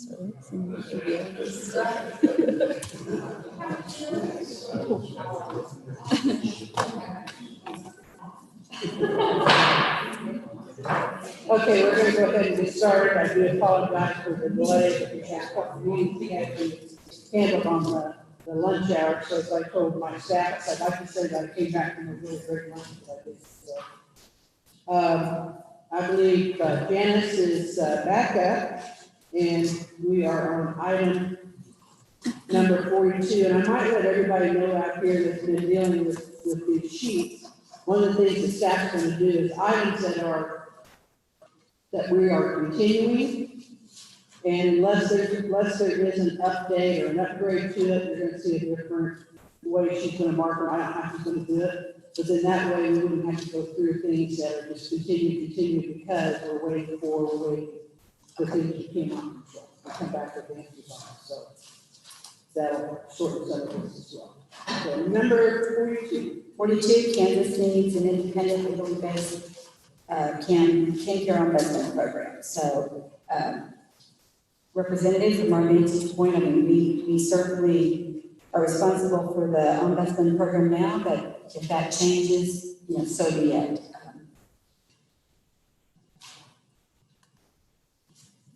I think we can close out. Okay, thank you. If someone else has any questions to speak out on the committee. Okay, go ahead. Page 16, number 43, consumers in attendance should not be personally liable for paying for advertising for attendance, background checks, and other hiring costs These expenses should be fully covered by the waiver program. From our vantage point with the FMS providers and what we do as far as what attendants are responsible for, we don't anticipate that that will change without an increase in appropriations, and I'll be forthright here, we haven't asked for any. Let's close it. We can always do your later date, should we be. Yeah, number 44, lack of attendant training is creating shortages of persons willing and are able to work with consumers, especially those with brain injuries. We will continue to work with providers on how we can do better with our training, particularly on the direct care workforce. From our vantage point, 43 could be clustered with workforce issues, just in general. How do we recruit and retain attendants for these particular services, which would be consistent with what we were talking about before the lunch break? Let's just say we continue that, because we'll keep all those kind of lumped together on workforce issues, yeah. And 45 is very similar. Personal care attendants should be paid a higher, more competitive rate. I didn't know that anyone would argue against that per se. We'll put it continue. 46, HCBS waivers need to take into consideration increases in employment compensation and workers' comp in a manner that does not force consumers to decrease or offer lower pay to their attendants. We would actually, again, say we would agree with that, but for right now, we have not asked for an increase in FMS rates. That's a rejection, I see closing that. Number 46. On number 48, the top of page 17, this is from Leslie Anderson, K4AD. The committee should explore the need for competitive wages and fringe benefits for providers to ensure appropriate level of funding for staff. Again, this to us feels like a workforce issue, and how do we recruit and retain providers and their staff for HCBS services. We did not ask for an increase in HCBS provider rates per se, but I think you all did support an increase for IDE. Representative Buchanan, do you think that this is one we need to keep out there for the work? That's all right, number 48. If it should be kept on there, or can we go ahead and close it?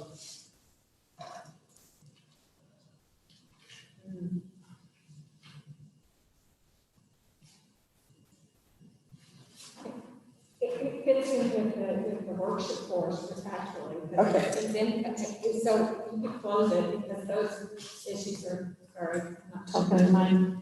So those issues are right in line with what the workforce issues are.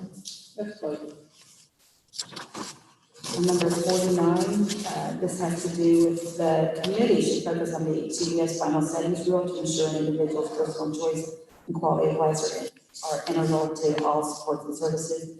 Amy Penrod will give an update in her presentation on the final settings rule, and I would even offer Representative Landwehr, if the committee at some point would like to hear more details about the final settings rule, even from just a slide deck, we would be happy to do that, because there is some good information to share there. Okay. On number 50. We'll continue that one. Yeah. And we'll look and see if we've got the time at our next meeting, maybe to do a presentation on that. Maybe possibly. Yeah. I kind of leave that judgment up to the staff, because they're really good. Okay. On number 50, the committee should pursue active engagement with older adults and members of the area agencies for a broad perspective on LTSS. We agree with that. We have been asking Leslie to invite us to the K4A monthly meetings, and she has been doing that. So we send several folks there every single month, and I do think that's been helpful. Christina Orton is our new aging director, and I think Christina actually attends every month the K4A meetings, and I think Amy goes frequently also, and I attend when I'm invited. So, but I will make a quick note there. We have had a lot of conversations with the area agencies on aging, as Leslie noted today. 51, this is Lonnie Kaufman. He asked about extending expanding telehealth, remote patient monitoring services. If there is an upside to COVID, I agree with our response that the pandemic has actually provided us an opportunity to implement additional avenues for the use of telemedicine and monitoring, and I think committee members that many of those many of those policy changes will continue, to be honest. That's an uptick. There's an upside to this pandemic, which has been dreadful. This may be an uptick. I think we're gonna see a new way of business delivery and a lot of different things. It's just on the telemedicine, I think we're also learning a lot of things that, yeah, maybe this isn't a good idea for this year, maybe this needs to be modified. If you're in the mental health side of it, maybe younger kids shouldn't be doing through that. So that's gonna take a big discussion next year. So I would say that we go ahead and close it because it's gonna have to become a legislative issue. And I think there's enough legislators aware of it that it'll be on the agenda. All right, I'm trying to follow when you said we should close it. When, you know, there's a report that we're using telemedicine more now than we've ever thought about it, and that we may start using it more and more and more. So when you say close it, what do you mean, like, explain it a little bit more? We don't need to have it come up in our next 2 meetings because come January, the legislature is definitely going to be addressing it. Because you have to remember the bill we passed in the special session had a lot of sunsets in it. Yes. And this would be one of them. Okay, I'm sorry, I was listening, but I wasn't sure because I think telemedicine is going to be bigger than it's ever been. Oh, absolutely. And for people, I always thinking, I shouldn't say it, but if you remember, Representative Tom Sloan used to talk about telemedicine all the time, and it was moving. Now this year's like, it's really going places because we have to, and because it will be quicker and accessible to areas that don't have any kind of medicine. So I just wanted to make sure we weren't closing it. No. I think we're finding the good, the bad, and the indifferent. And unfortunately, it was an unexpected part. Number 52. Oh, excuse me, Senator. This may just be because I'm not always here on this committee, but would this then, at the end of tomorrow, will this committee be giving some recommendations? Or normally that is done when we wrap up the year for a report going into the legislative session in January. Because we have 2 more meetings, I believe, that are statutory. Yeah, so we make that at the last meeting. because it seemed like this certainly would be one that would be coming out of this committee as a recommendation for legislation. And what some of the people that have sat in for other representatives have done is just left notes for, so like we would be, leave notes for Senator Boyer, that this should be part of recommendations that happens. 52, a conflict of interest exists when CDDOs provide health services or when community service providers hire their TCM to provide services. We did have a forum scheduled on that, but we canceled. We will reschedule and we will look to using a virtual platform. We will look to, or you will do that? We will do it. Number 50. We'll leave it open. Okay. Number 53 on the top of page 19. I am very pleased to report that, let me read the issue first, sorry. The need for the state to take LTC facilities into receivership has been an unbudgeted expense. This was from Lindsay. I do want to report that we are down to 2 facilities remaining in receivership under Secretary Howard's leadership. We have sold a good many of the facilities. We are so pleased to report. As far as the receiverships impacting our ability to continue with our normal survey process, Scott can talk about later, but as we said in November, and then again in February, I think we said anyway, the survey process was not directly impacted by receiverships, but we're still glad to report that we've sold all the facilities except for 2, and it looks promising even on those 2. Where are those 2 at? Great Bend, which evidently Great Bend had a storm last night, so we've just been informed we may have some rough damage and may have a broken window. There's supposed to be some pretty strong winds coming from that. Yeah, so we will work with our operator to get those repaired, and then the second is actually Providence here in Topeka. We thought we had a fire, it did not materialize. So we hope that we have another bite of that. That's great news. Yes, yes, it's been hard work and we've made progress. We'll just keep it on the continue till you tell us they're also and done. Yes. Oh, page 20, number 54, ongoing funding and dedicated resources. Oh, you know what? I'm not going to practice that. Thank you, Mr. Brenner. Number 55, I think my awful these guys, I may be done actually.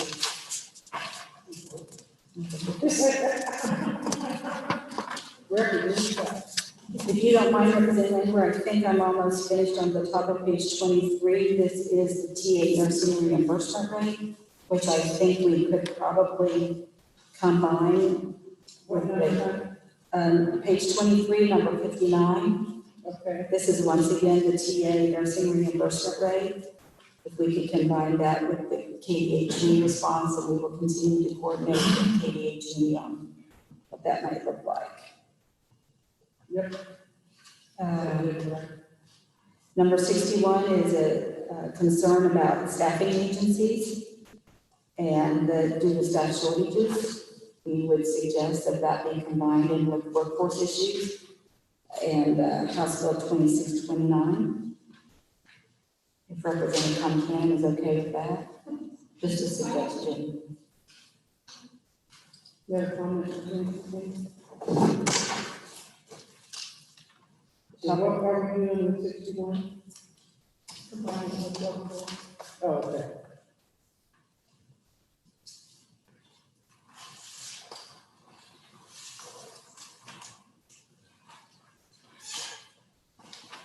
Sometimes it's hard to write in those and then listen to them too. It's kind Top of page 24, number 62, if you're ready, the SHIELD program, I'm going to on that also. Number 63 is the Olmsted plan. We agree that it is time to have a conversation about Olmsted. We appreciate the fact that the stakeholders are going to take the lead for us on that particular initiative. Okay, I think start number 64 and 65, and I think 66 is mine. On the top of page 25. This is a very specific scenario about an individual and what he went through with multiple interactions with law enforcement. As I mentioned earlier, Senate Bill 333 is a bill that we gave a lot of attention to, spent a lot of time with, and will definitely pick that up again as we get past some of this COVID, to have conversations internally about what do we do with co-occurring behavior and health issues. Again, we'd like to bring in some technical assistance support from SAMHSA and the sequential intercept model. So this is very similar to the earlier conversation that we had. Okay. Number 68 on page 28.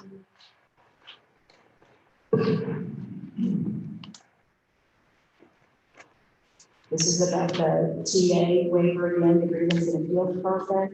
It was very specific, I believe, to sunflower, but let me say this, that we made an amendment to clarify that the specialized medical care is a soft limit and additional hours can and should be authorized when a participant needs them. So we did take an action on changing our waiver. Amy, if I get this wrong, correct me. But we have made the amendment to clarify that specialized medical care is a soft limit and additional hours can and should be authorized.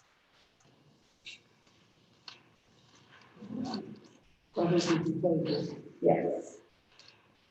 That was a good change on our part, to be honest with you. It needed to be done.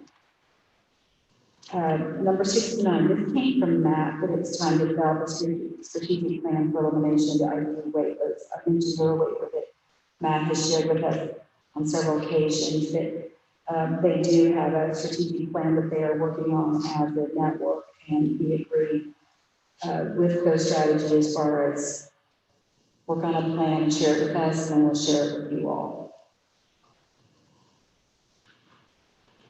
Continue. Okay, on page 27, number 70. This, Chris talked Chris Swartz spoke to number 1 about the clearinghouse being inaccessible. This is the crisis process. It's not streamlined. Again, we make every effort to work through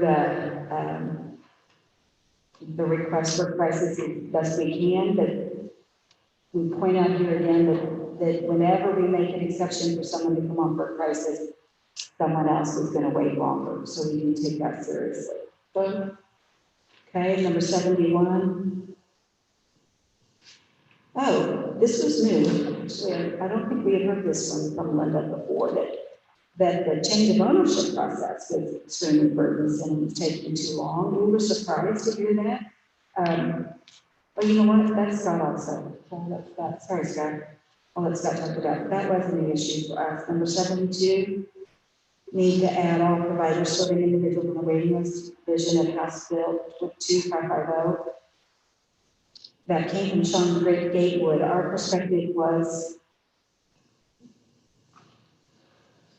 we monitor the bills, we follow the bills, we'll do what you direct us to do. So I think we close it because everything starts moving in November. yeah. Perfectly contained. Thank you, Madam Chair. I have a question that's just because we brought up Sean Gatewood. Just because his name's well, he's not important to my question, but before lunch, you were talking about that you were meeting with him and his organization. I got to thinking about that. What's done with other organizations? Is it just him because they had asked for some more communication, or? Oh, no. We meet with associations all the time, if you will. We have ongoing meetings every single month in our hub, and nursing facility trade associations. We just haven't been able to land on a good day to meet with CAM members. We just couldn't, they were met on Fridays, we met on Fridays. We just couldn't ever seem to find a good day of the month. Literally, it was just logistics. And then finally we said, can we land on Thursdays? Barb and Sean said yes, the membership said yes. So we finally found a day of the month. I think it's the second Thursday of every month now that we now meet with the CAM membership. I think it's the second Thursday, it might be the first, but we just couldn't seem to get there. We were stuck. I just didn't want them to be the only ones that had a meeting. Oh, no. We meet with lots of folks. So no. Thanks, Madam Chair.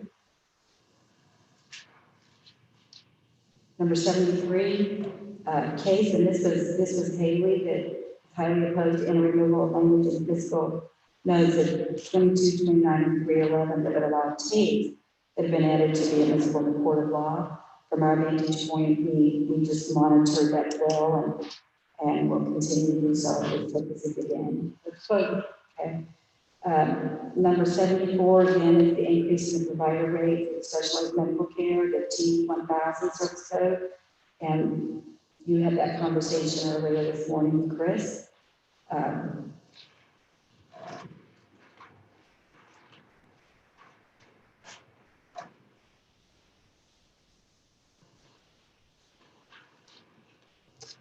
As far as the offset with the hospitals.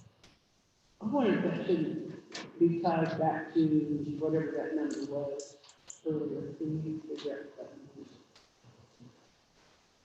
So we'll tie it back to that, and then that way we'll have separate line items. And number 77 is definitely Scott's. Sorry. Number 78 is Kansas should eliminate the care coordinator and NCO for IBD and have the CEO do the annual evaluation. This is from Maryland. Our response to that is care coordination is a key component of the managed care model. We're not aware of any managed care model that includes LTSS that doesn't have care coordination. We've spent years trying to make sure we delineate between care coordination and target case management. Obviously, We haven't found a solution yet that satisfies all as far as the different roles. But we will continue to have those conversations with Marilyn. Penrod mentioned earlier that we did have a meeting scheduled with the TCM folks that will need to reschedule that due to COVID. So, but we don't know of a managed care system where you would actually eliminate the care coordinator for the MCO.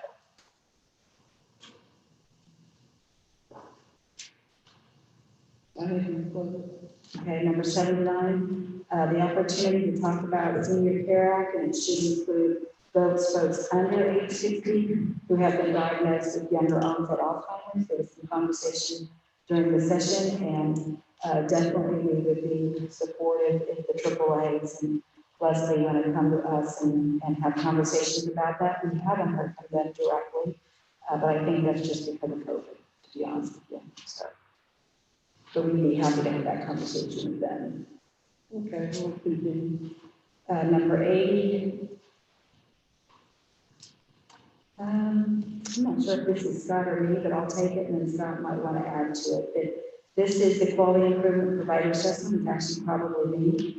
That it had a sunset provision of 5 years, and the legislature actually landed on a 10-year sunset for the quality care improvement panel. So I think that is close to representing. Yeah. It's okay, I'll stop.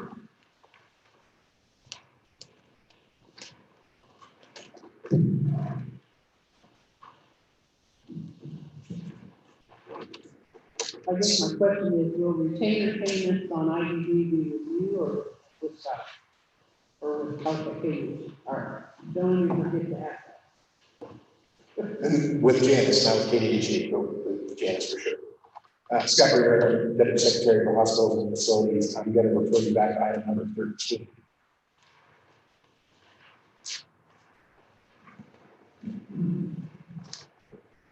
And my page number is different, so I don't want to confuse you, so I'll just read the item numbers. Item 13 was the KDHE fails to confirm facilities make correction of deficient practices inside of inspections. Kind of a similar response that we had in February. The CMS standard is that we have to follow up and revisit on surveys where there's an item that we would cite that's a level F of severity or higher. So not all items that we cite reach that level, so we do have to go back and follow up on items that hit that or higher. And we continue to do that. We didn't meet the CMS standards, the performance measures that we report to CMS. We operate all of our surveys for nursing facilities under contract with CMS, so we're following their guidelines and regulations. We didn't meet the performance measure for that item of follow-up for those citations that were level F or higher. Close it. Remember, just because I say close it, that you guys can't say, whoa, wait. I wasn't going to argue with you. You were looking for a pushback. No, I just want to make sure my committee understands that I'm not being a dictator. That's not true. Item number 14, that we need to address the misuse of using antipsychotic drugs in the senior population. We of course agree that's an issue that we need to address it. We do have in our standard testimony a couple of slides about this performance measure for nursing facilities and the use of antipsychotic medication. So we'll talk about that this afternoon. I will say we do keep monitoring that data when we do surveys and check on how facilities are doing. There are some other items on the list about antipsychotic drug use and chemical restraint. We would suggest combining those together just for future tracking. The one thing that we'll note on the slide this afternoon or tomorrow morning or whenever we get to it is the data set that we use to report to create the chart that we showed you hasn't been updated since your last meeting. So it's the same. We're reporting the same number, but we are monitoring that trend over time. So do you think we can probably close that at this time here, or just go ahead and keep on? I think it's certainly something worth reporting on. The folks in the consumer advocacy world are concerned about this and want to keep some attention on it. We are working with Health and Environment, and not since I've started, but prior to me starting with KDADS, the MCOs were involved in that as well. So there's certainly effort going on that is worth keeping you informed about. I just want you to know we use a national data set that hasn't been updated since your last meeting in February. Then we have to jump ahead a little bit to item number 32. Page 12. 32. Yes. I had 31 for James, number 31. Item 32 is about troubling business practices of temporary healthcare staffing agencies, a continuing issue for workforce in the long-term care settings. We pointed out in our comment for June that you did review, or the Committee on Children and Seniors did review a bill that would have authorized KDAS to have some regulatory authority over temporary staffing agencies. We don't currently have that authority. We did monitor that. I don't recall whether we testified or not, but we did monitor that hearing. And it's certainly part of the workforce issues that we've been talking about, and we'll continue to monitor the issue going forward. Okay. Mm-hmm.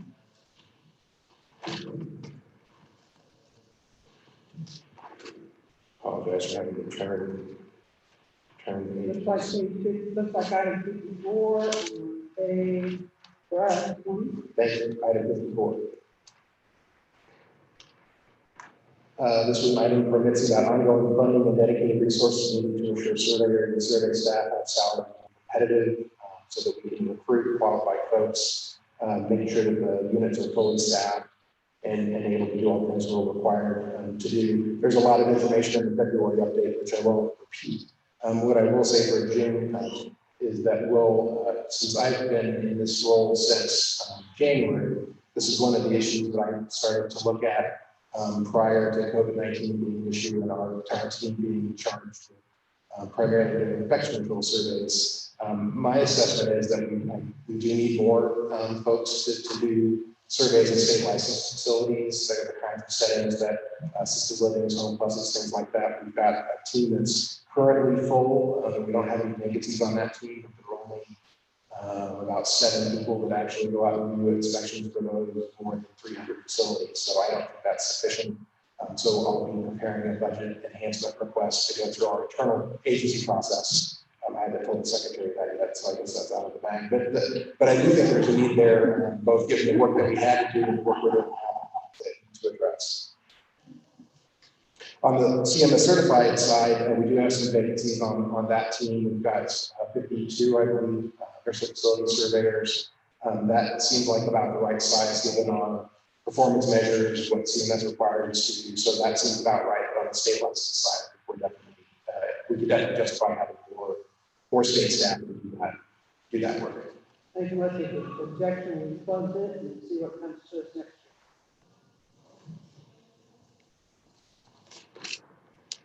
Item 55 is about cross-training and working with law enforcement as we're going out and doing abuse and neglect complaint surveys. We didn't get into specific. It is an issue. We need to make sure we're coordinated across both the law enforcement, the survey activity that we do, local officials as well. We described kind of the process for that in February. We work with all of those agencies, and actually since COVID, we've been more involved with the Attorney General's office as well, investigating some interactions that have happened there as well. So I think we're certainly talking to all of the right people that interact adult abuse, neglect, and exploitation, Medicaid fraud, all those things that this item would touch. We're engaged in that. If there are particular examples where we're missing some things or not well coordinated, we certainly like to hear about it. So I would think we could probably close that and see if any move before you come to the board. Unless you'd like to move those. I don't feel strongly about that one as the antipsychotic drugs in terms of ongoing monitoring for the legislature, but I'm happy to do what you have to do. Item 56 is about how we post survey reports and enforcement letters. So the practice that we have is for CMS certified facilities, we do that we need to do a survey. There's a report that comes from that. If the facility has a plan of correction, that's prepared, we review it, and there's a follow-up document. We don't post that initial report until we get that follow-up document completed, so there could be a delay there when that initial survey report gets posted to the KDAD's website. There's available in other ways, but it's more challenging. We are thinking about a budget enhancement. I'm not sure that we need the enhancement, we need the effort focused on it, and there may be a budget element to that as well. but to look at how quickly we post those reports, where we post them, and how available it is to the public. Particularly since we've been in the COVID-19 and lots of questions about reporting when there's an outbreak in a facility, what that facility is doing to address it, how that relates to infection control surveys that we've done. We're going to work in the next 60 days or so to try to accelerate our posting of reports that we're generating to the KDAD website.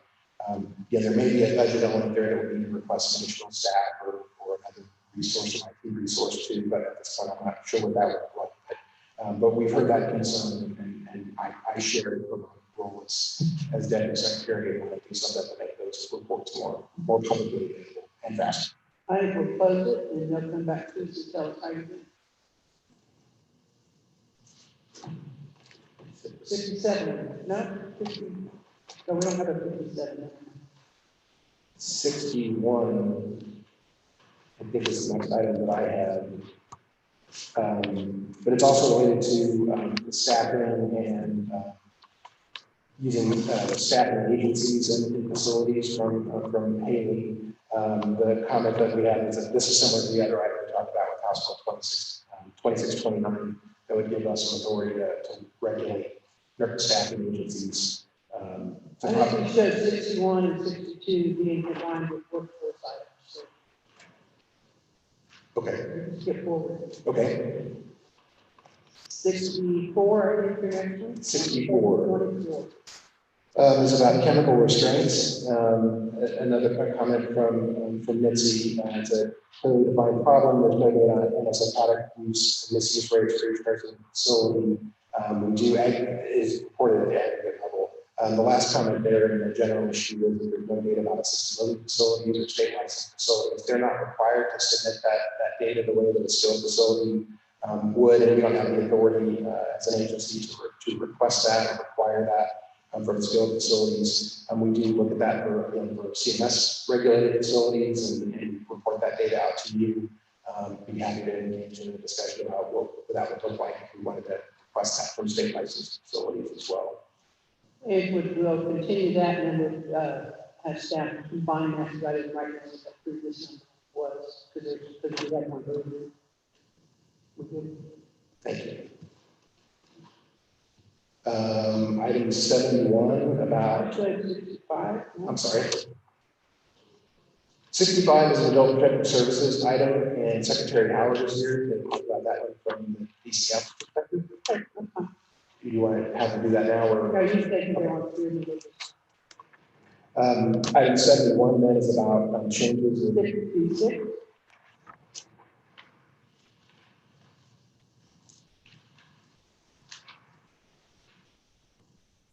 Or maybe I didn't mark it off on my list. I think that was Janice's item about Senate Bill 330. We didn't talk about it. Oh, it was a continue. Okay. Well, see, I don't always get my notes down here, Scott. That's okay. I should go slow enough that we can go back and forth. Okay, 71. 71 is about changes in ownership. Again, and it's taking too long to get that completed. We're happy to review particular examples since I've been in the role. I've gotten calls from some facilities about delays or things that seem to be unnecessary delays. We haven't really changed the process. We're following the federal requirements for documentation and reporting. There was a statutory change in 2019 that added some additional financial data that facilities that were changing ownership needed to report. We're following that statute. We know here that we may need to update the regulatory requirements. We haven't. That's on our list of regulations to do, but it doesn't really impact the timeline for now. But if there's more to work on the change of ownership process, we're happy to listen to those concerns. But at this moment, we're following what the state and federal requirements are. I think we continue to monitor that so that, if we do find out, keep it at the top of our minds to know that there may be regulations that have to be done on this to comply with statute. But that's the only reason it continues.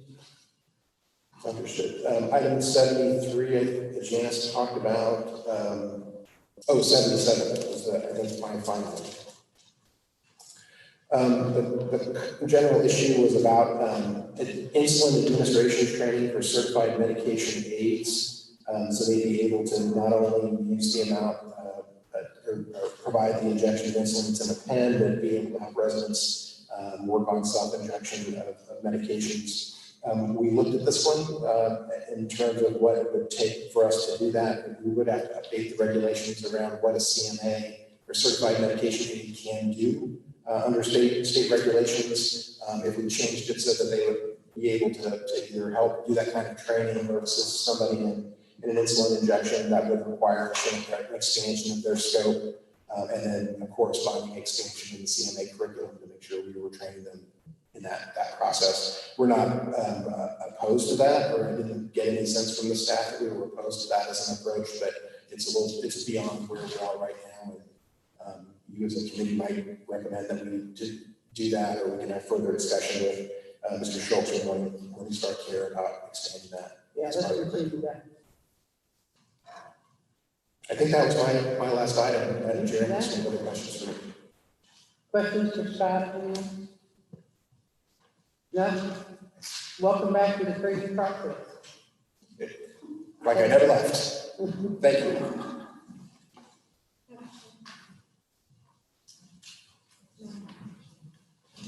Representative King.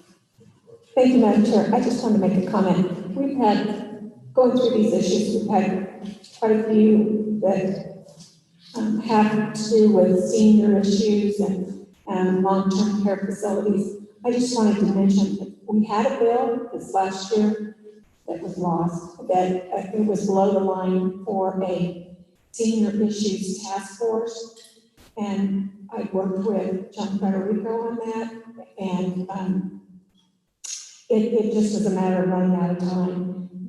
I think I'm just mentioning it now because so many of these are ongoing, that I think I will make a recommendation at the end of the year that the committee recommend that task force to study some of these issues and put them all in one. That way we're not just talking about it every 3 months. It was framed a lot like the child welfare task force of a couple of years ago. And so that way we can really dig into some of what these issues are. Unfortunately, it just didn't get done this year because we let town so abruptly. Okay, no, that's a good point. Well, it's kind of tough when you only get 65 days, so. Yeah, all right. Thank you. Thank you. Okay, so I think the only open item we have is for this Madam Secretary, number 65. Thank you, Madam Chair. I am speaking on this item actually as Secretary of DCF. This item, I think you actually have a separate testimony that my DCF team prepared on it that looks more like a traditional testimony. This should just be a very quick response. So it ties to item number 65, which was a concern raised by Ms. Patrick regarding whether or not adult protective services is inadequately staffed to respond to complaints of elder abuse and neglect. So in the testimony that I have in front of you, I give you some data on the number of reports that we get and the like. But, we currently have 65 adult protective service specialists at DCF, 8 supervisors and 4 program administrators. The fill rate as of June was at 97%. We only had 2 vacant positions. And on page 3, in terms of some performance data, we've been able to make timely contact to respond to APS investigations just over 98% of the time. So as I stand here today, APS staffing is not an issue today, but I do believe as we think about the population continuing to age, that it's something that we need to really pay close attention to. So we monitor those caseloads and response rates, every month within DCF, and APS investigators, just like the Child Protective Service investigators, are on our always keep fill list. this, because it's so critical that folks are able to respond on a timely basis. Our caseloads are a little bit higher than, what we would like to see, but that hasn't affected our response rate. One of the things that we've done in Kansas is we've attached, kind of an accountant, a financial expert to that team. And so they've really been able to take away some of those things that can take a long time on those allegations of fiduciary abuse. I mean, we get so many reports that are really about financial abuse. And so having attached someone that used to be with our audit group to that team means that these APS workers can focus on the cases in front of them, and then that accountant can do some of that backdoor work that needs to happen to ensure that prosecutors and the like get the information they need to respond on fiduciary abuse. So again, as I sit here today, I don't see an issue with it, but I think as the caseloads grow, we'll need to, as the population continues to age, we'll need to continue to monitor to make sure that we have sufficient resources. Any questions from the secretary? So I would say at this point here, we can close this one if something gets raised up again. All right, thank you, Madam Secretary.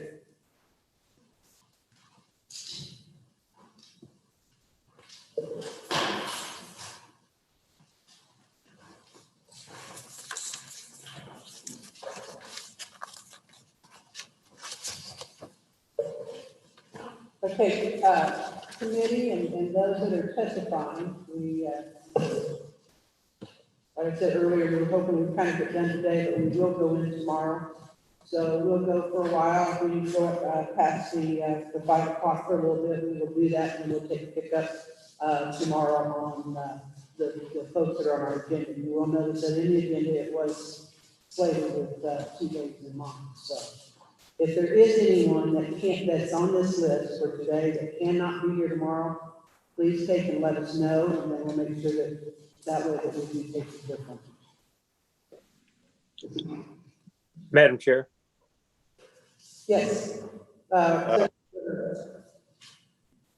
So we'll start at 9 o'clock tomorrow, is that correct? Yes. Okay, thank you.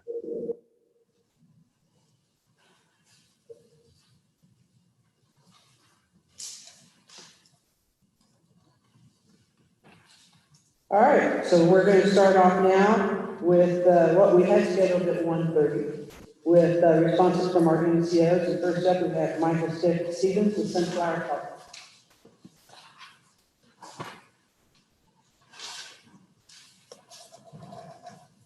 Welcome to the committee, Michael. Thank you very much. My pleasure to be here. We provided a separate handout, which is on the table, which lists all items for which Sunflower will be responding. Essentially, it's extracted from the 2 big spreadsheets that you have, if that's helpful. I noticed that for several of these items, previous speakers have already responded to them. Several of these are identified as all NCOs, and so we have written our response, although we may have responded verbally at previous meetings. If they were not on the spreadsheet, we typed up our response, which is included here. If you prefer, I can go through every item, or if not, I could focus in on those that specifically mention Sunflower. Which would be your preference? And I'll try to refer to the spreadsheet and the number. Is this one that you have prepared for us? Who is that? Okay. So we'll work on that. Okay. Does that work for you? All right, perfect. So if I'm tracking along, the first item which I see, which specifically identifies Sunflower, I'm sorry, this sheet says responses to Bethel Committee issues resolution on Sunflower Health Plan. It's probably in that folder. Very good. And I'll also refer to the spreadsheet and the issue number in case you are tracking along on one of the other sheets. Now, the first one is issue number 6 from spreadsheet number 1. This is an issue, the conferee spoke on behalf of Jane Charsula. Michael, I'm showing issue number 5 on sheet 1. All right, I'll refer to that. Thank you, ma'am. Yeah, don't get me confused. That's just not a good thing. All right, back to issue number 5.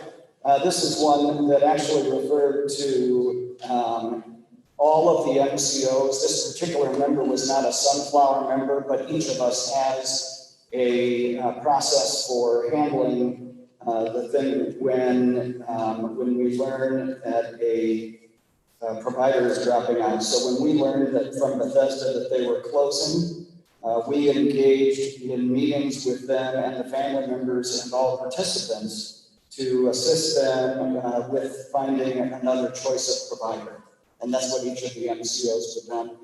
This was not our member in particular who had mentioned this issue, but each of us has a process for that. Okay.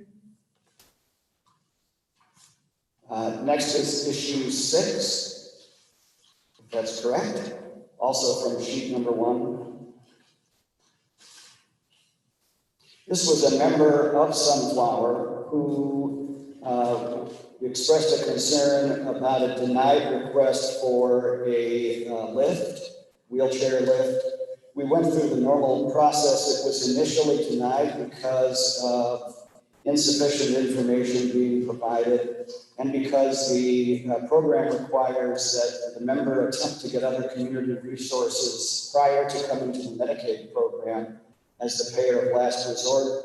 When we did follow up with the provider, they said that they found a local community resource that was willing to pay for this line.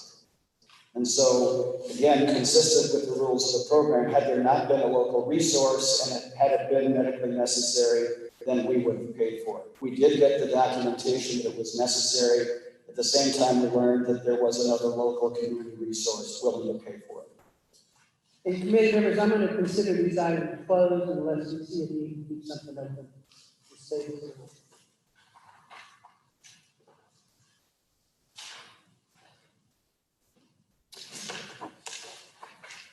The next one I have is issue number 7, also from sheet 1.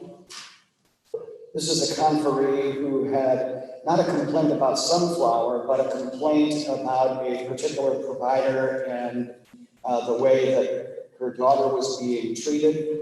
This happened to be a Sunflower member, so we interjected ourselves into the conversation.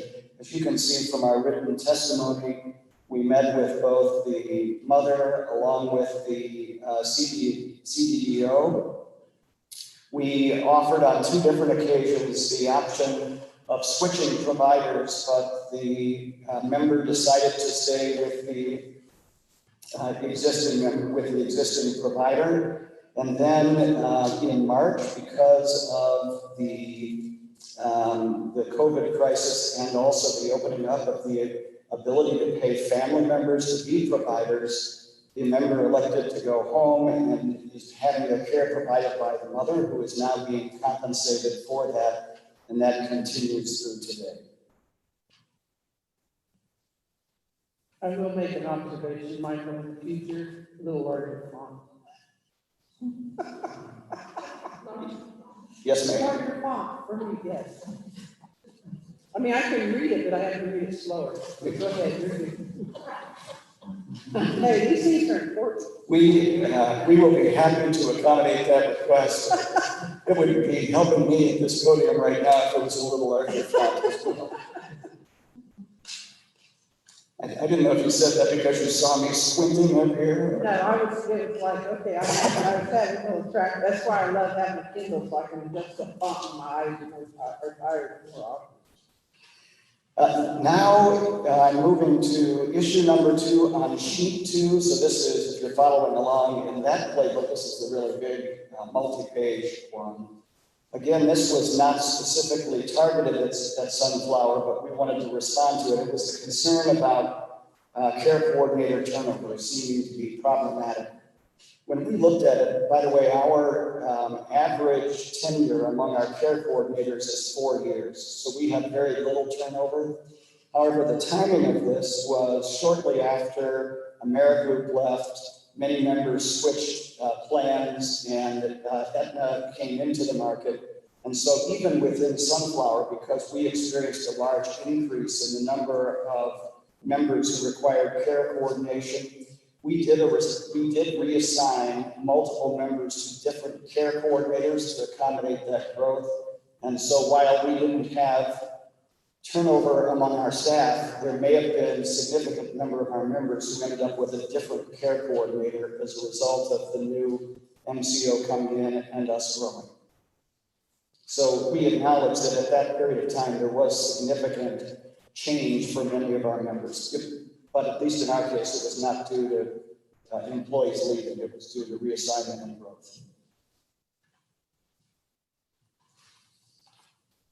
Go ahead. Thank you. Next I have issue number 4 also on sheet 2. And this is about writing individual service plans. I believe Janice has responded to that, but our written response was not on the earlier spreadsheet. We've now provided that. Happy to go over it if you'd like. If not, it's just really trying to close the loop on what we had communicated at an earlier meeting.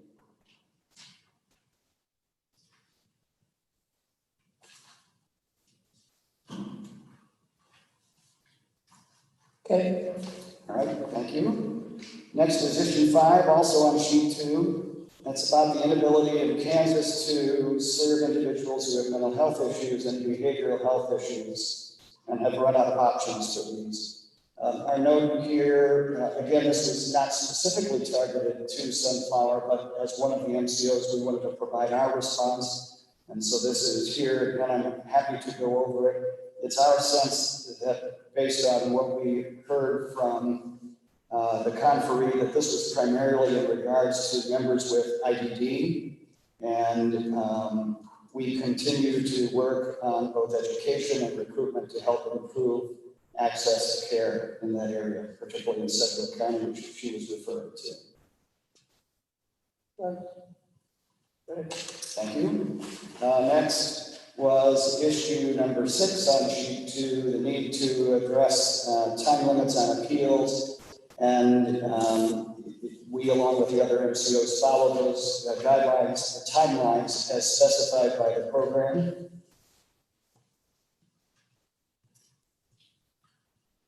Again, issue number 17, also on sheet 2, again, was not specifically targeted to Sunflower, but because it was a broad statement about the MCOs, again, we responded that we continue to comply with the KDHE and KDAD's policy on timelines. Okay. Issue 22, also from sheet 2, again, broadly referred to all of the MCOs, but again, to provide our response. Previously, the nursing facilities and other adult care home providers were enrolling in the network using a process outside the state's portal. Now they can enroll via the portal, and all parties have streamlined the process since the time that this portal was implemented.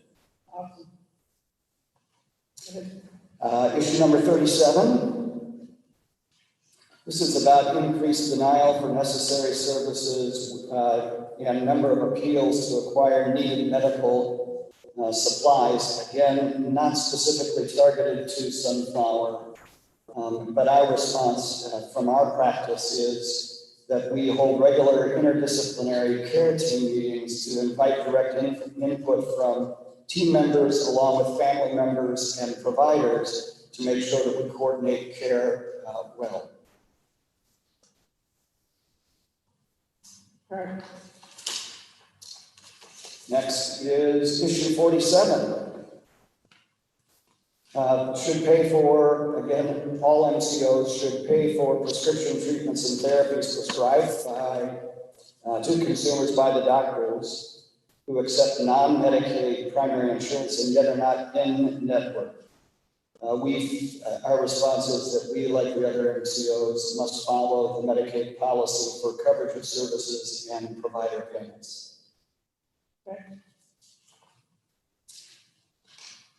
Issue 59. Oh, wait a minute, Representative Ballard has a question on that last one. I'm Yes. sorry, I was a little slow on this one. When I'm looking at, okay, non-Medicaid primary choice are not yet, consumers should not be forced to switch to solely network doctors that have a prescription home and okay. I'm gonna use an example. I had a rural pharmacist indicated, and I don't know if this will fit this or not, that he had a particular client for over 15 years. And then I guess the policy changed, and as a result of that, she had to change her pharmacy. And he had worked with her all of this time, and she didn't want to, but it only get covered that time. Is this referring to that? I don't believe so. I think this is referring to if a member is seeing a physician who does not participate in KanCare, can they continue to see that physician and have the drugs that are ordered by that doctor covered under KanCare, or must they switch their care to a participating provider? And the program requires that they be seen by a participating provider. Yes, good question, thank you. Because I mean, when I looked at that case, he and I spent a long time talking about it, and it was like, he had no sort of budget in his house, but you're saying this is more the position. It is, and pardon me, provider is kind of a generic term, I should have been more specific. Okay, thank you very much.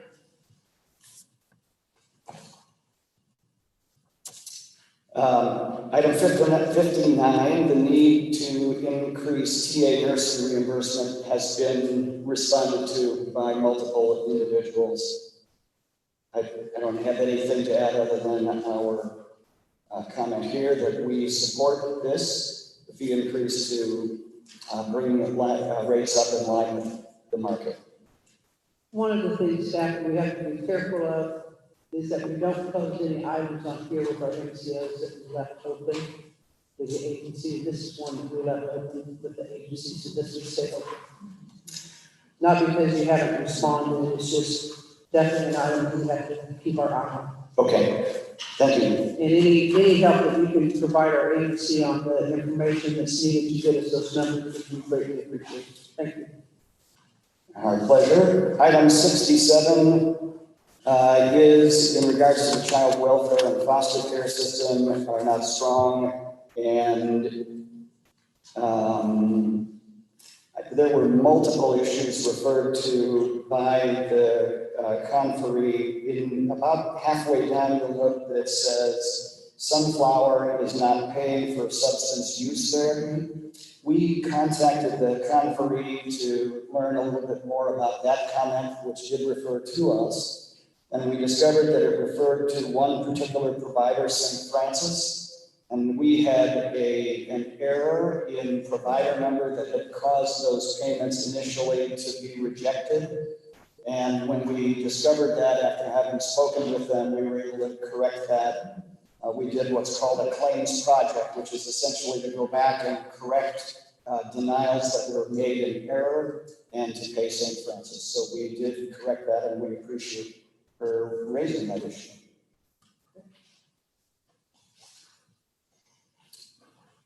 Item number 68, grievance and appeal process is extremely difficult. This was the one that Deputy Secretary DeBoer addressed just a few minutes ago, where they clarified the policy to permit us to use the limit as essentially a guideline and not a hard rule, and that gave us the freedom to approve hours beyond the 12-hour limit. And we now do so based on individual member need. So again, we thank KDAD's leadership for clarifying that and giving us the freedom to meet member need in a more broad way. I think what we've seen on these last couple is that it shows a classic example that the users out there see the details, and it's always good for them to bring it to our attention, your attention, the agency attention, because they may not have heard it, they may not have seen it, and we can come in and address it for a whole lot of people. Yep, that's exactly right. And it was an unfortunate circumstance with an individual family, but by her bringing it here, you're right, it helped multiple others. The last one I have in my list is issue number 70. Again, this was not specifically referred to Sunflower, but because it referenced the MCOs broadly, we discussed here what our process is for crisis support. And I believe that we closed that in our other items. So. Yes, ma'am. And that, I believe, is it for our list. I think you guys are overachieving. Stop doing that. Is there questions of Michael while we have a motion? All right, seeing none, you're opposite, sir. Thank you. Next, I have Carrie Kim's. Hines. I'm messing with the wrong part. With United, so welcome to you. Thank you. Hi, my name is Carrie Hines. I'm the Director of Provider Relations and Network Strategy for United. I also have a sheet. It's a landscape and it's got blue border. You got it right there. Looks like this. All right. In an effort to move things along, I'm going to plan to speak to the 3 items that were specific to United. All other items that we provided written testimony for, kind of as Michael had indicated, were MCOs, not MCO specific, were general MCO concerns, and our responses were going to be consistent with what Michael gave you, and I think most of those you closed. So we can walk through any of your questions, but we'll provide better information. Anything that expedites, you don't. You betcha. So on the first short spreadsheet, which is specific issues resolution 2020, it's number 3, the first one on our sheet, was a specific concern about a United individual who had switched from the PD waiver to the IDE waiver. The MCO had met with the family, and there was concern that it took a long time to get that out, the actual paper person-centered support plan out to the provider. We followed up with Roxanne, and she couldn't remember who the specific member was, but had agreed that those issues had been resolved. We have a specific team that their whole focus is to get those documents approved and signed and back out to the providers so our care coordinators can focus on working with our members. So that is the process that we follow. Item 5 was our specific member who had been at Bethesda Lutheran and then had moved to ResCare for residential care. We did research that and reviewed the individual member service plan, and it does confirm that that member was approved for extraordinary funding to accommodate the additional staffing that was needed. When what ResCare made us aware that they were unable to maintain that additional staffing, we did work with the family, and the decision was made that that member was better served at K&I. We will work with KDT and KDAX to determine that this key case needs to have further review under fraud, waste, and abuse, since the family claims the member was not receiving services. And then when you move to the bigger spreadsheet, which on ours is just on the back page, number 57, that was the only specific United item we had on that second larger spreadsheet, and it was around testimony that was presented by Kendra Wyatt about purchase of birth services and doing some value-based incentive programs with some of our critical OB/GYN and birth centers. I'm happy to announce that we did execute a deal with Kendra, and she now has a fully value-based, incentive-based contract with United, and we did issue her first incentive payment, I think 2 weeks ago. So we were able to find a really neat arrangement with her to really incentivize healthy moms and healthy pregnancies in Johnson and Wyandotte. And those are our 3 United specific. Any other questions specific to United on any of the other items, or for us in general? Questions? No, we're good. Thank you very much. Thank you. All right, next we have David Livingston with Aetna. Welcome to you. What does yours look like? It's corn flour. All right, that's it? Good afternoon, Madam Chair, members of the committee. David Livingston, CEO of Better Health of Kansas, and I'm very thankful my list is much shorter. So I, like the previous, will just go over the Aetna specific because the ones that apply to all MCOs, we have very similar answers. So I'll start with on the specific issues resolution, which is the front page of that one that has the light blue. There were issues that community healthcare system had brought up in the August meeting. Since that meeting, we have continued to meet regularly with them and ensure claims are paid correctly. We have no known issues. We continue to proactively monitor the provider directory. If an error is identified, we have structures in place to initiate rapid updates. We have not heard from them.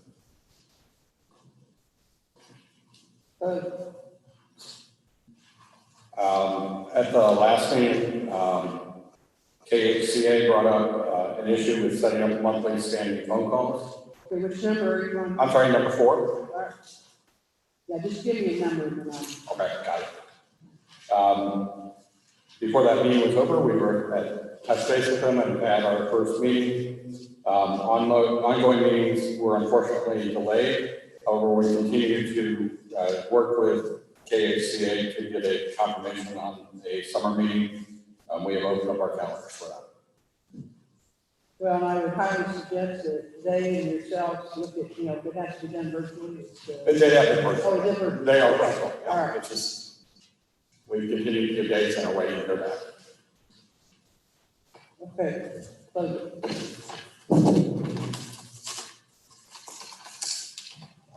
The next, Aetna specific, if you jump ahead, so there's a next section on there that says general issues resolution.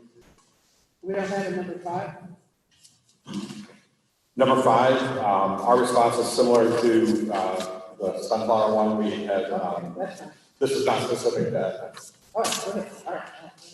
So the next one that's specific to Aetna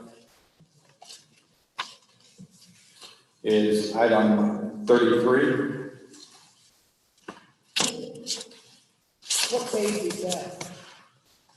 I made my font smaller so my page numbers are a little different.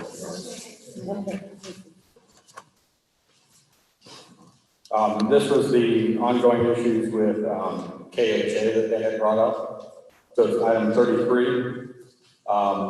We have continued to work closely with them, have an open line of communication, and work together to ensure that concerns are addressed in a timely and comprehensive manner.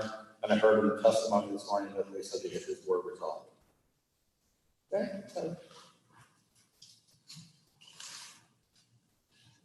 And there's one more.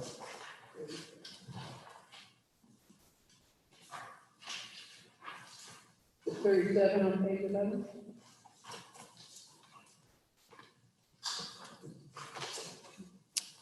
Uh, 37 is similar to the other MCOs, that was not Aetna specific. The next Aetna specific one was number 50.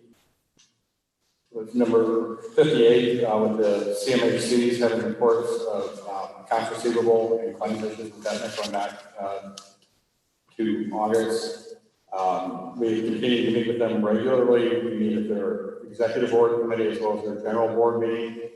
Had proactive conversations with all the CMHCs directly. We've hired additional behavioral health specialists, and we don't have any significant issues outstanding with them right now.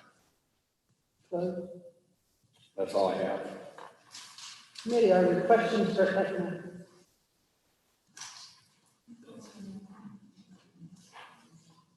Sure. Well, that was number 58 on page 19.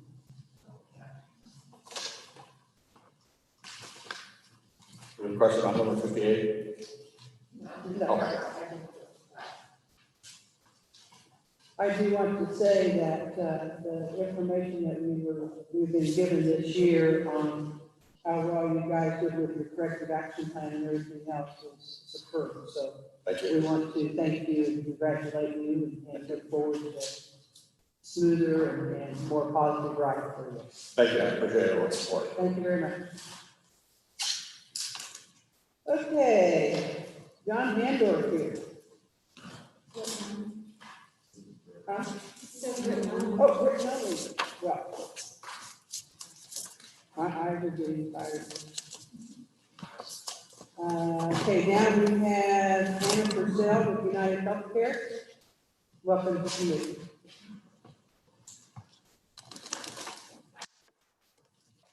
Good afternoon. Thank you, Madam Chairwoman, for this opportunity to present an update on KanCare Meaningful Measures Collaborative, also known as KMMC. My name is Anna Purcell, and I'm an Associate Director of Business Process at United Healthcare. United Healthcare is a member of the collaborative. Today, we will provide you with a brief review of the purpose of KMMC, a status on Cycle 1 recommendation, and a preview of our next steps. I would like to take a moment to make a few acknowledgments. The collaborative is supported by a grant from the REACH Healthcare Foundation and is facilitated by the Kansas Healthcare Institute. The organizations, agencies, and individuals that make up the collaborative participate in both full coalition meetings and focused work groups. The participants share their time, expertise, and perspective as an in-kind contribution to this work. As you may recall from prior presentations, the KanCare Meaningful Measures Collaborative was created out of a desire to better understand how KanCare was performing. At the time KMMC was established, KanCare was about 4 years into the demonstration period, and there was disagreement on how KanCare was performing and a strong desire by all interested parties for more timely and accessible data. The question was, how can we make it more meaningful to legislators, taxpayers, consumers, including advocacy agencies? The purpose of the coalition was to take inventory of the data that exists, understand that data, and identify the information that is useful to those interested parties and make that information more broadly available. The secondary goal was to establish a transparent process that transcended administrations and individuals. KMMC was not established to evaluate the KanCare program. That process was already in place through CMS-required external quality review programs. The goal was instead to bring together KanCare consumers, stakeholders, researchers, and state agency staff to establish consensus around KanCare data and the metrics demonstrating performance. The focus of these metrics would be on the outcomes of the whole person. Were KanCare consumers better off for the program? And what did better off actually mean? Was it an increased ability to remain independent, more likely to gain and maintain lasting employment? Those are the questions that the coalition is working to answer. Our priorities are set using a two-part approach. One involves engaging and getting input from our stakeholder members. The second involves engaging KanCare consumers. Using input from those two processes, the group established an initial set of priority areas. Those areas are care coordination, network adequacy, pregnancy outcomes, and social determinants of health. Task groups reviewed each topic, learned what data was available, and made recommendations. The recommendations were published at the end of April and can be found at the web address listed in the printed list. There are 3 types of recommendations each work group could make. Existing meaningful measures. These are meaningful measures that already exist across public KanCare reports. New meaningful measures. These are measures not currently available in public KanCare reports. Some new measures could be constructed using existing KanCare data, while others lack existing KanCare data but have been used in federal programs or other states. The final type of recommendation is other recommendation. These recommendations address data limitations and other issues related to methodology. Pregnancy outcomes is one of the areas of focus. Currently, the KanCare program measures timeliness of prenatal care and postpartum care.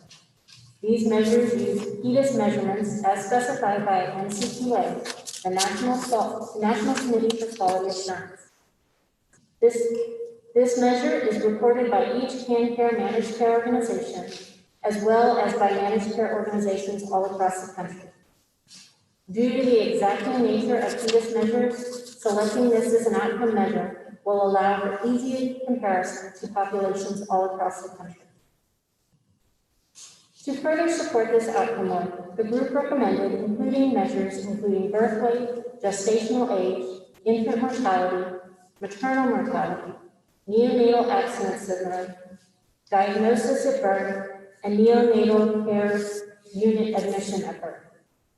While there are no HEDIS measures that include this information, it can be found in existing claims data. You can see that those measures that I just mentioned are broken into either process measures or outcome measures.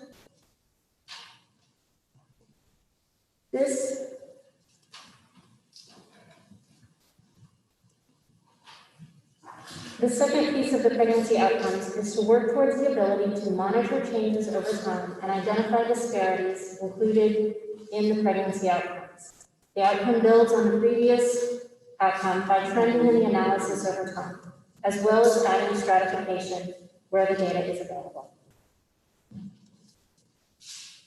The third recommendation of the pregnancy work group is to continue to explore use of pregnancy risk assessment monitoring system, also known as PRAMS. Anna? Yes. Can you kind of just like give us highlights of what your slides do? Yes. So PRAMS is a national measure. It's new to Kansas. Kansas has only been participating for a couple of years, so as that data is more developed. At this point, I'm going to turn it over to Wednesday, and you'll go ahead. All right, thank you very much. You didn't do anything wrong on it. It was like, okay, I think we can kind of read through some of this here, but appreciate your presentation. Welcome to the committee. Thank you, Madam Chairperson. My name is Wenjie Lin. I'm the Director of Research at KHI, and I'm here because I participate in KMC as a researcher, and I also join my colleagues in KHI to facilitate KMC. Okay, so what are we looking for your document? Yeah, please flip to the slide number 12, care coordination. That's the second priority area selected by the stakeholder. And after care coordination, we're going to network advocacy and social determinants of health in each one of the recommendations. I go through that. And the two persons that this case group are not available to join here today, so that's why I'm stepping into this. And they are Kerry Wendell Hamo in KU and Lynn Valeria in KU. So care coordination was selected to be one of the priority areas because its impacts on health outcomes and the number of readily available measures to assess care coordination in care. So KMC focuses three subtopics here. First one is general care coordination. Second is care coordination for HCPS waiver participants. And third one is target case management for IDD waiver participants. So each care coordination that certain measures go with these populations there. So if you go to the next slide, so we present you an example of the meaningful measures that we identified for some of these areas. So on the left-hand side is general care coordination. Most of them are coming from the HEDIS measure and so-called CAPS measure.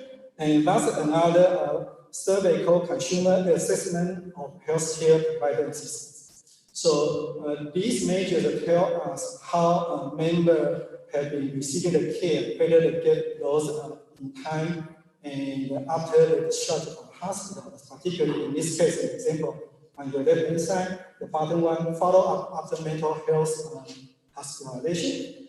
After they get discharged, the HEDIS measure through the clinic guideline feel if they follow a visit with the primary care physician, that is a good care coordination. So these are measures that we can derive from these surveys that have been administered through KanCare And we can not only observe the change over time trend, as well as compare to the national benchmarks to see where KanCare is.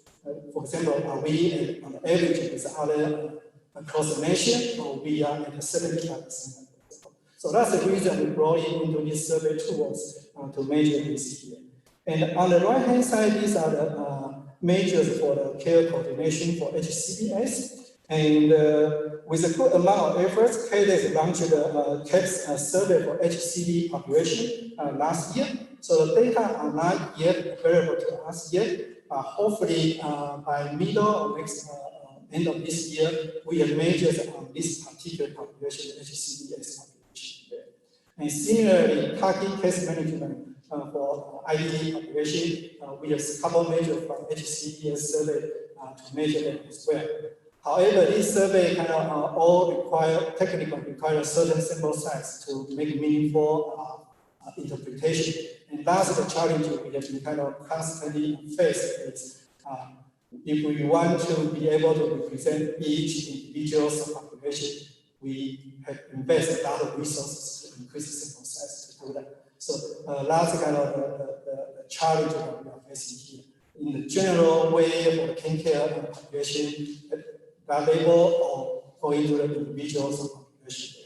So that's the reason that we have additional recommendations in addition to this measure we already identified. So slide 14. So in addition to these measures which I just mentioned, we have discussion if we don't have enough resources to increase sample size for each individual subpopulation we are interested.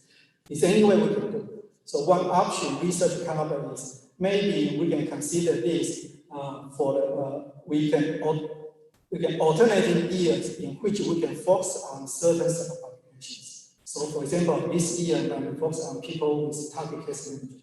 Next year we focus on another subpopulation. But in each year we can increase the number of population kind of much more to be meaningful. So that's kind of some recommendation that research come up with here. And next, going on the slide 15, network advocacy. That's another priority area identified by the KMC stakeholders. Myself led this effort in collaboration with this zone in KDHE. Yeah, and this area was selected because the ability to access provider in time is important to the people's health outcomes. So we look at this. And the KDHE or KanCare, they actually have lots of reporting requirements to CMS.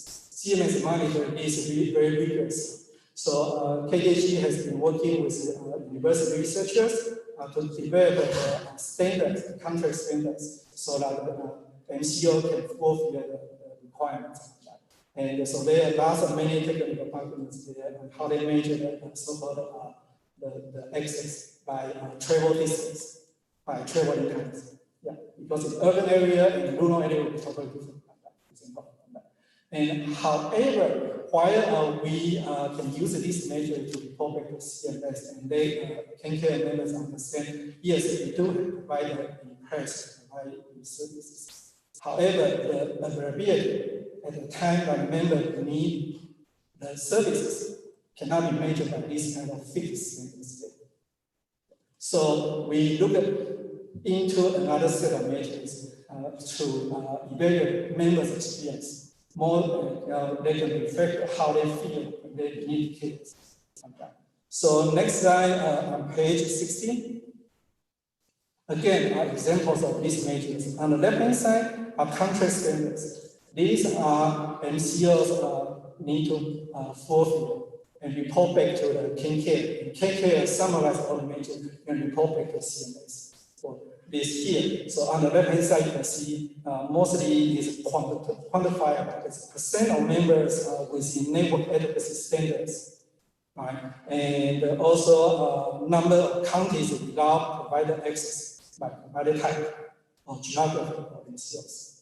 So those are contract standards. On the right-hand side is really looking into, we ask members through surveys that we just mentioned earlier, the KEPS survey. the accident experience. For example, in the last 6 months, when you need care right away, how often did you or your children get care as soon as you need?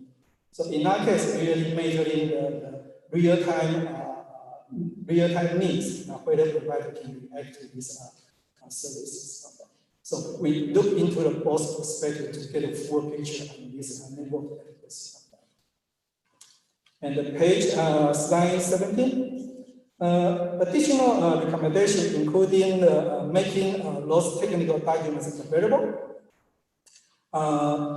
KDG, KanCare spend lots of effort to develop these standards, but those information are very variable.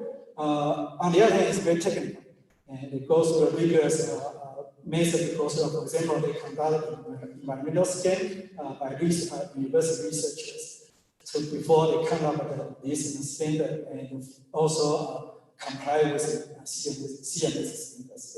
There are lots of technical information there, and that will help KanCare members and stakeholders understand how this standard is established. And the second thing is changes been made on the KanCare website. KanCare is a website specifically for the network adequacy. So if you go on the website, you Google KanCare network adequacy, that will pop up right away. And you can see historically they present a summary table they made for each kind of specialty. And recently, I think this year, sorry, kind of at least at the beginning of this year, they changed the form and structure and made it much more clean. So that is a lot of improvement in doing there. And they are also engaged with MCOs to make sure the accuracy and consistency of provided data, because that's a big challenge. Providers, they can, for example, practice multiple patients, and they can kind of maybe have multiple specialties, and they can participate in various health plans. How can we collect data based on each individual MCO?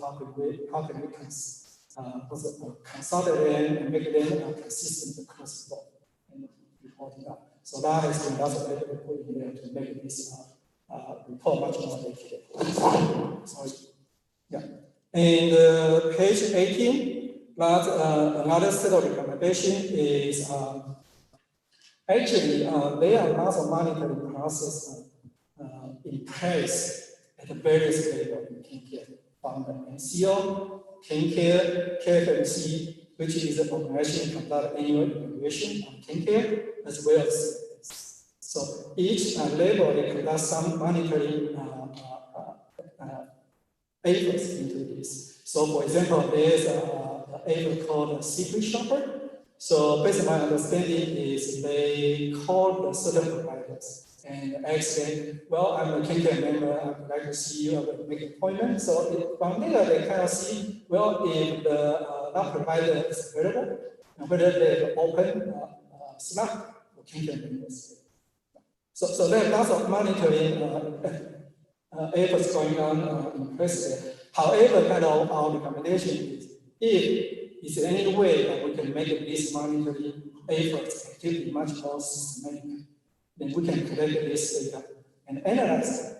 That might help us identify the area of continuous improvement.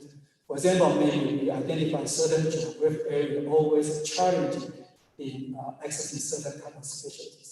Maybe it's because distance, because some other reasons we cannot keep a certain specialty in that area. Is there any other way we can identify those? Is there any way we can help the people who live in that area?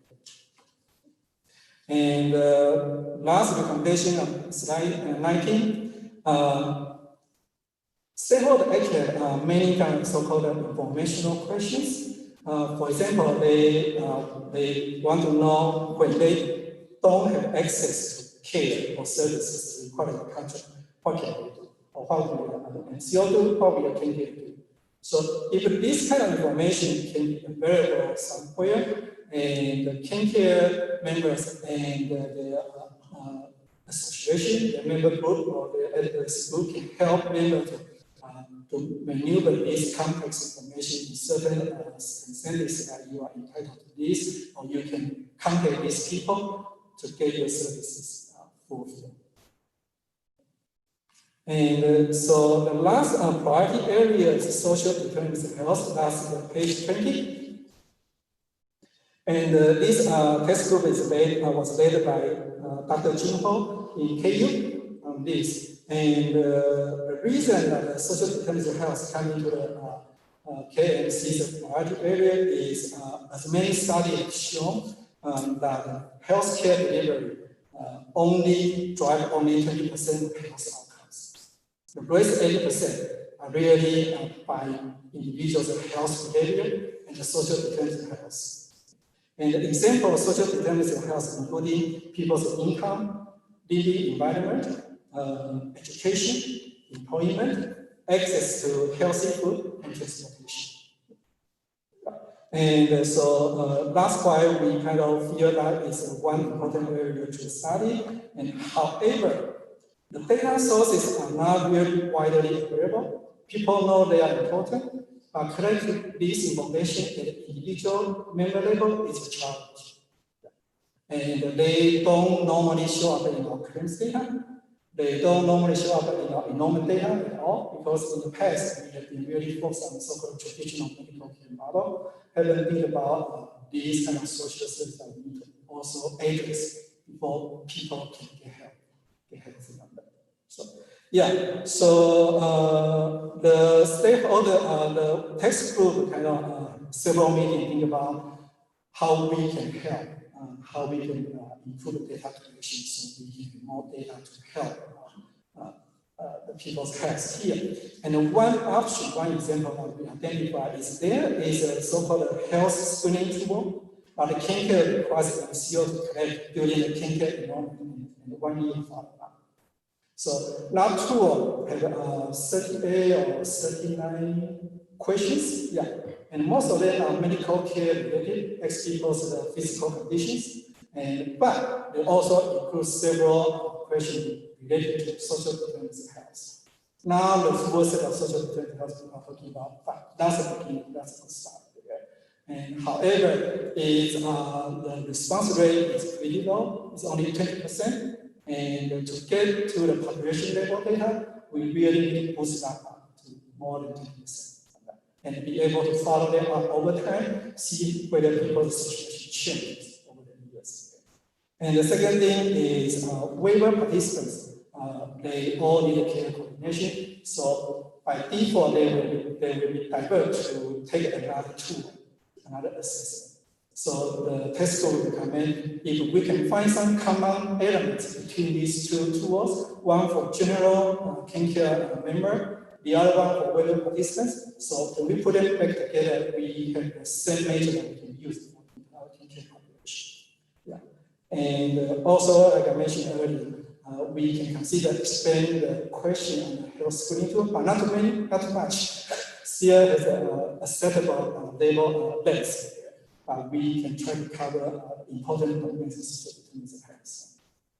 So this is one option the test group will come up with. And there are other data sources available here. One is diagnosis code and claims data. Now many MCO and health plan, they encourage providers to put in so-called Z code. And Z code describes people's social and economic status. So through those Z code, if there are incentive for provider to publish those information, we will be able to receive them and readily available from our claim database. So that's one thing I think. The other thing is, in addition to the individual level data, there are many surveys out there that measures these variables at the community level. For example, the poverty rate in this community. And for example, the percentage of people who rent house in this area.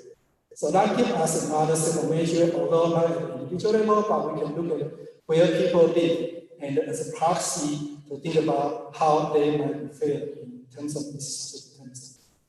So there's still many things to do in the social determinants of health arena, and KanCare has taken the first step at this health screening tool to include some of these concepts, and we really would like to see that continue to grow, to expand on that.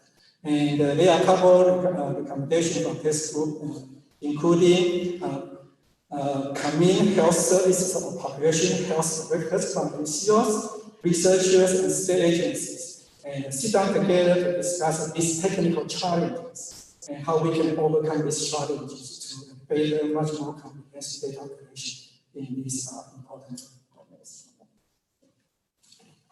And so, if you go to the slide number 21, what's our next steps? These are so-called the cycle one, as Anna mentioned earlier, and we identify 4 priority areas: pregnancy outcomes, care coordination, network adequacy, and social determinants of health. Within each topic, we have still many things to do, but we also identify many existing measures which are already available to the public.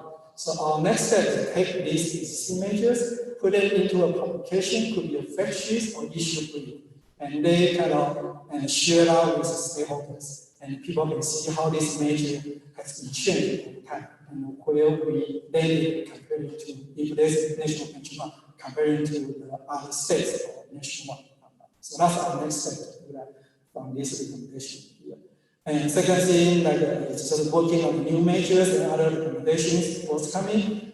Those additional measures are not yet available, or the other recommendation methodological challenges. Now we want to work with researchers and see if we figure out a way that we can address this challenge. And we actually also have cycle 2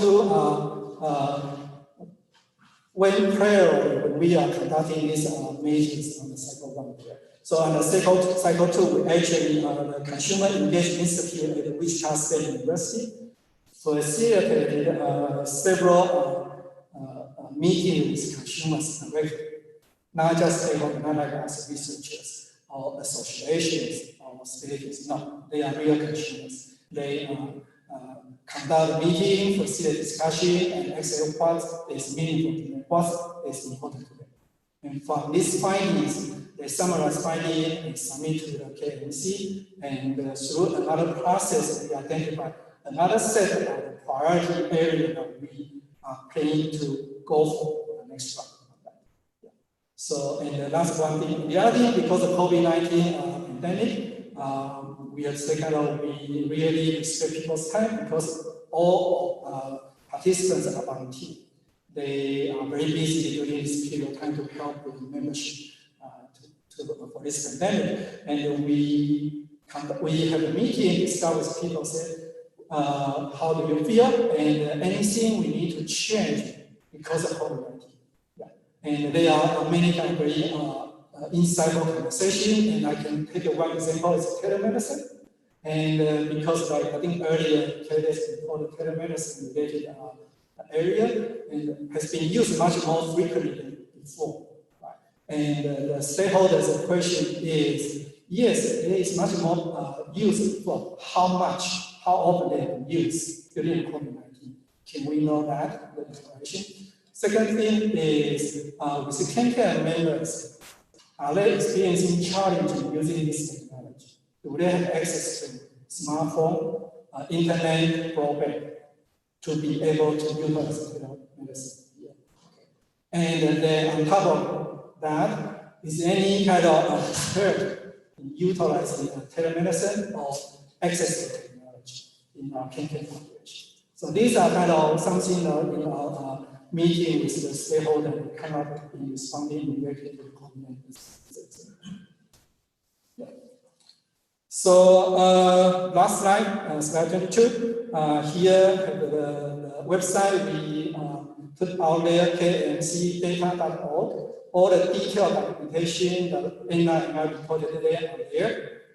And you can go into a maybe more technical document we went through, lots of how we evaluate each individual measures, whether they are valid, whether they are national benchmark, for example, of that. And we also have monthly newsletter. If you not yet on this, I welcome you to contact us at kmc@kgi.org, and we will definitely send you the monthly newsletter. Report back to you our progress, and also the interesting articles for you to digest that. And I just want to use this opportunity. Thank you for the committee's support for this effort. And I want to thank you many participants. I think many of them are here.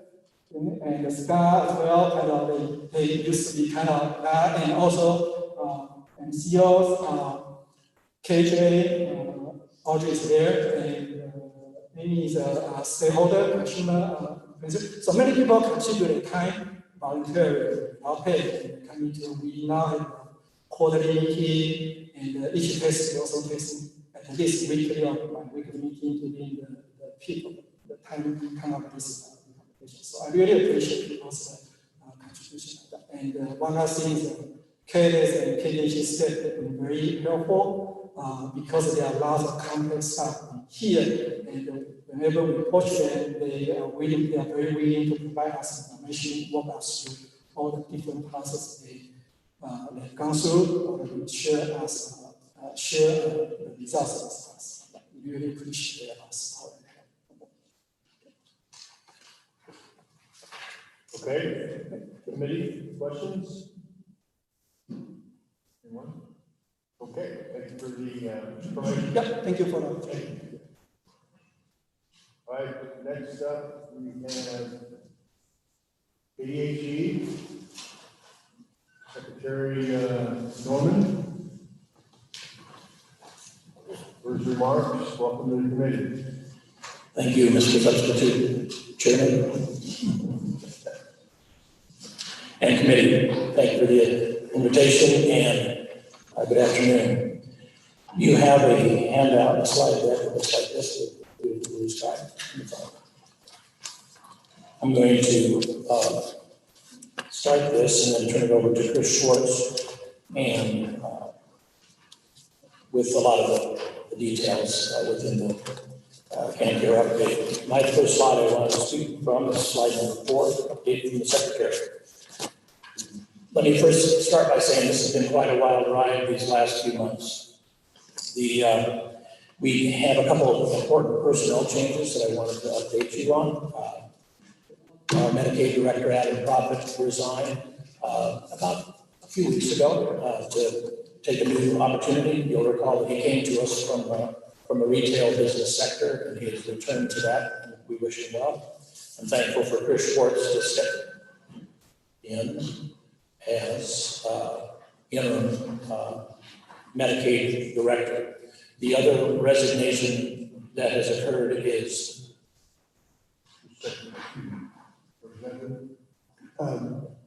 Secretary Norman, there are 2 people. One is dated April the 20th, and the other one is May on the 2nd. Which one are you?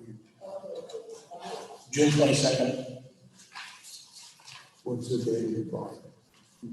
June 22nd. Thank you. Oh, you got it, okay. You're okay. Okay, thank you. Sorry for the confusion.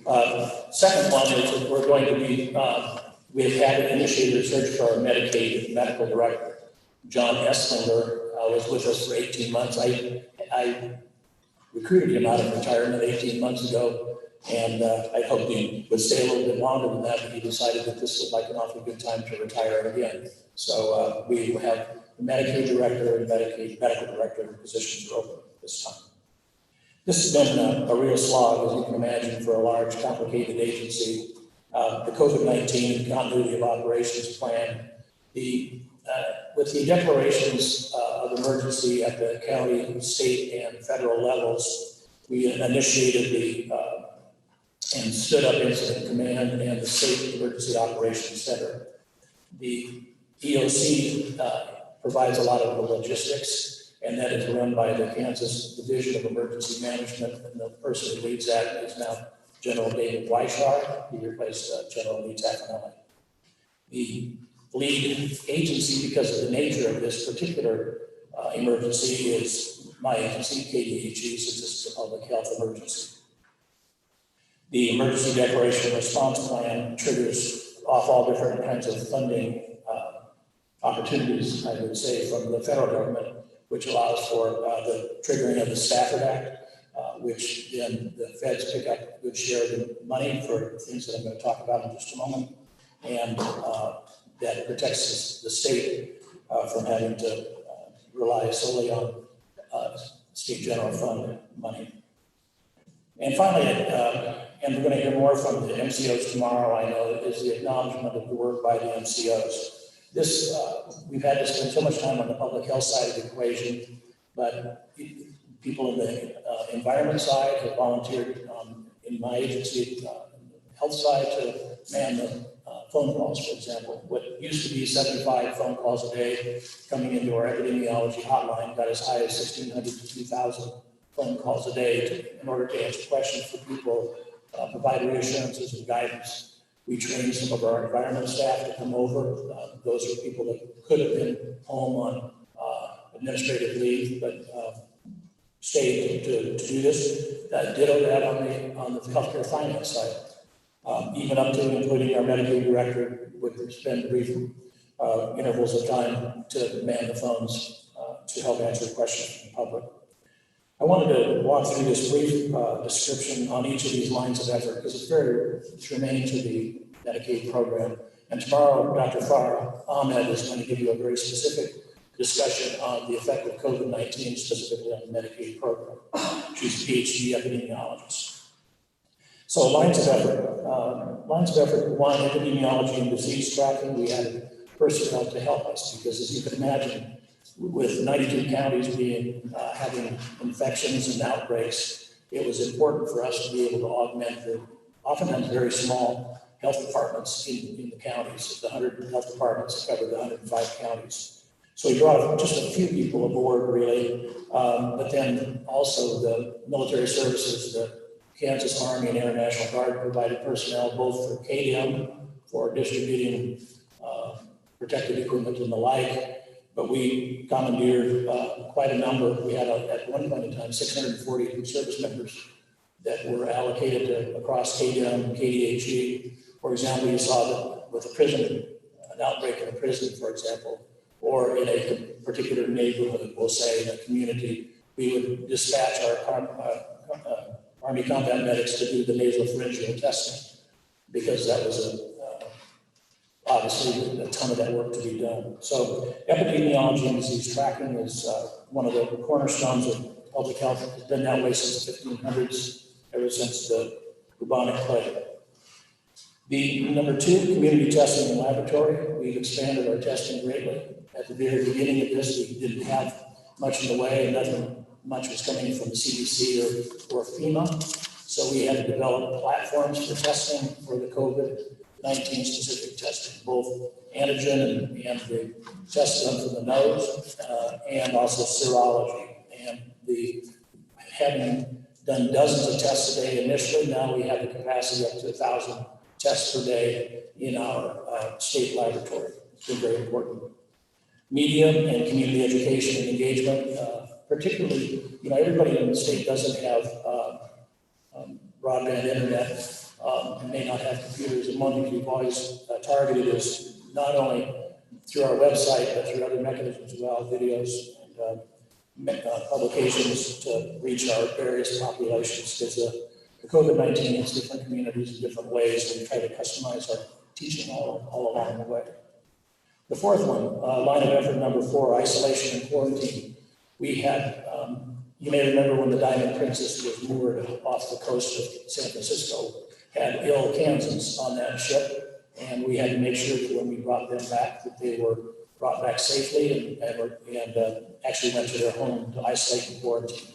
So it didn't make the headlines, but there was a lot of work to make sure that people who were ill and put the public at risk system. I can't figure out where you're Page number 4.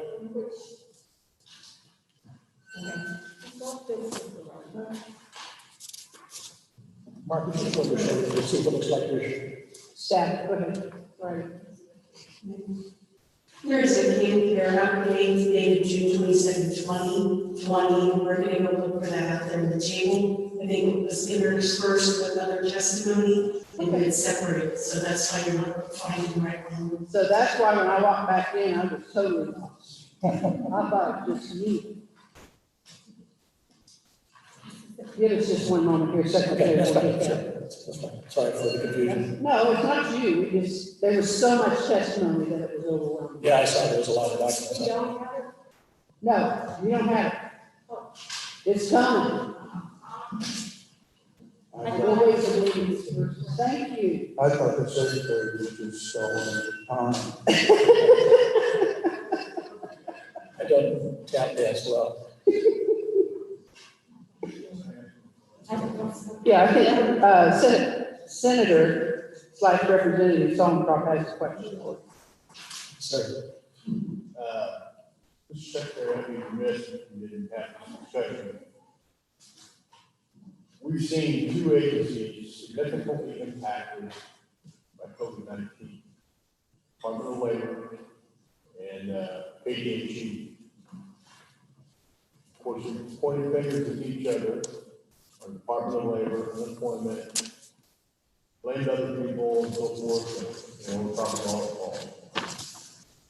What, if anything, do you see going forward in KDHE that would prevent any meltdown or any real problem if we would experience something like this again?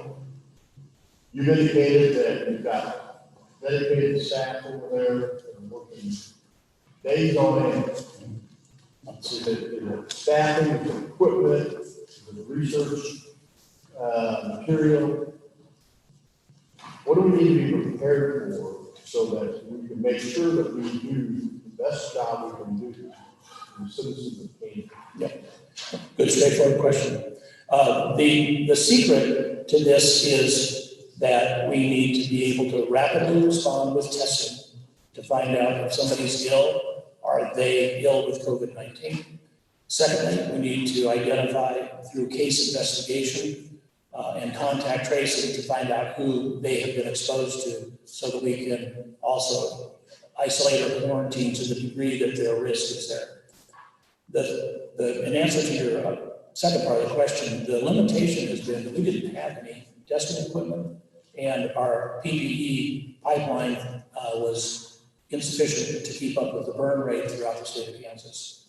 The PPE, and I'm going to go through the PPE numbers in just a moment, has always been allocated for direct caregivers, for frontline workers like firemen and EMTs, and for hospitals and people who take care of patients in hospitals. That's what the priorities are, always been.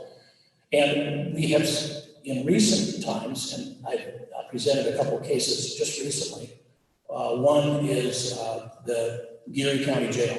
The reason I bring it out is they put out a press release about this. They literally found out somebody who was ill, it was actually a staff person, a law enforcement officer, was ill and it has reported themselves to their employer on a Thursday. On the next morning, we went and tested all of the offenders and all of the staff, both at the sheriff's office and at the jail. And the next morning, so one day later, knew exactly who I think it was 7 individuals were, and that the other 133 were negative. Those people, those ill ones, or the ones that tested positive, because they weren't all ill, some were asymptomatic, were put into quarantine until they were better. We came back around 5 days later, because the average is between day 4 and day 7 after exposure, when most of the people will become either ill or infected. Some could be asymptomatic. Tested at day 5 and found 0 additional cases, and those 5 that were ill have gone ahead and resolved. I know that Representative Murnan is on here. She and I have been working down in southeast Kansas with a very large outbreak there, and it was the same thing. It was on a weekend where over 500 tests were done and then responded in that same manner. So it's a rapidity of response, sufficient amount of testing, PPE to prevent transmission of it, case finding, and then have people go back to their normal life after they get better, which is 10 days after the onset of the illness. So in 60 or 90 days, we're going to meet again. We're going to be what? In 60 to 90 days, we're going to meet again. Okay. So we're prepared by January at the latest to address this, either from a budgetary standpoint or some operational standpoint. You can monitor where you're at, and let us know what's needed. Can't promise anything, but perhaps we can at least be aware. Oh, yes, I think we'll be a lot more informed. We're even a lot more informed now than we were even in March and April, because we know the trend lines. Well, I know you're concerned a little bit about perhaps an increase in more cases. So if it does come to that, and or goes beyond what the concern might be even greater, then again, want to be prepared. Yes, I will inform you of that, most certainly.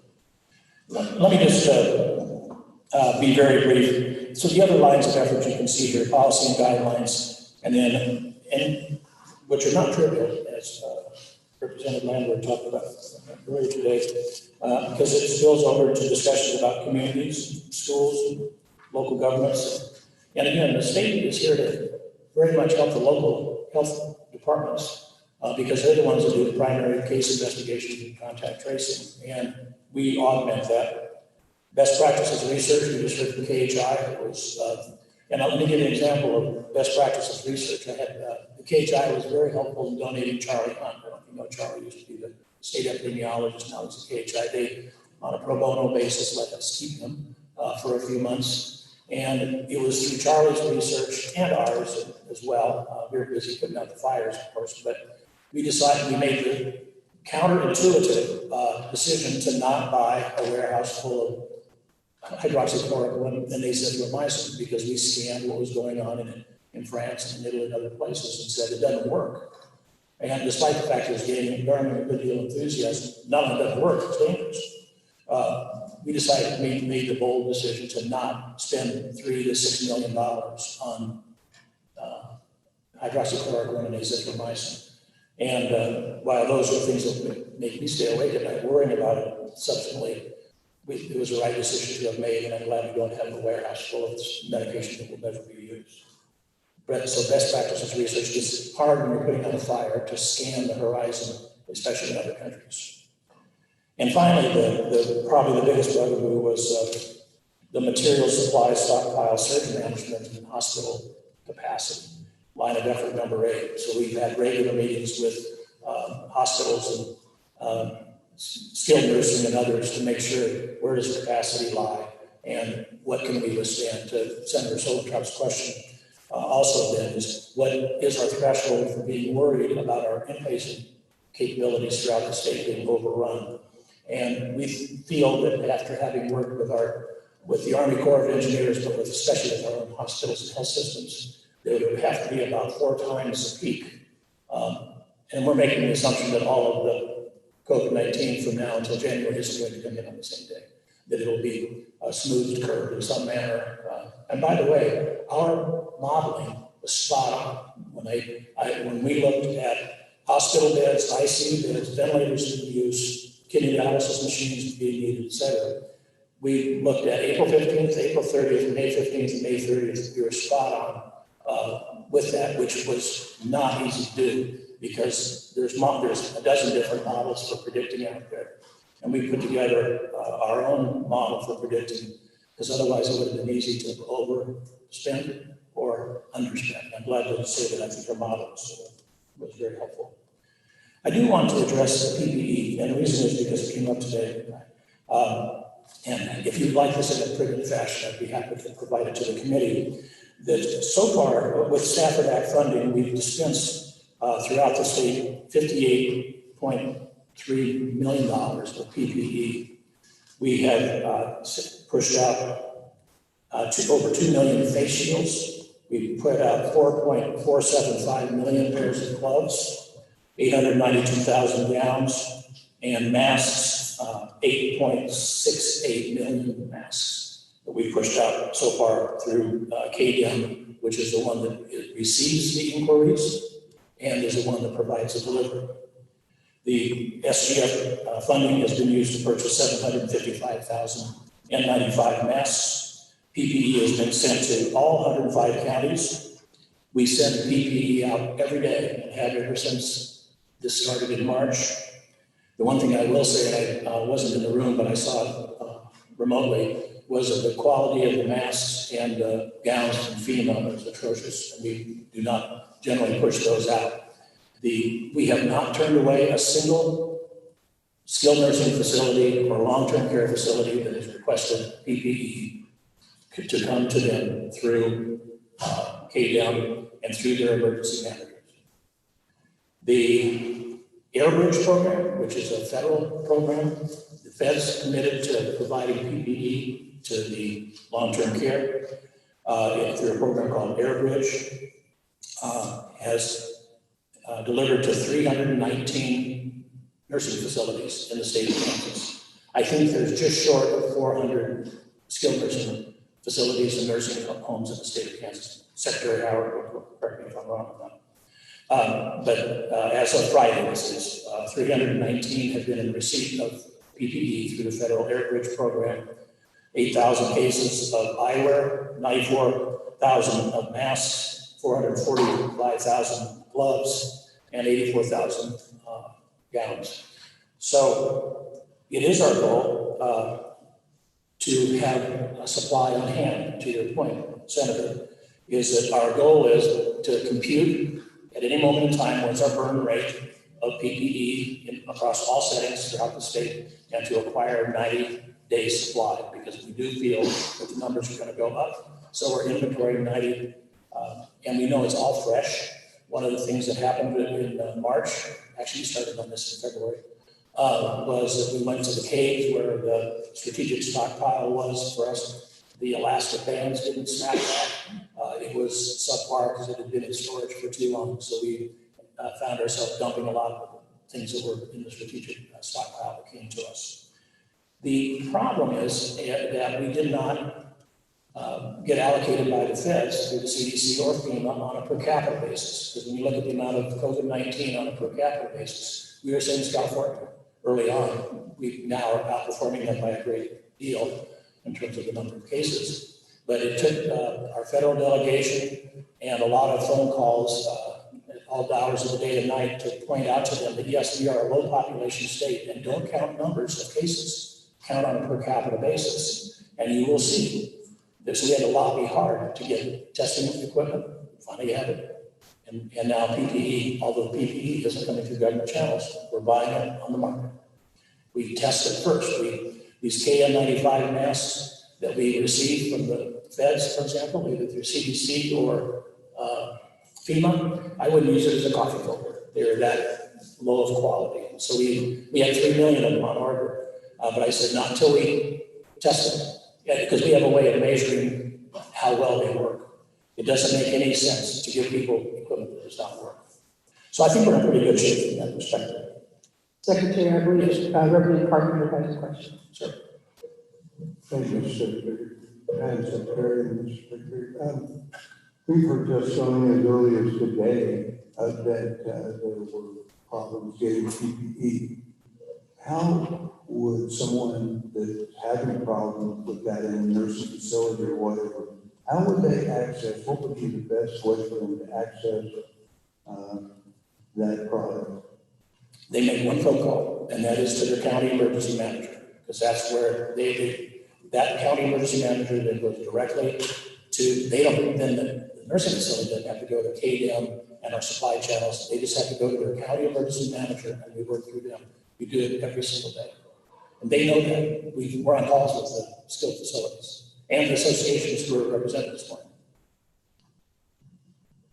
I'm just at loss to explain how we have testimony that people don't have proper masks and that kind of stuff, and then we have literally millions. So. Yeah, those are the real numbers right there. All right, thank you.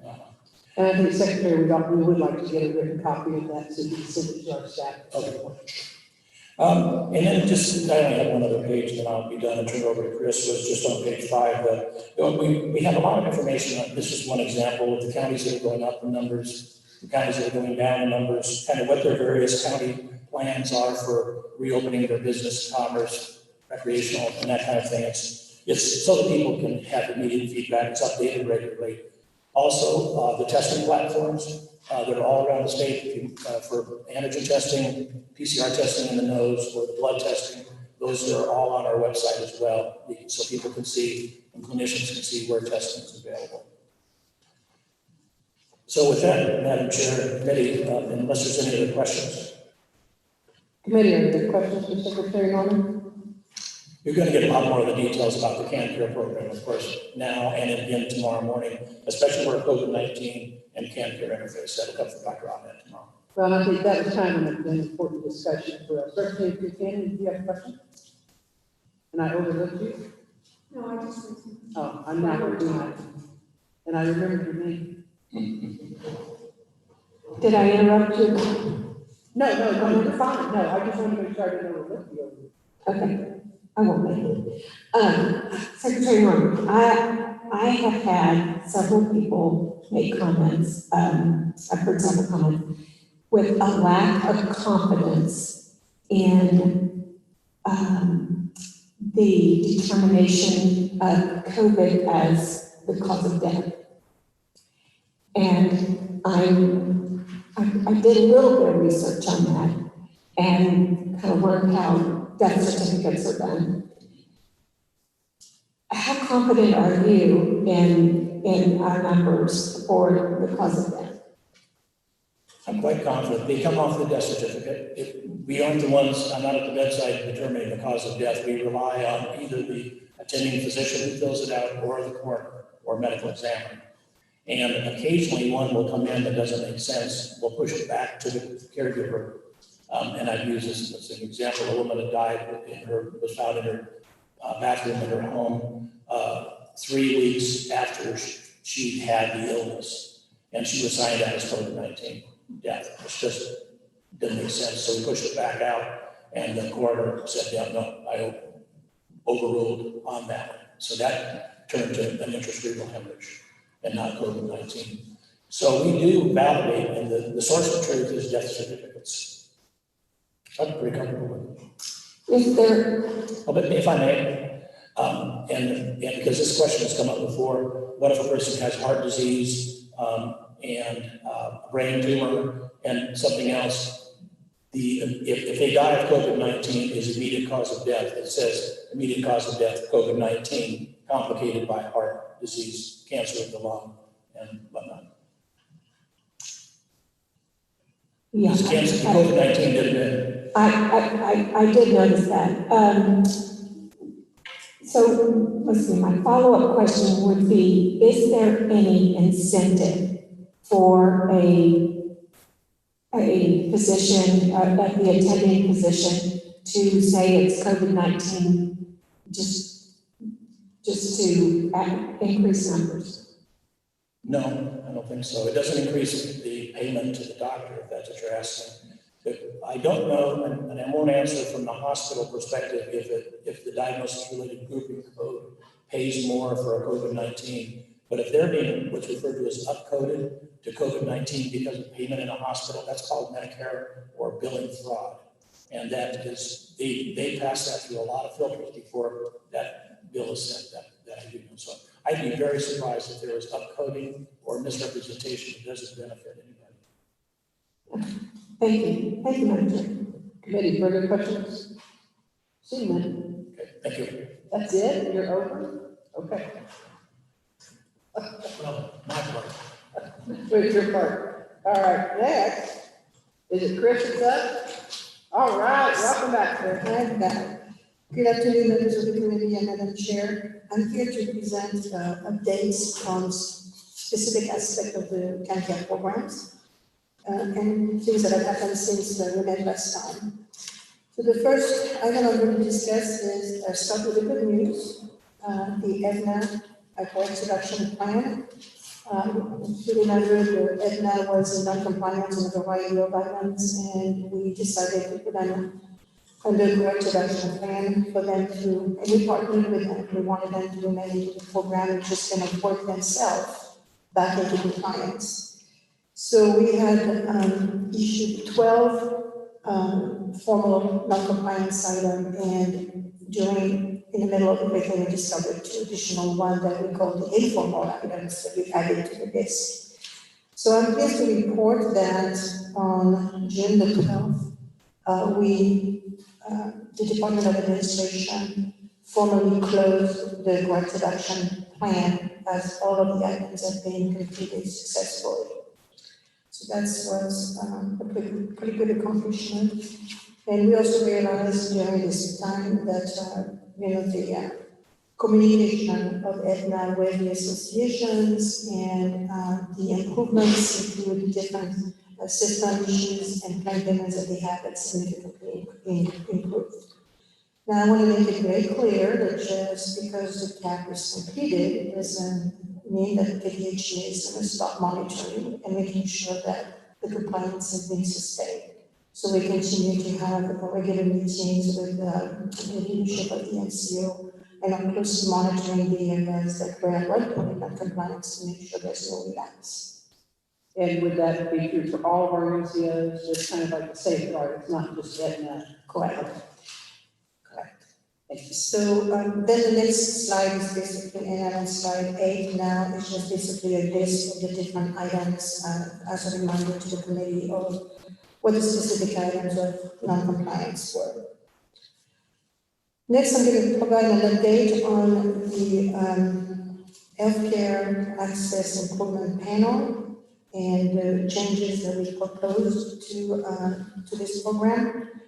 So we were trying to increase the assessment from 1.8 or 1.3 to 3%, and this necessitated an amendment to the 1115 waiver and an approval from CMS to make sure that it was also achieving budget neutrality. We did engage into negotiation with CMS and with KHA, and we have not yet received a formal letter, but we've been told by CMS that they were not willing to reopen the waiver and they were going to deny our proposal. So again, I haven't seen the letter yet, but it's been, we've been told multiple times that the denial was coming. So this would be the second denial? That would, I'm not sure that there was a first denial. This would be the first denial of this proposal. Well, maybe it was just in pre-discussions, but I understood because we'd asked for like 3% and 3%, and then I thought we were told no on that. And then we were going to go in with a lesser amount. So we've gone in with a lesser amount. I don't believe so. I don't know that because we haven't received the original denial of this one yet. Okay. Yes. No, I was just trying to figure out the timelines, because I think that's why we came back into the special session and made it flexible. Up to the 3%. Yes. Yes. Yeah. Yes. Representative Cannon? Because we heard it was going to be a no. We hadn't gotten no yet. Right. Okay. Right. So it takes them a long time to get it. I don't know why. They go through a lot of internal processes to even more so than yeah. But so the next step will be to kind of partner with KHA once we receive that denial and see what the next step, whether we submit, where do we go from there.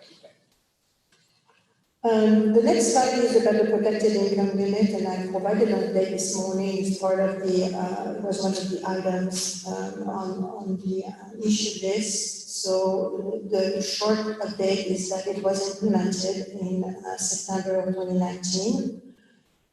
It is by way of a proviso. The language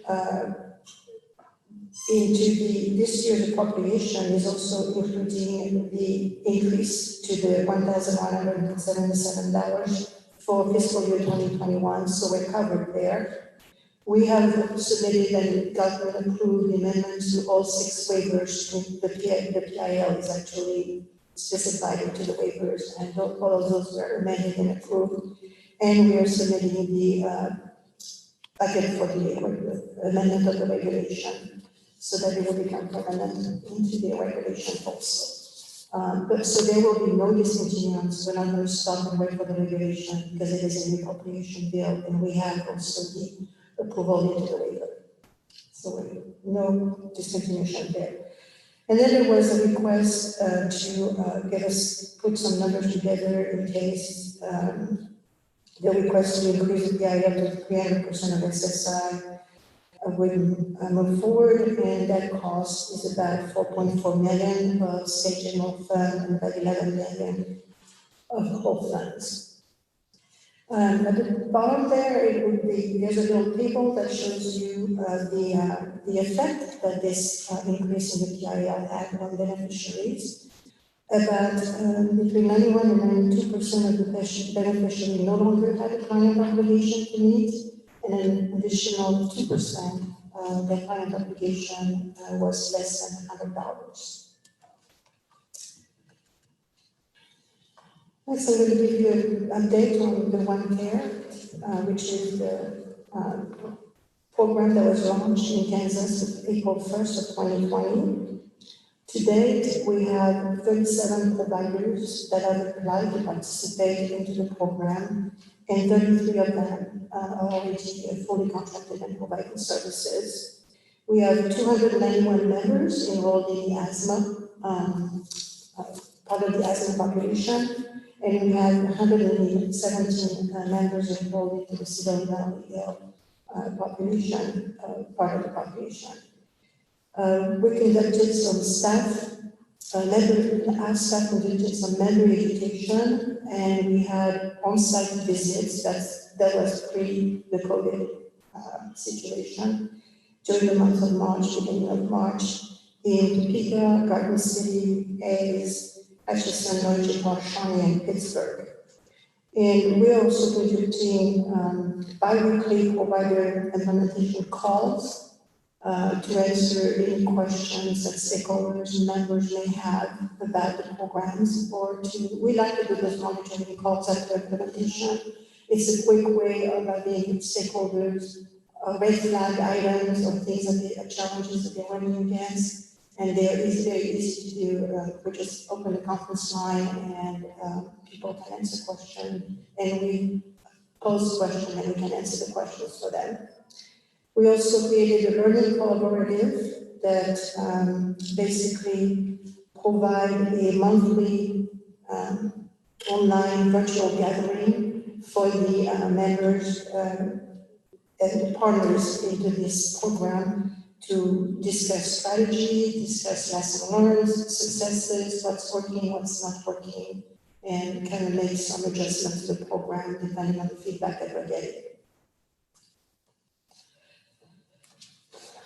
One of the things, Chris, is for people to understand, when we talk about the medical homes, it's not a physical home, because that's been some of the discussions since we've reinstituted that. So I just wanted to make clarification for those folks that are listening out there. It's more about having a home for your well-being. Right. It's kind of a virtual set of services that they're getting, and there's a lot of and these are on top of their regular Medicaid services. It's not replacing any of these services that they're getting through the KanCare program. They're also getting a lot of coordination, support to get referred to community resources if needed.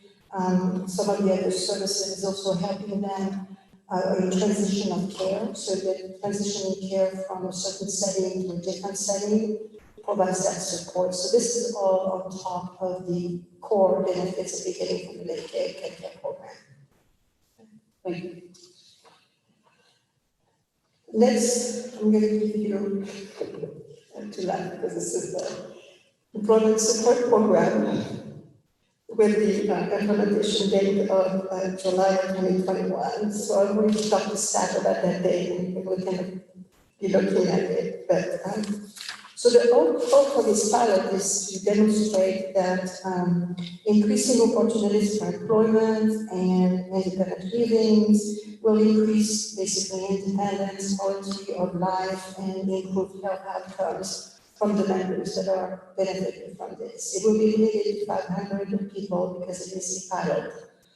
And we will operate it as a voluntary program through the 1115 demonstration, and it will be the same time period as our current 1115 because it operates under that program, that waiver that will be amended to include this.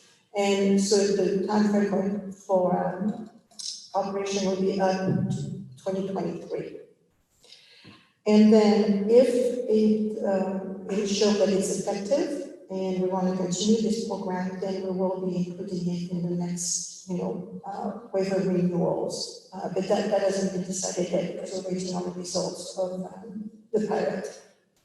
So the pilot is being designed with the guidance of an advisory board, and we will be also providing some benefit specialists that will provide guidance to potential participants, giving them some information about this is currently what your benefits are, this is what you could get on top with employment. So we will do all of this analysis to make sure that getting into this program doesn't make them lose something somewhere else, so that it can be replaced in such a different manner.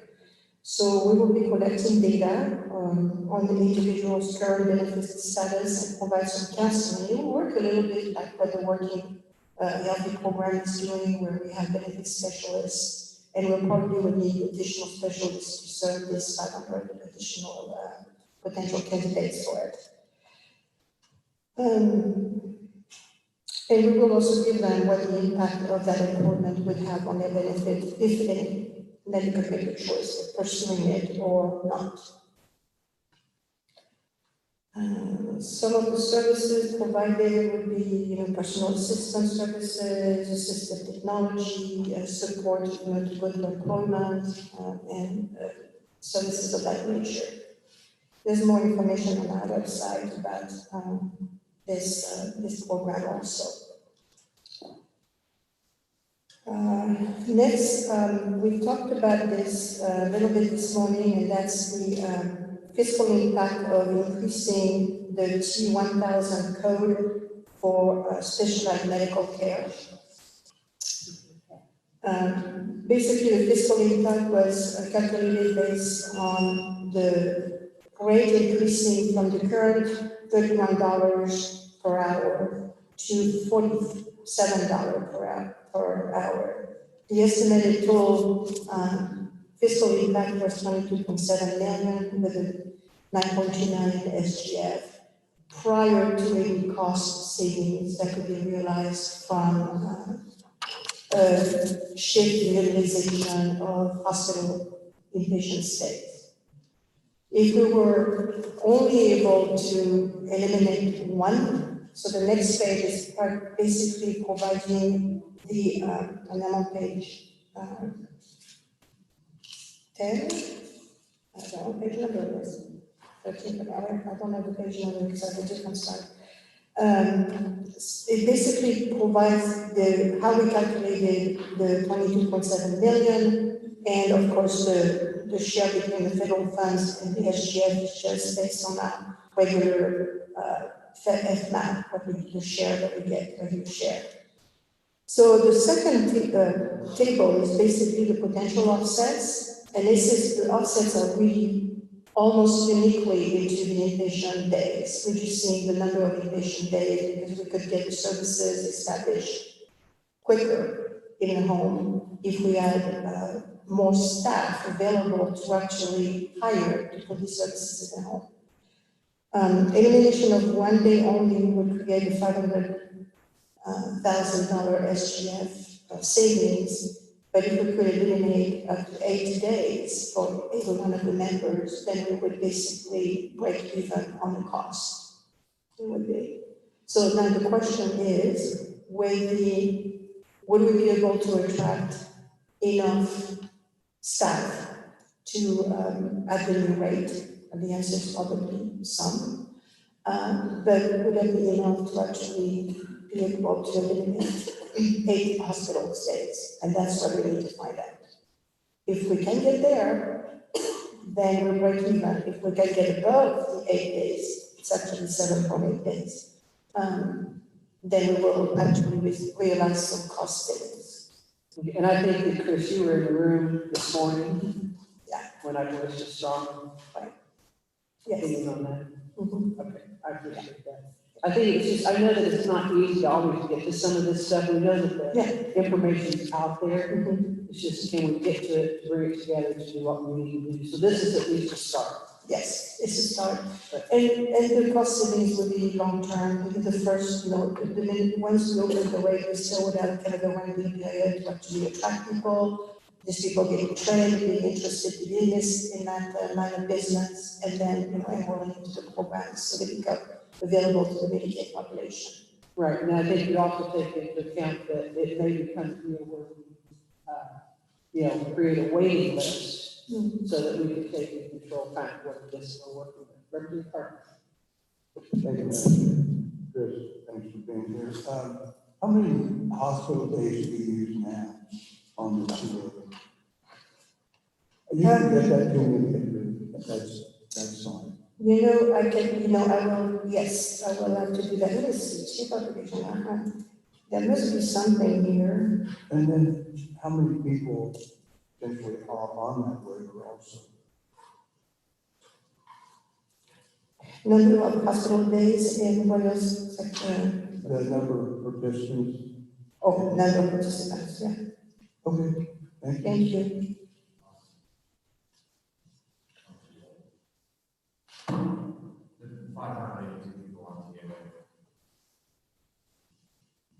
Okay. All right. So the next thing, the next update that I'm going to be providing is about the eligibility and the application update is something that we continue to monitor. We did a lot of things to actually make sure that we didn't lapse back into a backlog because of the emergency and the fact that we were operating with about a 50% staff reduction. So we rearranged a whole bunch of things and we took advantage of all of the flexibility that we were allowed to put in place for the federal government to actually maintain and sustain the application. And I'm really, just to say that our application backlog, it's not even a backlog, it's applications that are over 45 days is about 157 applications. However, only 12 of those applications are ready to be processed. The others are, and that's not unusual, generally have a small number because they shift from the bucket of I'm waiting for something, and then suddenly today I moved into the bucket that you can't work in. So they count, there's always a little bit in that bucket that can be removed. So this slide here is slide 17, kind of provides a lot of number, and we only have a total of 2,355 total applications in-house that have not been processed yet. The transition of the workload for Maximus was great. Just one moment here. Sure. And this is one of the things that's in, it's not just with you, but I think we have to figure out how all of our agencies can promote the long-term care partnership that the state has in place. Because if you can get more people looking at purchasing those long-term care insurance policies, you're going to have less people on Medicaid. And that was something that actually Insurance Commissioner, former Senator Sandy Prager worked on several years ago and got into place. So like if you purchase, say, $300,000 worth of long-term care insurance, and you use that $300,000 and then have to go on Medicaid, $300,000 of your assets are exempt from Medicaid recovery. No one's even promoting that. So, it's not just, KDHE, but I think all of our agencies, including the insurance department, needs to, figure out how to promote that for people. But Sandy, she really believed in it, and I think she was spot on with where we need to go. So, then our nursing homes aren't relying just on Medicaid, which is a lot lower reimbursement. Yeah. Representative Ballard was here today. Well, thank you. So, transition of the work, we moved the processing of the elderly disabled and long-term care from the contract with Maximus to the state, and that was completed in January of 2020. We initiated a number of rapid response calls, which is basically a way of monitoring the post-implementation to make sure that there are not big red flags coming up really quickly. We also transferred the calls to the state staff so that we have we have the philosophy or the goal to answer the questions on the call and help the person actually understand what, it is that we are requesting and the type of documents. We also send it in a written notice, but sometimes it's easier to explain to the person what we need with that, request. And we're continuing, and I will continue to, until they tell us that they don't want to meet with us anymore, but we're continuing to meet with the association on the monthly basis, where we open the phone lines and make sure that something is not falling apart or something is not falling through the cracks. So we get monthly feedback from them, and of course they're welcome to call, reach out to us or email at any point in time. I'm not going to read you the table. It's basically the timeline of how and what was a basic transition from the contractor to us completed. Give you a quick update on where we are with the staffing. We had 313 allocated FTEs, and out of this, we have completed 264 were hired, and we still have about 49 vacancies. And we will continue to have vacancies because there's always somebody, leaving. But that's basically the status, and on the table, I'll provide information about which area the staffing is, the vacancies are the highest, and it's basically into the eligibility staff that is processing. So we have 44 vacancies there. We have a couple supervisors vacancies, and then 3 vacancies in operations, which creates a lot of reports and a lot of monitoring for us. Give you a quick update on where we are with the contract.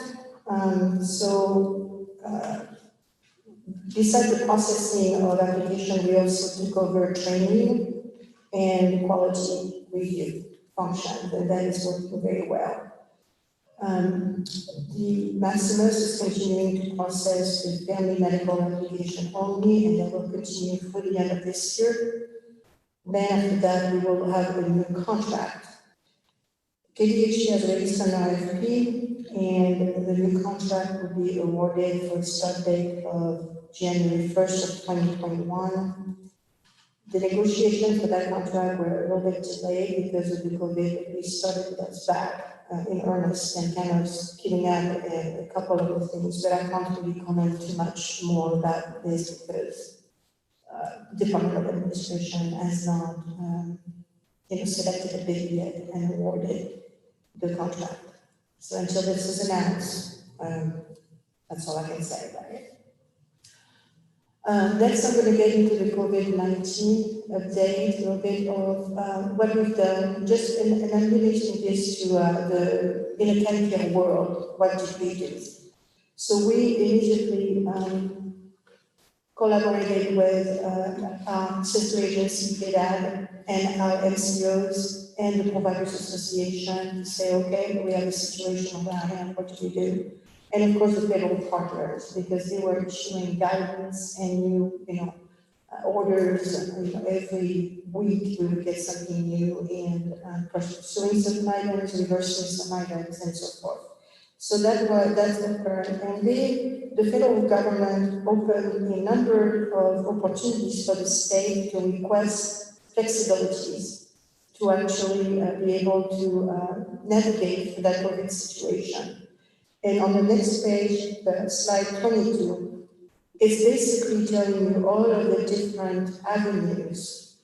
So that was, the kicker was there wasn't a single way to actually go and make all of the requests. If you were talking about certain items, you had to do it through the 1135 waiver. If you were talking about long-term care and those programs, it was an Appendix K. So these are just the names of tools and preprints that we have developed for the state to actually make those requests of for flexibilities or waivers of certain items. So one of the things, some of the changes that we implemented during this period of time are listed on slide 23. The first main items that we did was delaying processing of annual reviews. And that was in line with the requirement of the federal government to qualify for the additional enhanced FMAP of 6.2, that no existing beneficiary would lose eligibility for the time of the public health emergency. And the most likely time where people are losing their eligibility is at review time, because they don't turn the application in or they don't turn all of the necessary paperwork to support their renewal and they get discontinued. So we extended that by 120 days, which we thought at the time was sufficient. We're revising that and we have an opportunity to continue this so that we do not disqualify for this additional 6.2% over the whole program, not just the people that are remaining on the program. The artificial effect of that is that it looks like our program is gaining members, but it's not. It's because we're not, discontinuing people that may have lost eligibility at renewal time appropriately, some of them, and maybe not appropriately. So those would have come back anyhow. But so there is kind of an artificial influx into the number of members that we're going to see for a period of time. The opposite of that would be when we start, we're doing the reviews, they would drop off faster because we would be reviewing people that have been staying on the program for a longer period of time than they would have. We'll just cause that when that happens. But that's basically what's going on here. We also extended the timeline for people to file an appeal by 120 days, so that would give them, more time to gather the information. Sometimes their provider wasn't available, or the state office closed, or whatever. So we did this also. We remove all cost sharing for testing and treatment of the COVID for KanCare members. The non-insured are covered by HRSA through the regular process of general federal funds.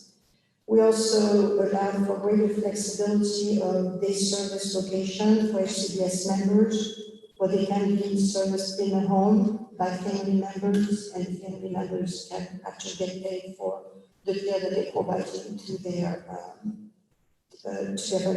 their son, daughter, or husband or wife.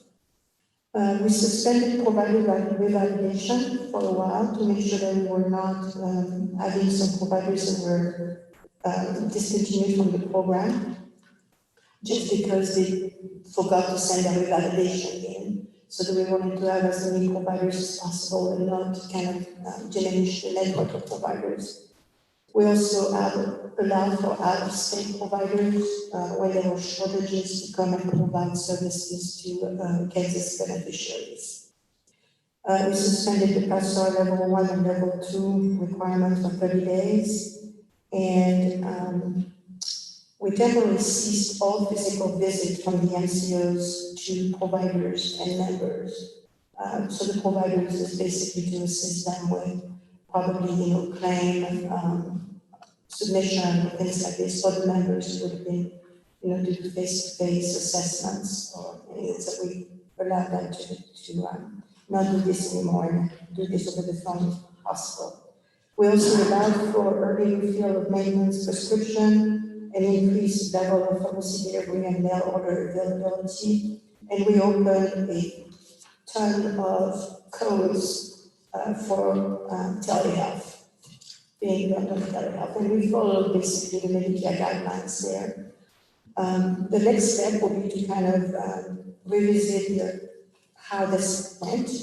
When does it make sense to continue using the telehealth as a methodology to render services, specifically in areas that are underserved or rural areas? We haven't made this decision yet, and we will be working with associations and providers. Some of them have already submitted some suggestions and recommendations of what should be considered for a permanent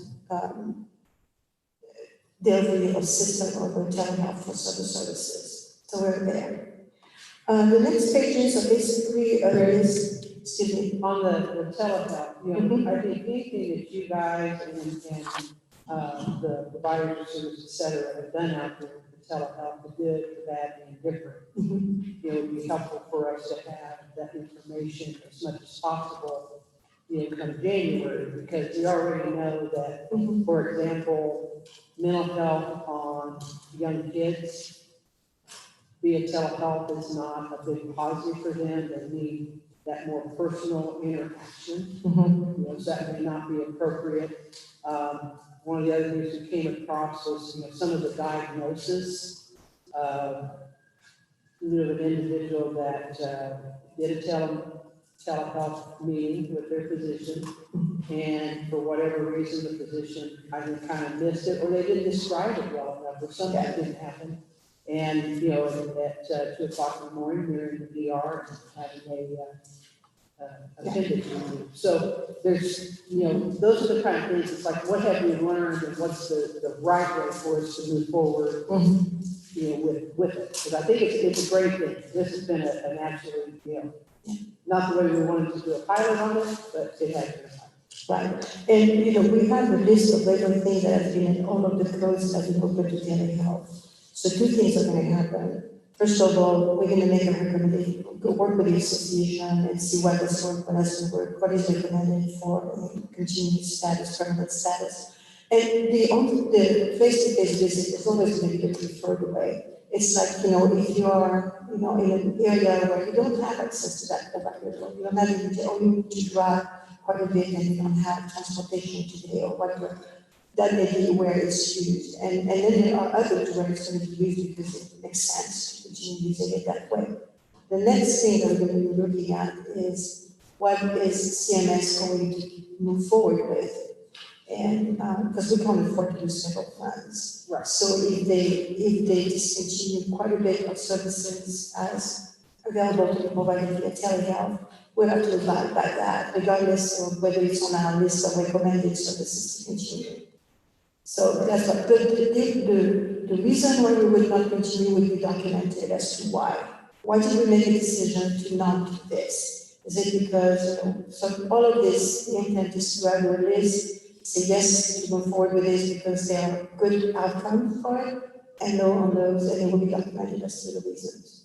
Right. No, I think that that's going to be really good, and I don't think it's all just for our underserved area, but still think there's benefits even in some of our urban areas. Thank you. Yeah, you're welcome. So the next, I'm going to skip the next pages, 24, 25, and 26. It's basically kind of links of all of the different information that you can find on our website. And each of the policy changes that we made were also documented and distributed to providers through a regular bulletin process, and I have included that here. There's also a couple of relevant links to 1135 waiver that specifically shows what we waived and for how long and what conditions. The ability scale approval letter and authority granted. And then there's a couple of CMS sites and KDAD resource site on related to the COVID-19 situation. The next piece is basically an analytics and performance metrics. As you know, we're monitoring, you know, the performance of NCOs by measuring their performance using a variety of methods. But we look at the enrollments to make sure that we don't see big changes in enrollment, which would be indicative of there's an issue with the plan or another. It's pretty stable from what we've seen in 2019. The percentages of allocation between NCOs is pretty much the same. And actually, the percentages are exactly the same. The membership is a little lower, but we don't have all of 2020 yet. So, you know, we have 6 months of that. So that's what the first slide is showing there.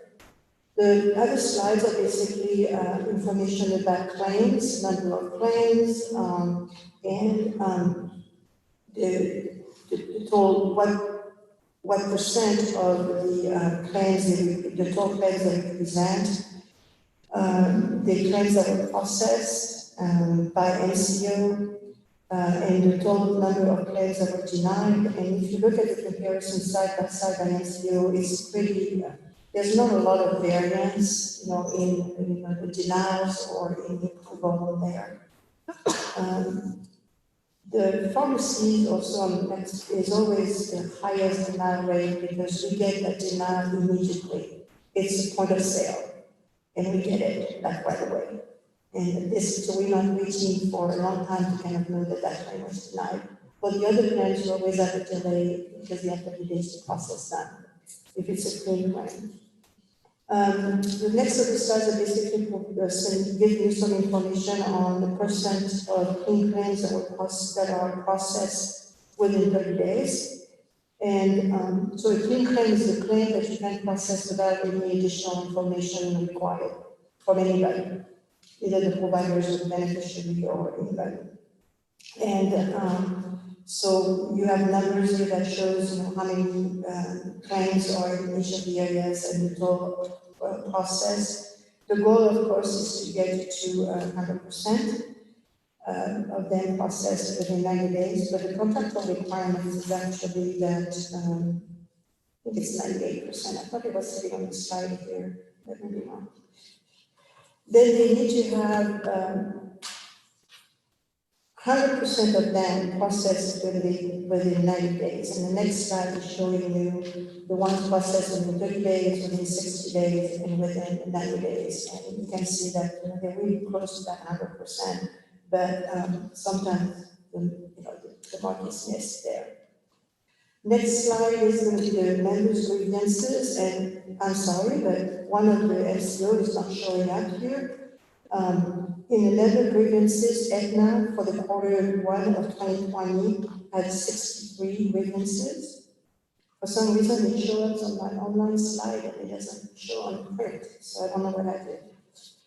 And for the member appeals, the Aetna information is also missing there, and they had 120 appeals during that first quarter too. So there's not a lot of changes or little red flag that identify one MCO over another one where there's a lot of grievances or a lot of appeals. And that's another way of also proactively monitoring what is going on, because mostly people are pretty vocal here, dissatisfied with the services that they're getting. Chris, I'm going to stop you for just a moment. Secretary Howard, I think we'll do KDADs tomorrow. So if you guys want to stay for this, or if there's a partner back with it, that's fine. But we've got a ways to go yet, and give you a little bit of a break. We'll lead off with you guys tomorrow. Very good. Morning. Thank you. I'm very close to being done. Now, Chris, are you on page 30? I'm on page 36. How the heck did I get back there? Well, the claims information is page 30, it's on page 30, 31, 32. It's different views of the claim processing and denied. It's within 30 days, within 60 days, and which is basically the contract. The reason it's measured in this manner is there are very specific contract requirements where they have to have certain percentages done within a certain number of days. And this basically, these are the metrics that we use to see whether they're in compliance or not. Okay, I'm going to have you back up to 31 if you don't mind. Sure. Okay. On the pharmacy? Yes. Okay, my question to you is the majority of the denials for specific meds that are not sitting on the preferred drug list. And then is there an appeals process like there is with, say, Medicare? The majority of the denials are not related to that. The majority of the denials are related to either a duplicate script or a lack of eligibility for the beneficiary. So the beneficiary shows up at the pharmacy, but they lost their eligibility or anything like this. The majority is not for a prescription that is not on the preferred drug listing. And that preferred drug listing is actually provided to us by the committee that does all of the, I can't remember the name of that committee. Oh, I know what you're talking about. Yeah, I'm blanking on it, but anyhow, it goes in front of that committee that actually established what needs to be going on the preferred drug list is there.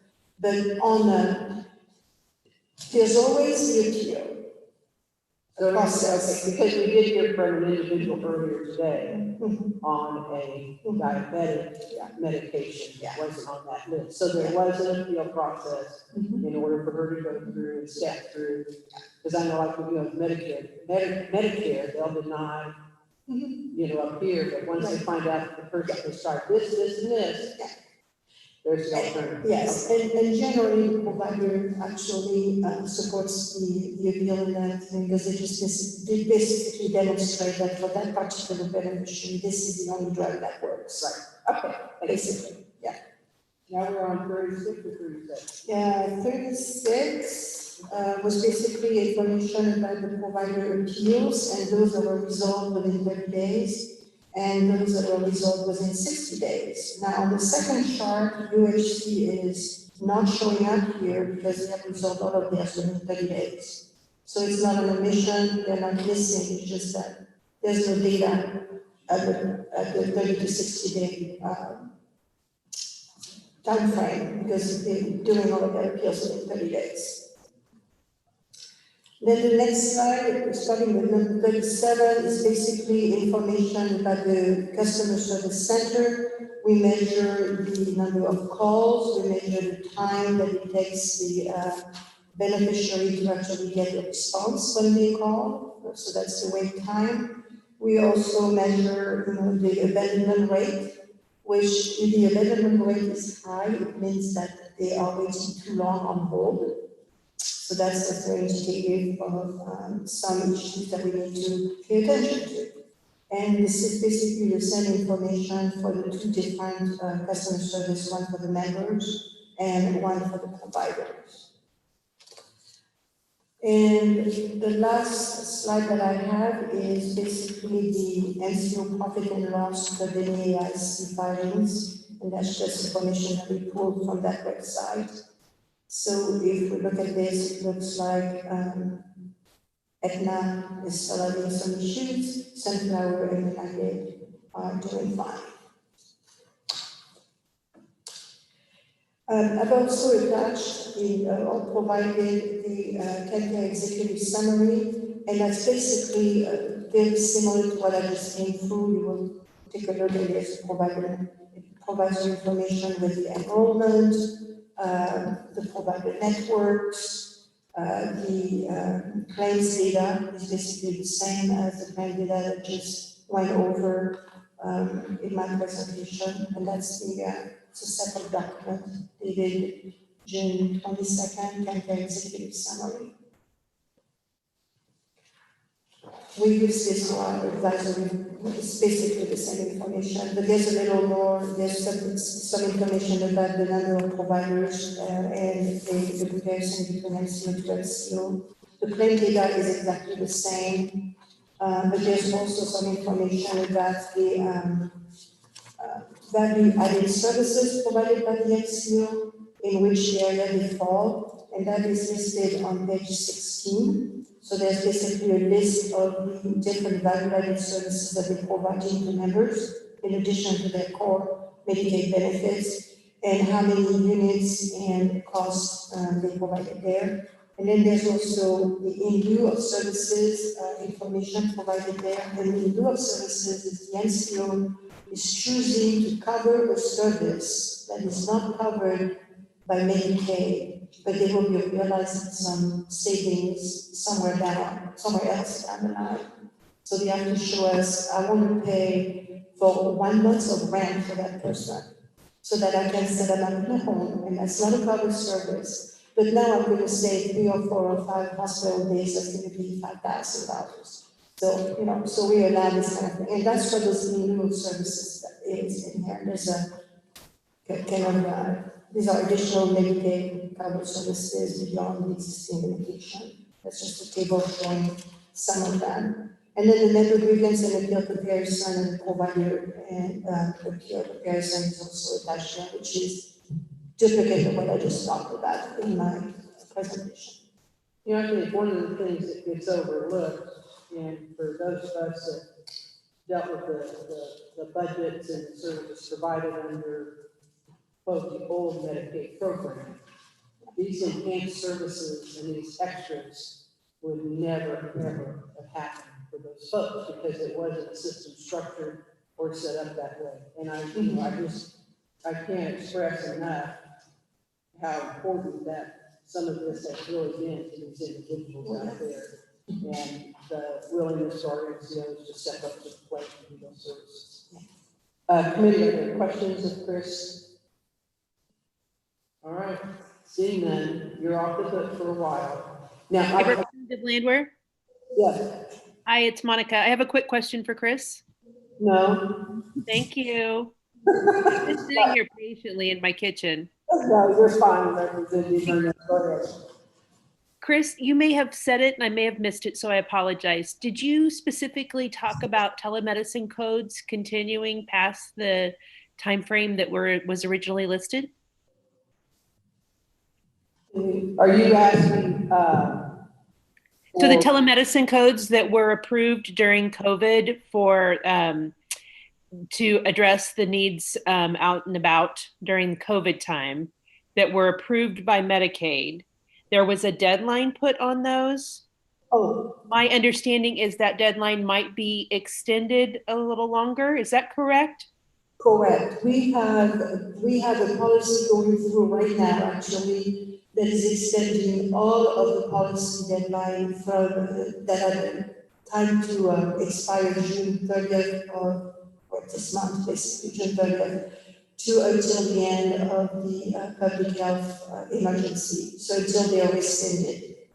Basically, we're no longer in the public health emergency, we will review all of these policies and then make a decision of whether we rescind it or we move forward with it. And that would be kind of a formalized process to do that.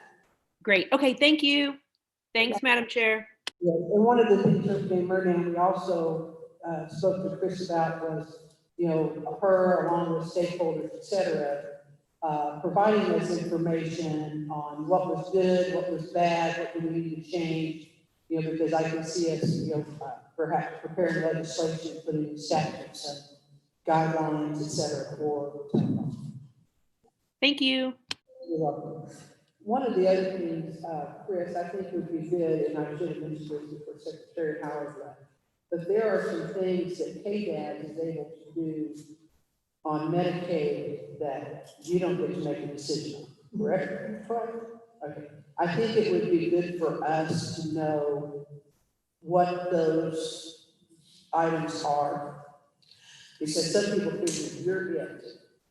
So we are actually working, the work group that is going to put together and review the policies also include the KDAX policies. So they are part of that group that are going to be evaluating not only just the pure health policy, but also other things that they put in place to see whether it will continue or not. So there's a work group that is doing what we call it is the post-COVID-19, landscape. What does it need to look like?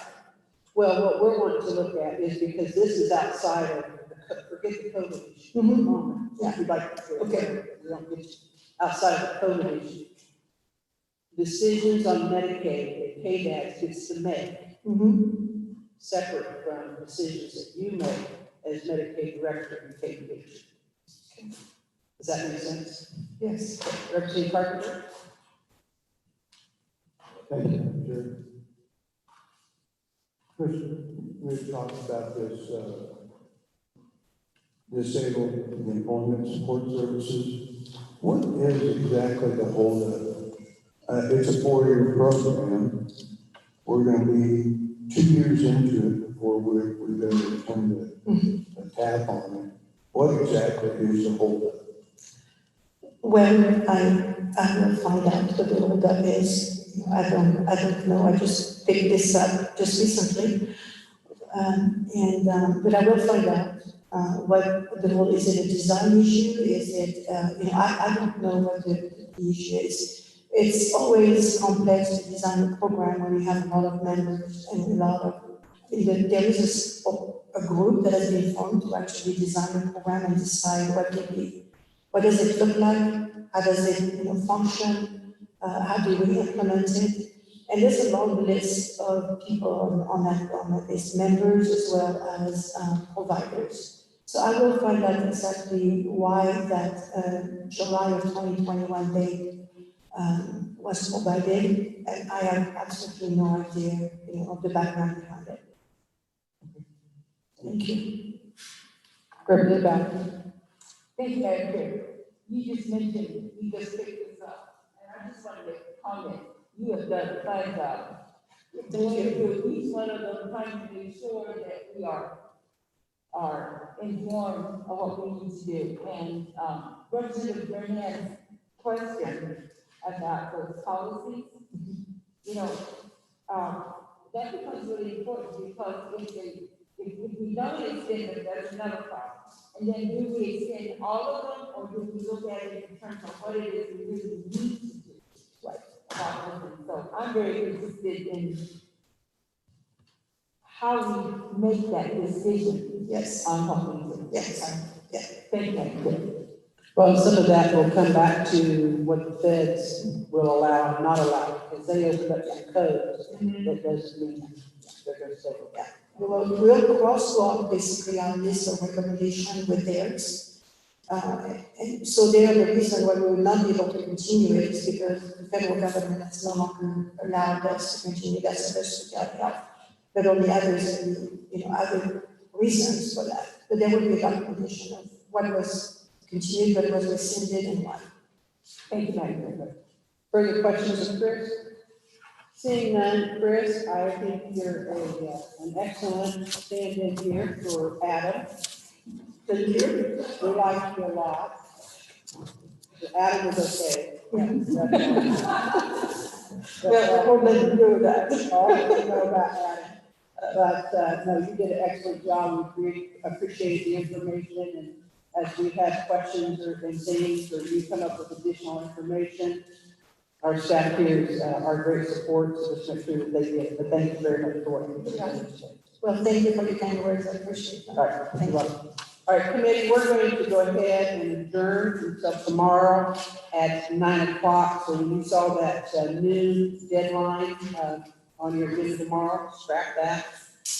We will go and we will see how far we can get, because my preference would be not to break for lunch and get done early versus trying to get done a little bit later. That's kind of the way that I operate on that, if everybody's all right with it. So you're until 9 o'clock tomorrow.